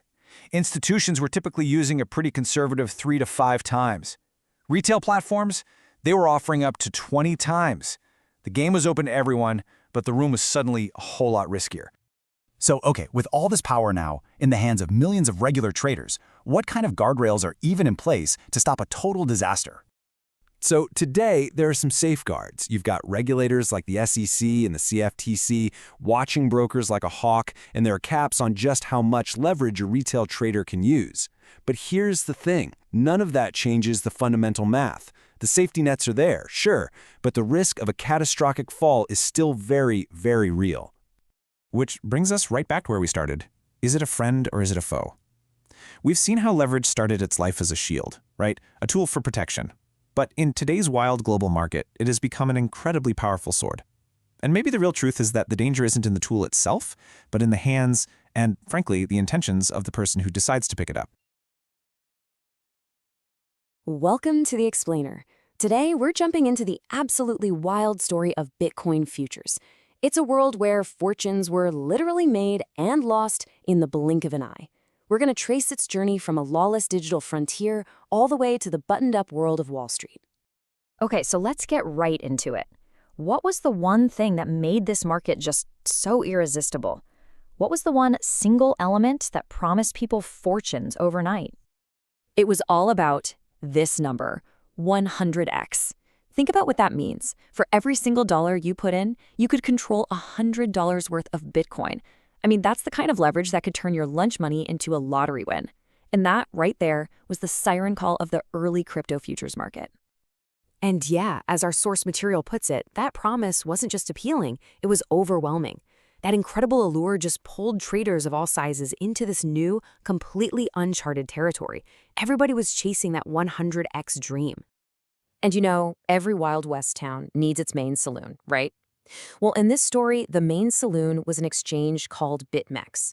Operating out of the Seychelles, it was a place with very few rules and even fewer questions asked. You had 100x leverage on tap, and you could open anonymous accounts. Literally, anyone could pull up a chair and try their luck. But here's the thing. This was no level playing field. Not at all. Very quickly, this new arena got a reputation for being something much more dangerous. Think of it less like a market and more like a casino, where the odds were seriously stacked against the little guy. You see, the market was a pretty brutal ecosystem. On one side, you had the whales. These are the large, experienced traders who knew exactly how to profit from all the volatility. And on the other side, the small fish, all the retail traders just hoping to get rich quick. The reality, as the source bluntly puts it, is that whales eat small fishes. In fact, the whole environment was so punishing that BitMEX's extremely efficient liquidation engine earned itself a pretty grim nickname. It was known for cutting highly leveraged traders down to size in an instant, earning it the name, the meat grinder. And this quote just brilliantly illustrates how so many traders felt. There were all these rumors that the exchange itself was trading against its own users, using their positions to its advantage. It felt less like a market and more like a poker game where your opponent could literally see your hand. So, what was the result of all this? Countless traders got completely wiped out, accounts liquidated, dreams just vanished, and the crypto world had a single brutal word for it: wrecked. And the fallout was very, very public. Online forums were just flooded with horror stories and cautionary tales. It even spawned a famous Twitter bot that would broadcast every single major liquidation on BitMEX in real time. It was like a public feed of financial ruin. But this kind of chaos, it couldn't last forever. A new sheriff was coming to town, and this one was coming from the heart of traditional finance. The Wild West was about to be tamed. This timeline shows the key turning point. In 2017, you see these logos here for the CME and CBOE. We're talking titans of Wall Street. They launched their own regulated Bitcoin futures, and that changed everything. After Bitcoin's massive price run that year, institutional demand was soaring, but big money needed a compliant, safe way to get involved. This was the seismic shift that opened the floodgates. And this really illustrates that fundamental transformation perfectly. The market went from what the source calls an unregulated online casino to a world of sophisticated and regulated instruments. You had institutional oversight replacing, well, a total lack of rules. And anonymous access gave way to vetted, compliant participants. It was a whole new ballgame. Now, this shift didn't just bring regulation. It brought a flood of competition, and that completely changed the dynamics of the market. The market absolutely exploded with new players. You had a whole wave of specialized futures exchanges like Deribit and FTX pop up, and then the big spot exchanges that everyone knows, Binance, Kraken, and Coinbase, they all jumped into the game. Suddenly, it was an incredibly crowded field, and the old guard, like BitMEX, they had to adapt or die. So with all this evolution, from the wild frontier to a structured marketplace, what's the big takeaway about leverage itself? This is the core question, isn't it? It's the one every trader, from the small fish to the whale, has to ask. Is this incredibly powerful instrument a tool for success, or is it a weapon of self-destruction? Well, according to our source material, the answer isn't a simple yes or no. Leverage is merely a tool, that's it. And its impact depends entirely on the user. It can be wielded effectively with skill and risk management, or it can be used irresponsibly, leading to complete and utter ruin. So here's the bottom line. The market may have traded its cowboy boots for wingtips, but the power and the peril of leverage are still exactly the same. The tools are more sophisticated now, sure, and the rules are clearer, but the ultimate responsibility still lies with you, the trader. The game has changed, but the choice is still yours. You've seen it everywhere in crypto, right? This tool that promises to make you a fortune, but can just as easily deliver total ruin. Yep, we're talking about leverage trading. Today, we're going to pull back the curtain and really figure out what this double-edged sword is all about. So let's just cut right to the chase, shall we? When you see that flashy 100x leverage ad on an exchange, what are you really looking at? Is it a powerful tool for skilled traders, or is it, well, just a glorified lottery ticket? That's the big question we're tackling today. Okay, so what is leverage anyway? In the simplest terms, it's basically trading with borrowed money. You're using funds from the exchange to make your trading position way bigger than your actual cash balance. And yeah, it's designed to amplify your wins, which sounds amazing, but you gotta remember that double-edged sword we mentioned, because it magnifies your losses just as fast and just as powerfully. All right, so with a tool this powerful, you're kind of faced with a choice. There are two very different paths you can take. And the first one, well, it's probably not what you're thinking. It's not about those insane high-risk, high-reward plays. It's actually about something way more strategic, managing risk. I know, it sounds totally backwards, right? Using leverage to reduce risk. But that's exactly what the pros do. Think about it. If you're an asset manager sitting on a huge pile of Bitcoin, you might use short futures to protect that portfolio from a sudden price drop. Or look at Bitcoin miners. They use leverage to lock in a future price for the Bitcoin they haven't even mined yet. It's kind of like how a farmer sells their crops before they're even harvested. For these guys, it's all about creating stability, not chasing those crazy, wild gambles. But okay, let's be real. Not everyone is just trying to hedge their bets. What about the traders who are actually trying to score some profit? Well, this is where the second path comes in. The responsible traders, the pros, they use leverage too. But, and this is a huge but, their approach is nothing like what you see in those flashy ads. They use leverage to give a little boost to strategies that are already working for them. And really, the difference in mindset here is just, it's night and day. You've got the responsible trader on one side. This is someone who's already making a profit in the regular spot market without leverage. They're disciplined, they use stop losses religiously, they know when enough is enough. And then you have the other side, the beginner who gets sucked in by that 100x dream, who often just throws risk management right out the window. So what's the magic number? What's the secret sauce for these experienced traders? Is it that 100x? Or maybe a more responsible 50x? Nope, not even close. The people who do this for a living know that you almost never need more than 10x leverage. Anything beyond that, you're just piling on a mountain of risk for barely any extra reward. It just doesn't make sense. And that brings us to the dark side of the story. Because for every single trader who uses leverage responsibly, there are dozens more who fall right into the high leverage trap. And it's a trap that happens to be an insanely profitable business model, but not for the trader, for the exchanges. This leads to probably the single most important rule of leverage trading, and it's the one that almost everyone breaks. Here it is. If you can't make money trading without leverage, you are absolutely not going to make money with it. All leverage does is make you lose your money faster.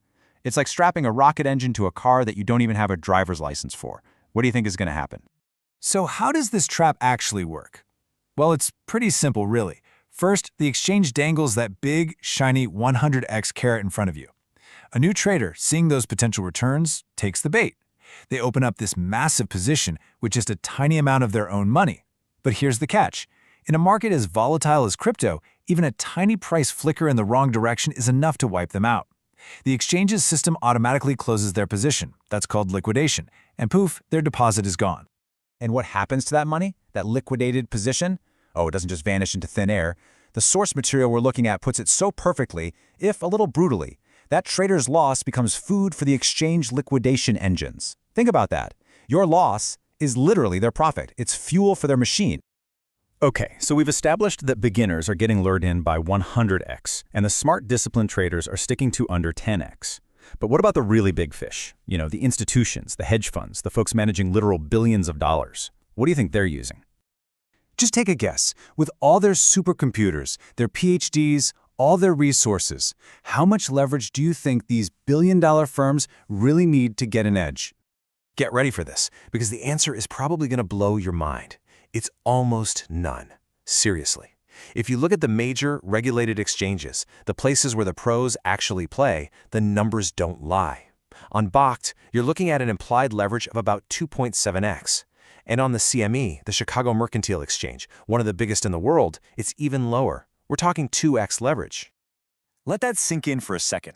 The people with the most money, the most information, the most sophisticated tools on the planet are perfectly happy with less than 3x leverage. Suddenly, those 100x ads that are targeted at you, the retail trader, start to look a little bit predatory, don't they? So all of this really brings us to the final hard-hitting conclusion here. When you see those insane leverage numbers being thrown around, you really have to stop and ask yourself, what is actually being sold to me? And the source material on this is crystal clear. It doesn't pull any punches. The urge to use 50x, 100x leverage, it's not a trading strategy. It comes from the exact same place in your brain that tells you to put all your chips on black at the roulette table. You're not analyzing anything. You're just hoping for a lucky spin.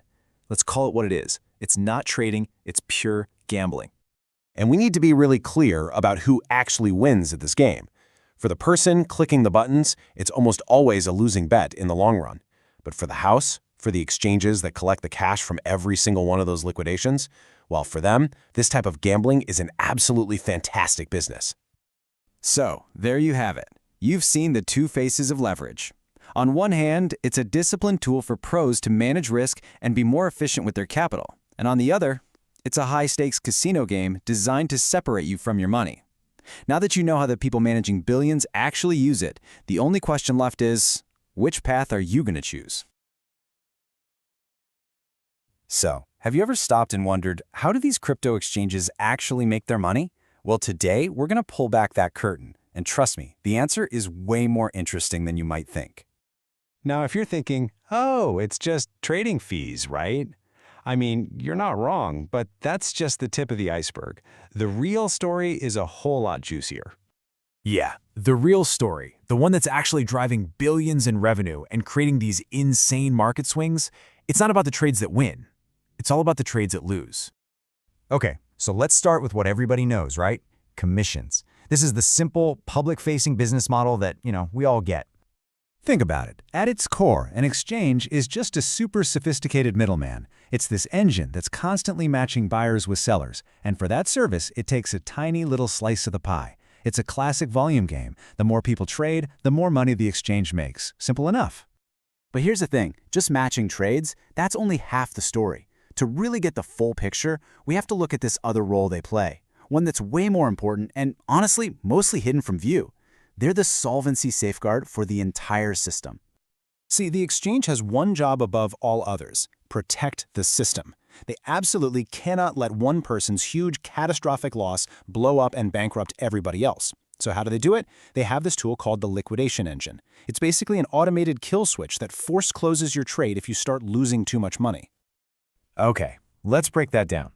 Imagine you have a bankruptcy level. That's the point where, poof, all your initial money is gone. It's game over. But the exchange, they're never going to let you hit that point. Instead, they set what's called a liquidation level, which is way before you go completely broke. It creates this really important safety buffer. So why does this buffer even exist? Simple. It's pure self-preservation for the exchange. It's their guarantee that if the market goes crazy, they have enough breathing room to close your losing trade without losing any of their money, or, risking the entire pool. It's basically their shield. Okay, a safety shield makes perfect sense, right? But, and this is the really wild part, this is where we see how that shield gets turned into a weapon. This is how risk management becomes a massive revenue stream. We're talking about profiting directly from liquidations. It works like a perfect feedback loop, but it's perfect for the exchange. So picture this. You, the trader, decide to use super high leverage, let's say 100x. What that does is it pushes your liquidation level dangerously close to your entry price. The tiniest market move against you, and boom, you're liquidated. And what is a liquidation really? It's just a forced trade. And what happens on every trade? The exchange collects a fee.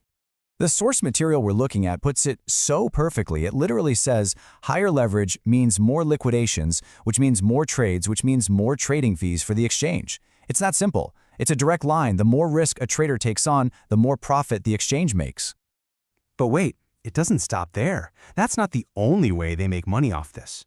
Remember that safety buffer we talked about? That little bit of money between where they liquidate you and where you'd actually go broke? What do you think happens to that leftover cash after they close you out? Yeah, it doesn't come back to you. Nope.